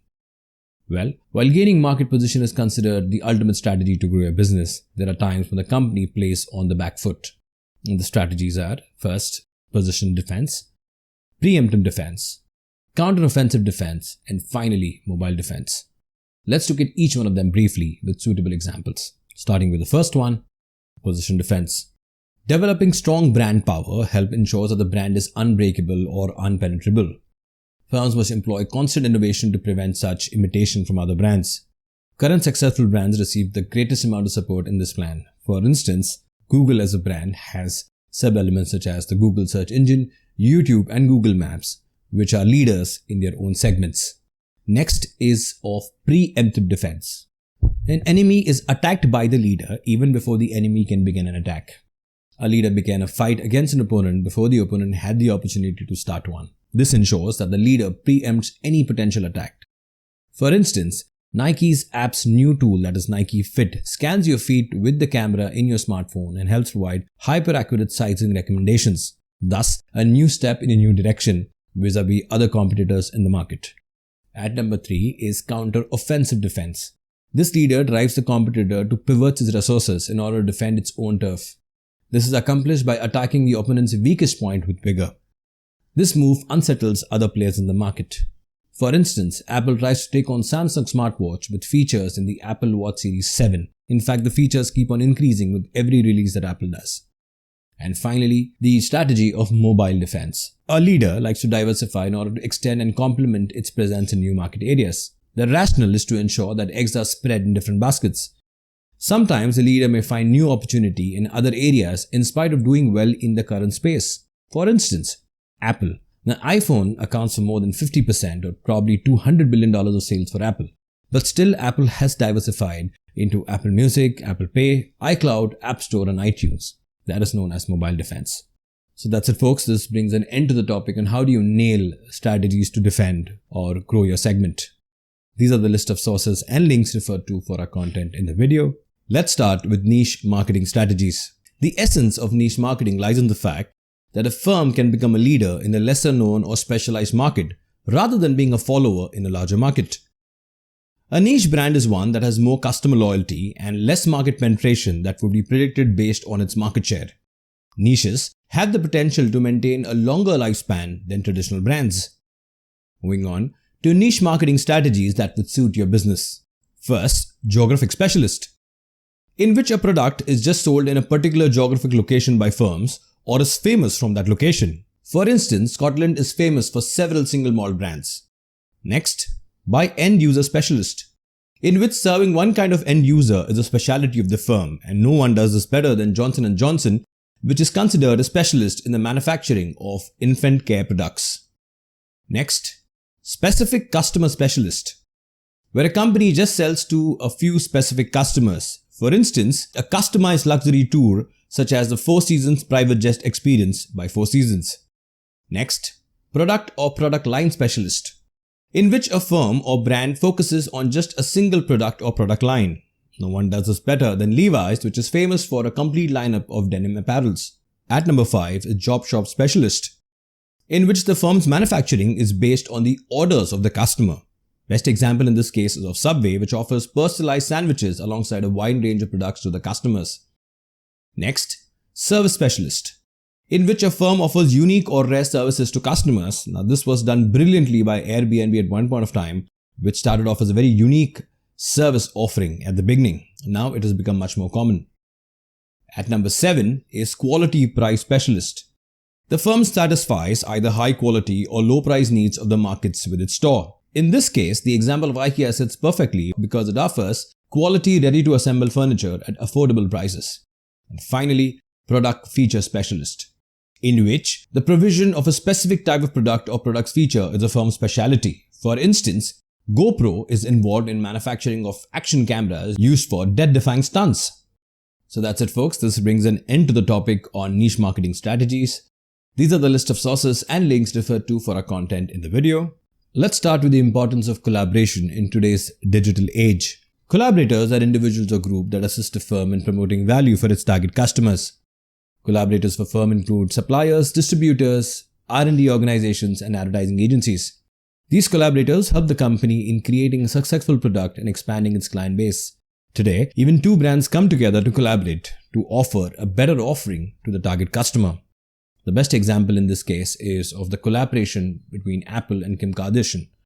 Apple and Kim Kardashian announced their first collaboration, launching the Beats Fit Pro wireless earbuds in nude tone shades. The Kardashian-approved buds are being sold at $200 or $20 more than the standard buds. The minimum colors are inspired from Skims, the shapewear company launched by Kardashian. As stated by Apple, the buds will be available in 3 shades: Moon, Dune, and Earth. Moving on to another collaboration between Supreme and Nike. Nike and Supreme have been collaborating for more than 20 years. In fact, Supreme first presented a reworking of Nike Shox design way back in 2000. The original sneakers were designed by the label's footwear master Bruce Kilgore with those stunning shock columns at the back. The Supreme design has now taken Nike's Shock Ride 2, a slight modification to the original design, and relaunched it in 4 colorways. The shock columns have always been a head-turner with the Supreme branding. Moving on to the next example of collaboration between Jacquemus and Nike. French designer Simon Paul Jacquemus revealed the news of his new collaboration with Nike. He unveiled a new pair of sneakers created in collaboration with Nike on Instagram recently. The creation of Jacquemus often draws inspiration from the world of sports such as golfing and diving. Moving on to the levels of collaboration that a firm can go through. The way a firm is formed and the degree of formlessness of the collaboration are 2 key factors in determining its relationship with its collaborators. The nature of connection is contingent on this relationship. It could be explicit or implicit. Let's look at explicit collaboration. A formal collaboration such as an agreement, franchise agreement, or joint venture exists. Through the key formal cost efficiency and effectiveness can be guided towards. There may be several drawbacks, including a low degree of flexibility, or probably high switching costs, and so on. It is possible that collaborators might become future competitors since they would have access to all information regarding profits, policies, and other terms. The example in this case is of Reliance Brands Limited possessing the right to run super premium global brands in India. Ranging from luxury, bridge to luxury, high premium and high street lifestyle, Reliance Retail has a portfolio of about 45 international brands. Some of the premium brands include Diesel, Gas, Superdry, Brooks Brothers, Burberry, Coach, Giorgio Armani, Hamleys, Jimmy Choo, Kate Spade New York, and Steve Madden. Now moving on to implicit collaboration. There is no written contract or relationship between the collaborators in this case. It is more adaptable by nature. This flexibility may be accompanied with a lack of ability to anticipate channel member actions. Implicit collaboration falls short of the mark when it comes to channel member commitment. Implicit collaboration lacks a mechanism for integration. As a result, explicit collaboration is more cost-effective than implicit. One of the best examples of implicit collaboration would be the unorganized retail market in India and China, typically of street shopping. Moving on to the advantages and disadvantages of collaboration. First, the effectiveness. Due to collaboration, a firm may specialize in a certain aspect of value delivery process. It can range from R&D to manufacturing and distribution. Next, cost efficiency. Value is generated by efficiency. Every collaborator can reap the benefits of scale and expertise by learning a specific function, which makes an offering cost efficient. At number 3, speed. Collaboration lets you achieve your objectives faster than if you develop in-house expertise. Manufacturers may use existing distribution networks to gain access to target markets almost immediately, as done by international brands in India through Reliance Retail. And finally, the element of flexibility. Collaborators need less commitment of resources. They may also provide enormous freedom when it comes to adopting new technologies, entering new markets, and exiting existing ones. Now let's look at some disadvantages. The first one being loss of competencies. When the company outsources its fundamental activities, its core competencies are weakened. The ability to innovate is hindered over time as R&D tasks are outsourced. Next, empowering the competition. Now this is a tricky one. When a firm outsources its most important operations, it allows collaborating parties to acquire new skills that are strategic in nature. As a result, it's probable that these collaborator businesses will become future rivals. And finally, the element of loss of control. Loss of control takes away the core essence of the brand. Delegating parts of a company's operations to an external entity may result in loss of control over the value creation process. It makes it difficult for companies and processes. It has an impact on the quality of goods. And finally, it restricts the company's capacity to examine the financial aspects of value creation. So that's it, folks. This brings an end to the topic on the importance of collaboration in today's digital age. These are the list of sources and links referred to for our content in the video. Let's start with how to acquire new customers. The gamut of customer acquisition. The term acquisition of new consumers refers to gaining fresh clients. It entails the following process by which a company reaches new customers and encourages them to buy its product or use its services. Thus, a customer goes through a journey of being a stranger, then a visitor, then into a lead, then into a customer, and finally promoting your products to other customers, becoming a promoter. Now let's look at customer acquisition strategies for your business. Starting with the first one, in today's age, which is very important, is the element of content marketing. The main ingredient of marketing is content. Ebooks, videos, guides, blog posts, images, etc. may be promoted via social media, email, and other channels. When compared to marketing methods, content marketing is 62% cheaper and generates 3 times the amount of leads. So it's very important to have a good website or a social media page in place in order to generate and disseminate content. Number 2 is the importance of customer referrals. The referral program, for instance, for riders on Uber is very direct. Cash credit used on the first ride will be provided immediately on sign-up. This was a trend that was used earlier. If a friend signs up using your code, both you and your friend will receive cash credit as a referral reward. The idea here is to leverage on your existing customer database and customers. Moving on, at number 3 is your customer loyalty program. Customer loyalty programs keep the customer hooked onto brands with good deals and offers, basically rewarding them for sticking to your brand.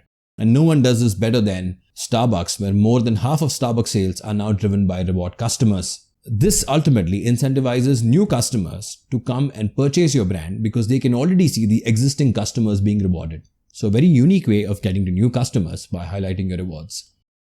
Number 4 is leveraging social media. Did you know that 4.6 billion people in the world now use social media? and the average daily spend time on these social media sites is roughly 2 hours and 27 minutes. Well, Domino's leveraged that way back in 2015 when they came up with an ordering system based on emojis. The Twitter-based campaign was so successful that it won the year's Cannes Titanium Grand Prix for most breakthrough idea of the year, that is ordering a pizza based on tweeting an emoji. At number 5 is the presence on forums. To generate genuine referral traffic to your website, you must answer suitable queries on Quora.com. It's a significant achievement to be featured on question-based sites like Quora because that shows your credibility, authenticity, and expertise. At number 6 are giveaways. Consider offering something for free if your products aren't selling. Weekdays or monthly giveaways can be more practical than giving thousands of items for free. You have a chance to compete and win against your rivals by providing your consumers with the sense that they have accomplished something. It could be a competition or a contest that would ultimately reward customers. At number 7 are testimonials. You may use existing clients as a resource to attract new clients. You may persuade delighted customers to provide you a testimonial in exchange for your service or product if they are satisfied with your work. Typically, the reviews left on mobile apps and app stores work wonders for brands. At number 8 is the element of search engine optimization. With the aid of SEO, you may make your marketing efforts more efficient and improve the discoverability of your content for your audience online. The primary goal is to persuade people to click on and achieve high ranks in the search engine result page, that is typically your Google search page. The strategies for SEO include your primary keyword or phrase in the title, add related alt text to your images, upload video and audio transcripts, and link internally within your site. Moving on to number 9, influencers. Influencers are trusted by customers, thus they need to be a part of your customer acquisition strategy. The best example in this case is of Apple and Kim Kardashian's announced their first collaboration recently, launching the Beats Fit Pro wireless earbuds in nude tone shades, inspired by one of the apparel lineups of Kim Kardashian. Moving on to number 10 is the strategy of push notifications. Push notifications are pop-up messages sent to a user's smartphone device by a mobile app that reflect even when the mobile app isn't open or running in the background. No one does this beautifully than Starbucks. Starbucks routinely sends a special offer to its users, sometimes personalized to the name and their favorite drink. Now moving on to the math behind customer acquisition cost. The cost paid by businesses to acquire new customer is known as customer acquisition cost. The sum of all expenditures associated with the acquisition is then divided by the total number of new clients acquired.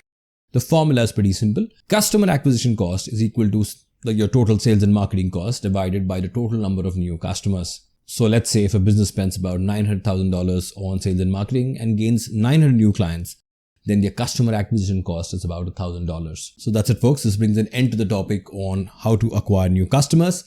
These are the list of sources and links referred to for our content in the video. Let's start with customer relationship management. The gamut of CRM is a process of carefully managing extensive information on all clients and customer touchpoints to improve loyalty. CRM, in which individual account information is utilized, allows businesses to deliver exceptional real-time customer service. We will see that how. Customer value is a significant predictor of company success, and as a result, CRM is very, very important. Personalization of marketing and empowerment of customers are two key elements of CRM that we will see in this video. Let's look at a case study of Netflix and CRM in it. Well, Netflix offers a unique homepage for every customer. Using customer data, a unique homepage is created for each and every single user. It shows content that best matches the interest of its users, which as a result enhances the overall platform experience. Next, likes and dislikes. On the basis of likes and dislikes, Netflix uses content to chart the success and failure of the personal recommendation based on what you and I like. It would throw us certain topics and content. For example, if a user watches a lot of horror genre content, then she or he will be recommended similar movies to keep them hooked onto the platform. Moving on to personalization. It's all about making sure that a brand's marketing and the brand itself are as personally relevant as possible to as many people as possible. Because no two customers are alike, achieving this might be difficult. Companies use email, database, phone centers, websites, and other methods to build a strong relationship between consumers and businesses. Once a consumer establishes direct contact with the firm, it becomes clear how important personal information is in CRM. Personalization ensures that a customer is always surprised with tailor-made offers. Taking the example of Netflix forward, through artificial intelligence, They fire up and power its recommendation engines, and Netflix uses a combination of AI and machine learning. The company not only uses customer viewing data, search history, and rating data, but also the time, date, and the type of device used by the viewer to help make precise recommendations. In fact, it also gives out personalized trailers. Netflix team is also working on an AI engine that can generate personalized trailers by analyzing their customers' behavior on the platform. This is done by inferring what one is most likely to click and play. Moving on to database, the core element of any robust CRM strategy. A customer database is a sort of organized knowledge about individual consumers or potential customers. It serves as an important source of information for the creation of a lead, qualification of a lead, product or service sales, or relationship management with clients. The data is always up to date, accessible, and useful. That should be the core idea behind it. This database of consumer information is acquired via consumers' transactions, the data that they enter, phone queries, and cookies. Ideally, a thorough customer database should include the following information. First, customers' prior purchases, their demographics such as age, income levels, family members, birthdays, etc., psychographics such as interests, opinions, and activities, and the element of GPS of technology that takes personalization a notch higher. Moving forward, a case study wherein Nike bets big on data analytics through acquisition of a firm known as Zodiac. Nike acquired a company in 2018 called Zodiac, which leads in data analytics. Through Zodiac, Nike can assemble data points from customers. These data points collected from Nike app and other devices are connected like Fitbits. These apps help in understanding customer habits and in turn predicting the purchase decision of the customer. On average, if a customer buys shoes every 6 months and it's been 12 months since a single purchase has been made, then Nike will reach out to the customer and remind them to restart their purchase cycle through offers, obviously. Finally, a robust database will help us in the following ways. First, distinguish potential customers. Many businesses use advertising to generate sales leads. These advertisements frequently include a type of response feature. A link to a homepage, a toll-free number to contact, or even a business reply card are examples of response feature. Next, helps decide which proposal should be presented to which customer. Customers who are interested in the product or service being sold, upselling and cross-selling and products, and service lineup, the indicators that describe the ideal target customer for a given offer. The measures are then applied to the database to identify all those who have got similar interests to the concept of the ideal target customer. By keeping track of response rates, firms may enhance targeting precision. Next, to intensify the loyalty a customer feels towards the company or brand. Customers' demand should be considered. Gifts, discount coupons, and reading materials should be sent depending on the client's preferences. These activities generate interest and enthusiasm among customers regarding the brand. Typically, Harley does this in the HOG, that is the Harley Owners Group. And finally, to reactivate the purchases of customers that we saw in the case of Nike. Information databases are used to the maximum extent by automatic marketing or automatic mailing systems. It aids in the delivery of personalized birthday and anniversary cards, reminder emails for holiday shopping, and seasonal promotions. The database also aids in generating profitable or timely offers to customers, which may aid in increasing sales. So that's it, folks. This brings an end to the topic on the gamut of customer relationship management. These are a list of sources and links referred to for our content in the video. Let's start with how to attract customers in today's omni-channel age. Let's start with the gamut of marketing funnel before we get there. The marketing funnel tracks a percentage of a target market at each step in the decision-making process, from somewhat aware to extremely loyal customers. Customers must go through each stage before becoming steadfast customers. Marketers even expand the funnel to include long-term customers who may become brand advocates or even business partners. The funnel emphasizes the need of drawing in new consumers as well as retaining and nurturing the current ones. Let's take a stab at the marketing funnel. We start off with the target market, then move on to customers who are aware of the brand, that is, they have heard about the brand. Then are the ones which are open to trial, as in, I'm open to trying the brand but have not done so. Then comes the trier, as in the non-rejectors. That is, they have tried the brand and would use again but have not done so in the past 3 months. Moving on to recent users.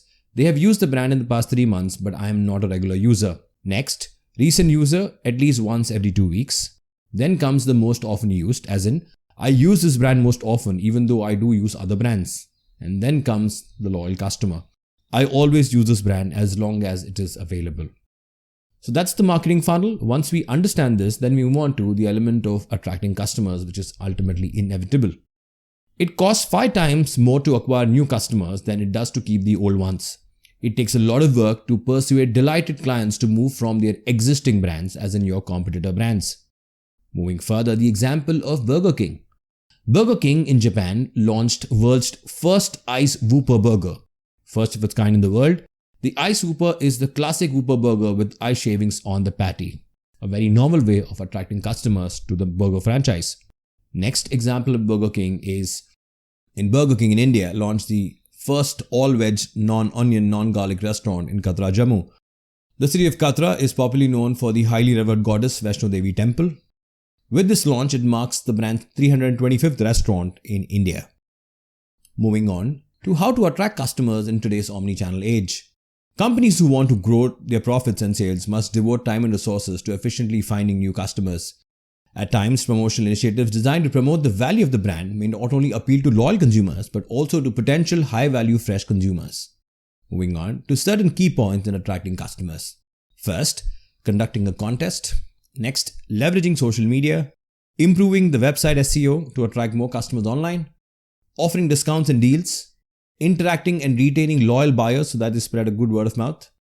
Associating with complementary businesses, and finally, establishing the trust with the help of customer reviews. Taking an example of Tesla here. Tesla owns the customer experience, and that's what keeps the customers attracted to the brand. Let's see how. Tesla has been an exceptional brand from the inception of the car buying experience. By doing so, the firm exercises more control over how they present their vehicles and their sales representative scripts. Unlike any other conventional dealership, Tesla trades its cars to consumers directly instead of licensing its cars through independent dealerships. Because the same company does everything from the initial test drive to follow-up maintenance, customers can depend on the quality and the consistent experience. So that's it, folks. This brings an end to the topic on how do you attract customers in today's omni-channel age. These are the list of sources and links referred to for our content in the video. Let's start with the gamut of customer retention. Customer retention is holding your pack of customers together. It is a process of encouraging existing clients to continue buying products or services from a business. Customer retention, as the name suggests, is distinct from customer acquisition or lead generation. Customers who are compelled to purchase from your company again and again typically become brand loyalists. They may even become indirect brand advocates, spreading the news within their social network, turning them into brand ambassadors. Moving on to Elon Musk's personal touch. Well, Elon Musk's personal involvement retains customers. Let's see how. In today's times, it is not very unusual for people to tag brands or CEOs on social media when they have a bad customer experience. However, it is rare for any CEO to respond to customers directly. Not only did Elon Musk reply to an individual's complaint on Twitter, well, he does that pretty often, but also sent a reminder to Tesla stores that customer experience is of utmost importance. This not being the only incident, Elon Musk is known for engaging with his customers personally. Moving on to why retain customers. Finding new customers and expanding the business are not always enough for a company to succeed. Many firms are susceptible to customer churn or defection. Adding consumers is similar to pouring water into a leaking container in these situations. Customers who leave are dissatisfied with their experience, revealing unmet needs and expectations, poor product or service quality, and high complexity as well as billing mistakes. To reduce defection of customers, define and assess the retention rate of each account. By account, you mean customers. Define the reasons for customer erosion, as in why they're leaving you, and those they may be handled later. And finally, compare the lifetime value of a lost client to defection rates and cost. Moving further, even the employees come into the picture here. So, employee training and selection allows prospects to feel welcome, as in your prospective customers should have trust in your employees. If employees are knowledgeable and pleasant, it's more likely that client queries will be adequately answered. This works wonders in the service industry where your frontline employees are interacting with your customers. Moving on to some other ways of reducing defection of customers. First, increase the longevity of customer relationship. No one does this brilliant than Starbucks. Customers are more likely to stick with the firm if they are more engaged with, example, Starbucks rewards. The other one is cross-selling and upselling. Well, Harley-Davidson does this beautifully. Harley-Davidson provides more than just motorbikes. It also offers goods such as gloves, leather jackets, helmets, etc. The kind of merchandise that you would require while riding a motorcycle. Moving on. Starbucks again. Starbucks, the coffee chain, has always been innovative with their marketing, especially in the acquisition and retention department. Their mobile order and pay feature within their app is one of their most innovative customer retention strategy. Due to this new feature, customers can order their coffee before they even arrive at the shop. The most straightforward takeaway here is to make your products and services as easily accessible as possible. Here, the brand identifies the desires and behaviors of its customers and creates tools or systems that help them to empower through an app or other traditional methods. Another method of retention for Starbucks is entering the NFT space. Starbucks plans to unveil its Web3 initiative, which includes coffee-themed NFTs at its Investor Day event later in 2022. Starbucks had earlier announced its plans to enter the Web3 space. Apart from the fact that NFTs will serve as digital collectibles, it would also offer their owners access to exclusive content and other benefits. Moving on to another method of retaining customers is through empowering them. Customers should feel empowered, enabling them to make an informed decision. By providing these tools and information, you allow customers to pick the brand experience they want. They become natural marketeers for the company if they choose their own experience and like it. Some of the tools that let customers feel empowered are: first, customer self-service, which is typically done in McDonald's; social media, where they can interact with the brand; reviews and testimonials that they leave on the App Store or the company website or in blogs; customer feedback taken on a regular basis; and finally, the aspect of co-creation.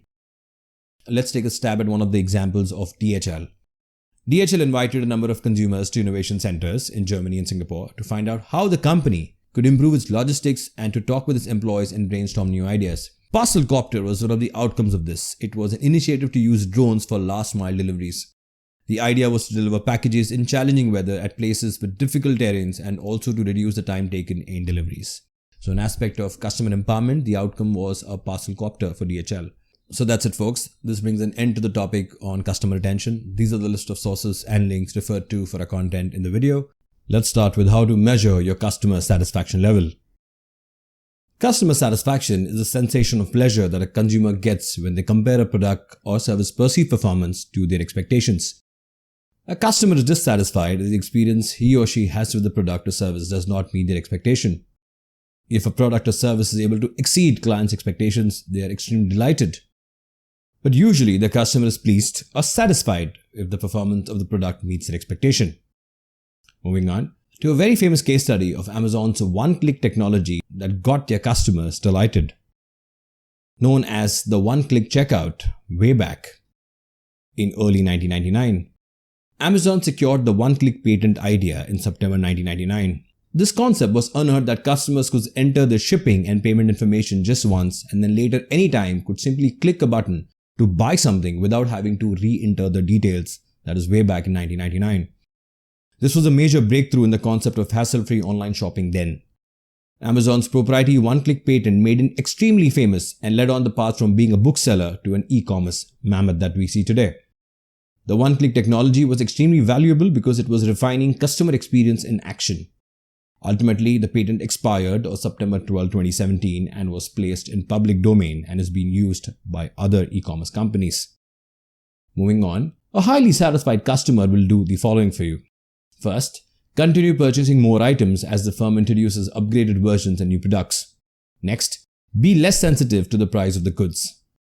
Transactions can become routine over time, potentially costing less to an old and devoted client than a new one. Make less of an effort to compete with other companies. And finally, potential customers talk positively about the product and the firm, thus spreading good word of mouth publicity. Moving on to the aspect of monitoring satisfaction. Many firms attempt to assess their customer treatment. They are seeking for elements that influence a client's contentment. Smart firms take into custom comments in order to change their operations and marketing strategies in order to improve the sales. In order to have excellent sales, smart businesses make a point of monitoring customer satisfaction on a regular basis. Now, that is typically done through the following methods, such as checking regular repeat orders, referrals by one customer to another, customer satisfaction surveys or CSAT surveys, complaint trends if there are any, mystery shopping, net promoter score, and customer effort score. We will take a stab of some of these in this video, starting with your net promoter score. Companies find out what customers think of them, good or bad, in between, through something called as the Net Promoter Score or NPS score. Customers, a single question has been asked. How likely is that you would recommend this company or brand to a friend or colleague? Customers need to answer the question with numbers starting from 0 to 10. Higher the number, more satisfied the customers are and more admired the company is. Pretty straightforward. If the NPS is low, the company is headed for trouble. Fred Reichheil, the author, creator, and business strategist, believes that one needs to ask, how likely are you to recommend us? Obviously, if you look at the figure, from 0 to 6, the customer will not recommend your product. From 7 to 8, you see a smiley that he or she is satisfied with the product. But when it comes to recommendation, it has to be either 9 or 10, where it is very likely that she or he may recommend your product. For instance, Apple scores very high on the Net Promoter Score. According to NPS benchmarks, Apple's NPS score in 2022 was a whopping 72, which is extremely higher than the average NPS scores of other electronic companies in the industry. It is important to note that in 2007, its NPS was 58, then in 2016 and 17, the score reached 72. Again now, the score is 72, one of the highest in the technology industry. Apple's revenue as of 2021 stood at a whopping $365.8 billion. Another way of monitoring satisfaction is looking at the customer effort score. Customer effort score refers to the amount of effort a customer needs to exert to get an issue or a problem solved, or maybe a product purchase, returned, or their questions answered. You can generally be measured in a single item metric. The service generally asks a question like, how easy was it to interact with the company? Answers can range from a scale of very easy to very difficult. The belief system is that the customers will be more loyal to any service or product that will be easier to use, and the queries are solved instantly. In fact, one of the hospitality major chains, that is Ritz-Carlton, ranks higher when it comes to the customer effort score or issues being resolved. Moving on to other methods of monitoring customer satisfaction. First one being CSAT, Customer Satisfaction Score. CSAT surveys measure customer satisfaction with the product or service they receive from you.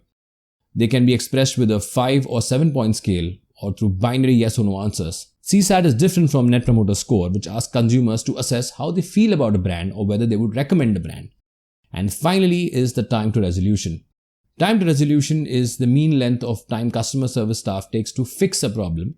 It is the time the staff takes to issue a ticket after a customer asks for it. TTR is measured in days or business hours. It is measured by summing up the total time taken to resolve all your issues. It is then divided by the total number of issues to find out if the firm is headed for trouble. So that's it, folks. This brings an end to the topic and how do you measure the customer satisfaction level. These are the list of sources and links referred to for our content in the video. Let's start with customer engagement, a strategic tool. Customer engagement is a process of interaction between a business and its clients. This is accomplished through various channels. It's also used to strengthen customer connections. If played right, customer engagement drives recurring sales for the company. Let's look at some examples of customer engagement by leading brands, starting with Lego Ideas. The Lego Group and Shadix run the site for Lego Ideas. It allows people, as in customers, to offer their own product ideas. The customer who comes up with the idea, and if the idea gets selected, get 1% of royalties from the new product. Next was Coca-Cola's #ShareACoke campaign, first launched in Australia in 2011. It involved changing the traditional wrapping around the Coca-Cola bottle to say share a Coke with any popular name in that country. The rationale was to create a more personal relationship with consumers and inspire a shared moment of happiness, thus leading to better engagement with Coca-Cola. Another example is of Starbucks. 90% of new Starbucks stores will have drive-thrus. In fact, Starbucks added curbside pickups at 2,000 locations, leading to better engagement. Starbucks is also investing about $1 billion in its employees and technology to match demand across drive-thru, mobile order, and pay. Now moving on to another example of Burger King. Quick service restaurant chain Burger King has collaborated with popular runner mobile game Subway Surfers to launch a Burger King challenge. Users can play the game with Burger King mascot as a runner. On completing the challenge by earning points, it will allow them to keep the mascot with them. So now moving on to the importance of customer engagement. First, customer management may result in a revenue of 66%. Next, customers who are engaged with the brand tend to spend more than those who aren't. The cost of acquiring a new customer, as we all know, is greater than the expense of retaining existing ones. Keeping a client who interacts frequently with the company is less expensive. Such consumers are more likely to, as usually, promote a firm. They are also seen to be more loyal. And finally, customer experience elevates to a greater level. So how do you engage with these customers? First, introducing point system for every purchase made. It's critical to demonstrate your appreciation for your client's interest in the business. Next, encourage your customers to connect with you on social media. Customers may also subscribe to the company's blog or follow it on social media, where they may share it with your friends using popular social networking sites like Facebook. Next, help consumers engage with one another. They may collaborate with one another by utilizing shared brand content. Example, Sephora's Beauty Talk blog. Next, encourage your best customers to share your brand with referrals. Customers who are loyal to your business should also be made aware of it. They may talk about with their family and friends, which can help raise awareness. For instance, Uber's referral program that made it famous. Next, user-generated content. Customers are more likely to produce their own content if the product is promoted as a tool for generating it. Example, the GoPro $1 Million Challenge. Next, community development. Customers may also establish their own forums. They can be assisted in doing so. No one does that brilliantly than the Harley Owners Group known as HOG. The Harley Owners Group is an organization set up by Harley Davidson to help connect its customers with one another and the company. Moving on. Customer self-service. FAQs, wikis and blogs can be used to address clients' simple questions. Customers may also contact the technical staff for assistance via email or phone. For instance, the official Apple support community. Next, product code development. A blog may be used to connect customers with the product development team, as for instance, Lego Ideas. Next, highlight the brand reviews. Positive evaluations should be saved and stored. They may be then distributed on the internet. A thank you message from the reviewer may be tagged to their post. This will encourage other people to submit similar assessments. And finally, feedback segments. Consumers should be able to express themselves in a safe environment. This is often a location where employees can engage with them. And finally, let's look at some customer engagement metrics. These are guest checkout rates, purchase frequency, average order value of your client, repeat purchase rate, duration of visit, maybe in the store or your website, frequency of visit, depth of visit, that is the percent of site visited, click-through rates, sales ultimately, lifetime value of the customer, inquiries made, that could be leads or cold leads, or finally downloads of your app. So that's it, folks. This brings an end to the topic on how do you engage with your customers and how do you track it. These are the list of sources and links referred to for our content in the video. Let's understand the art of selling and the theories around it. The focus in selling is either on the customer or the company. The two different strategies or approaches for selling are either focusing on the company or focusing on the customer. Since the main purpose of selling is to serve the interest of the company, focus on the customer later meets the focus on the company. Moving forward, achieving certain objectives or target requires specific strategies, and they entail the following. Your sales strategy could be hard or a soft sell strategy. It could be a client-centered strategy where you keep the interest of the client above your interest as a company. It could be a product price strategy where you play around with the quality or with the price of the product. It could be a win-win strategy where both the parties are happy. Or it could lead to a negotiation strategy.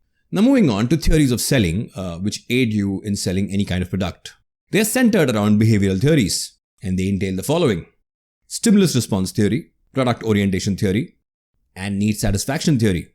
Now please note, three theories of selling are not independent to each other. In reality, all three theories are used in a blend by salespeople many times to successfully close a sale.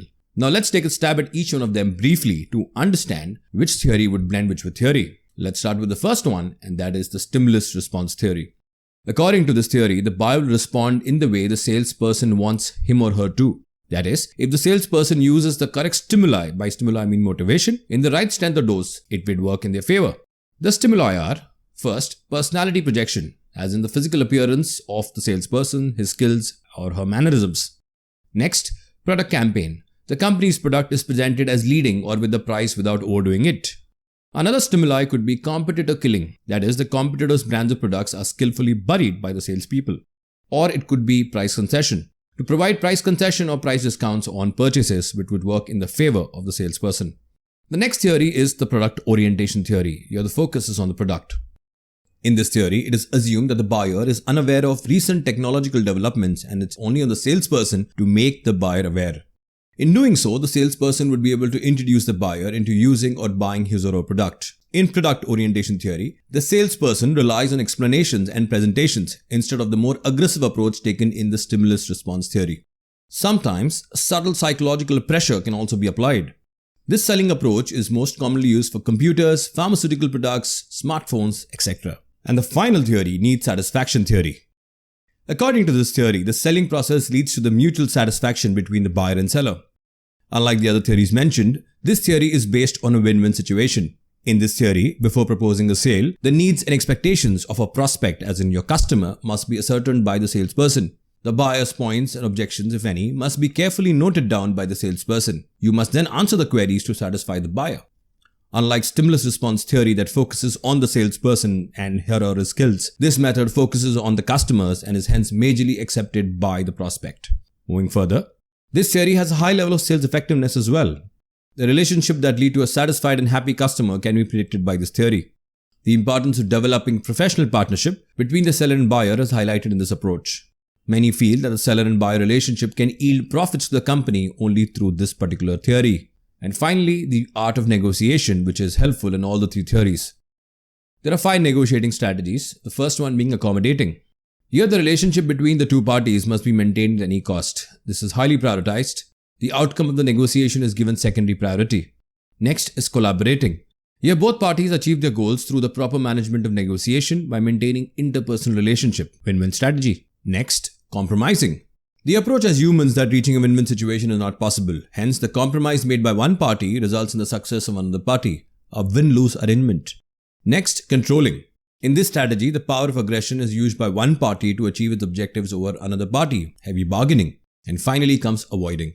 Avoiding is done when relationships are not maintained or goals are not met. Avoiding entails simply withdrawing or diplomatically postponing it for a more convenient time. So that's it, folks. This brings an end to the topic on the art of selling and the theories around it. These are the list of sources and links referred to for our content in the video. Let's nail the process of selling that can be applied to any business. Various activities performed by salespeople are grouped into non-selling and selling activities. Many steps in the selling process constitute selling activities.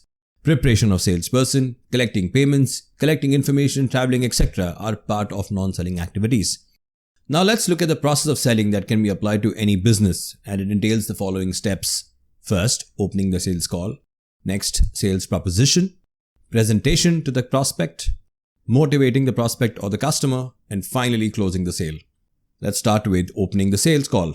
Sometimes the saying first impression is the last impression stands to be appropriate in the sales domain. Therefore, a salesperson introduction of himself or herself is very crucial and affects the rest of the proceedings. The main objective is to get closer to the emotions and wavelength of the prospect, since this is not just a rapport building stage for the present calls, but also one for future calls. The product and the company should be introduced with the same spirit.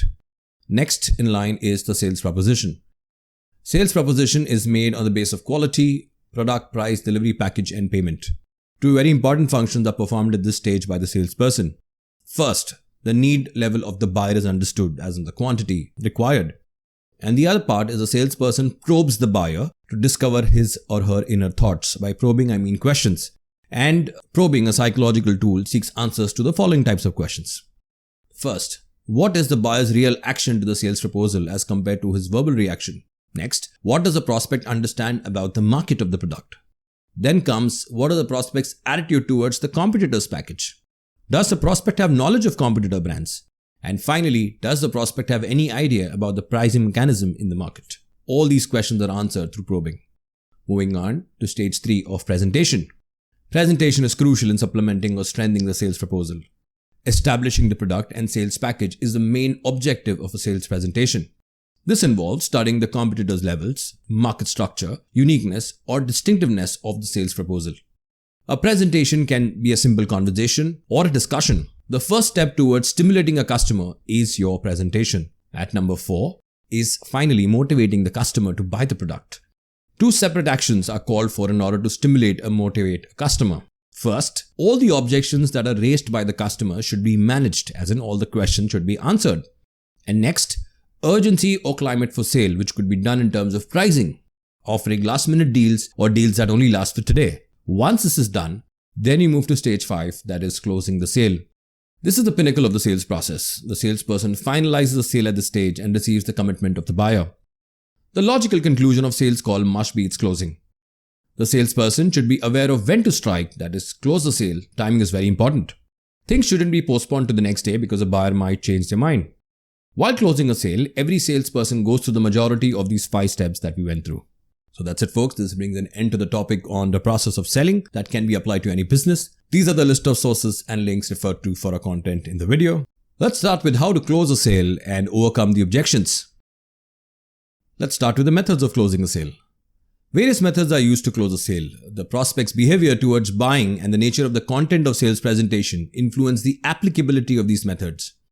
Depending on the product, quality, characteristics, features, circumstances of the same must be considered by the salesperson to decide on which method to use while closing a sale. Any of the methods can be adopted while closing a sale depending on what is appropriate. The methods are: first, simply ask for the order. Summarize the presentation and then ask for the order. Narrow down the choice. The objection close. Concession close. Suggestive close. Side close. And finally, alternative close. Now let's take a stab at each one of them briefly, starting with simply ask for the order. The easiest and most straightforward method to close a sale is for the salesperson to ask for orders immediately after the sales presentation. The question asked by a salesperson should lead the buyer to a decision. The answers might be positive, but the salesperson is good. Next, summarize and ask for the order. In some situations, a salesperson cannot ask for orders straight away after the presentation. In such cases, when the opportunity arises, the selling points mentioned in the presentation must be highlighted, and then the order should be asked for or in a courteous and convincing manner. At number 3 is narrowing down the choice. The variety of choices might be a reason for this indecisiveness. In such cases, elimination technique should be used by a skillful salesperson to reduce points and in turn to make it easier for the prospect to choose. The salesperson can skillfully eliminate certain options by after thinking of prospect by saying, "Sir or madam, this may not match you or this may not be of your liking." The elimination of certain options will help narrow down the list of options provided to the prospect and hence decision making will be easier. At number 4 is the objection close. In this method, an objection by the prospect is used to close a sale by the salesman. The stimulus for the decision to purchase a product comes from the answer to the objection. When the presentation is progressing smoothly and the prospect asks a question that might hinder the whole presentation, the situation needs to be handled tactfully.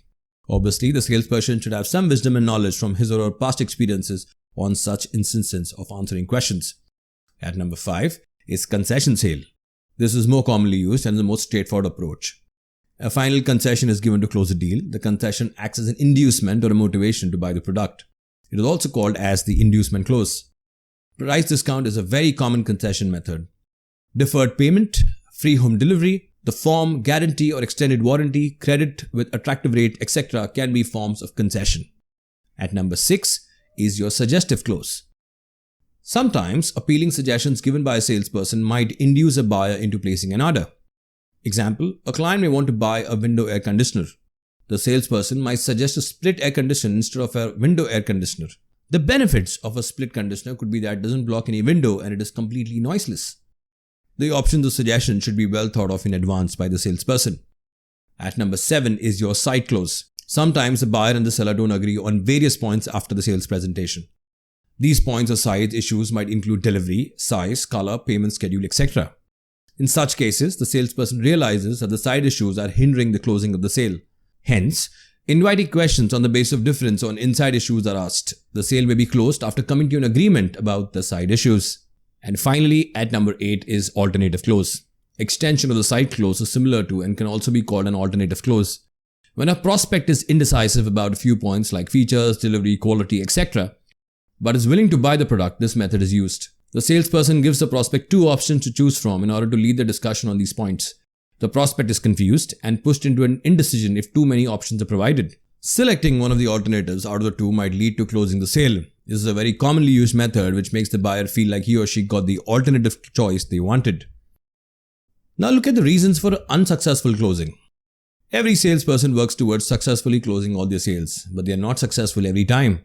In fact, there are some reasons, and they are: wrong attitude of the salesperson, incomplete presentation made by the salesperson, external interruption, which could be on the side of the prospect or the salesperson, misinterpreting the prospect or not understanding them well, eagerness to close the sale, being very desperate, and finally, untimely close. So that's it, folks. This brings an end to the topic on how to close a sale. These are the list of sources and links referred to for our content in the video. Now let's look at how to train, track, and evaluate your sales team. When in an organization's performance, sales is the most vital factor. The future growth of the company is based on its sales. In order to recognize the shortcoming of an organization's sales performance and to take necessary remedial measures, different perspectives must be used while evaluating the same. Annual revenue earned by a company reflects the company's sales performance.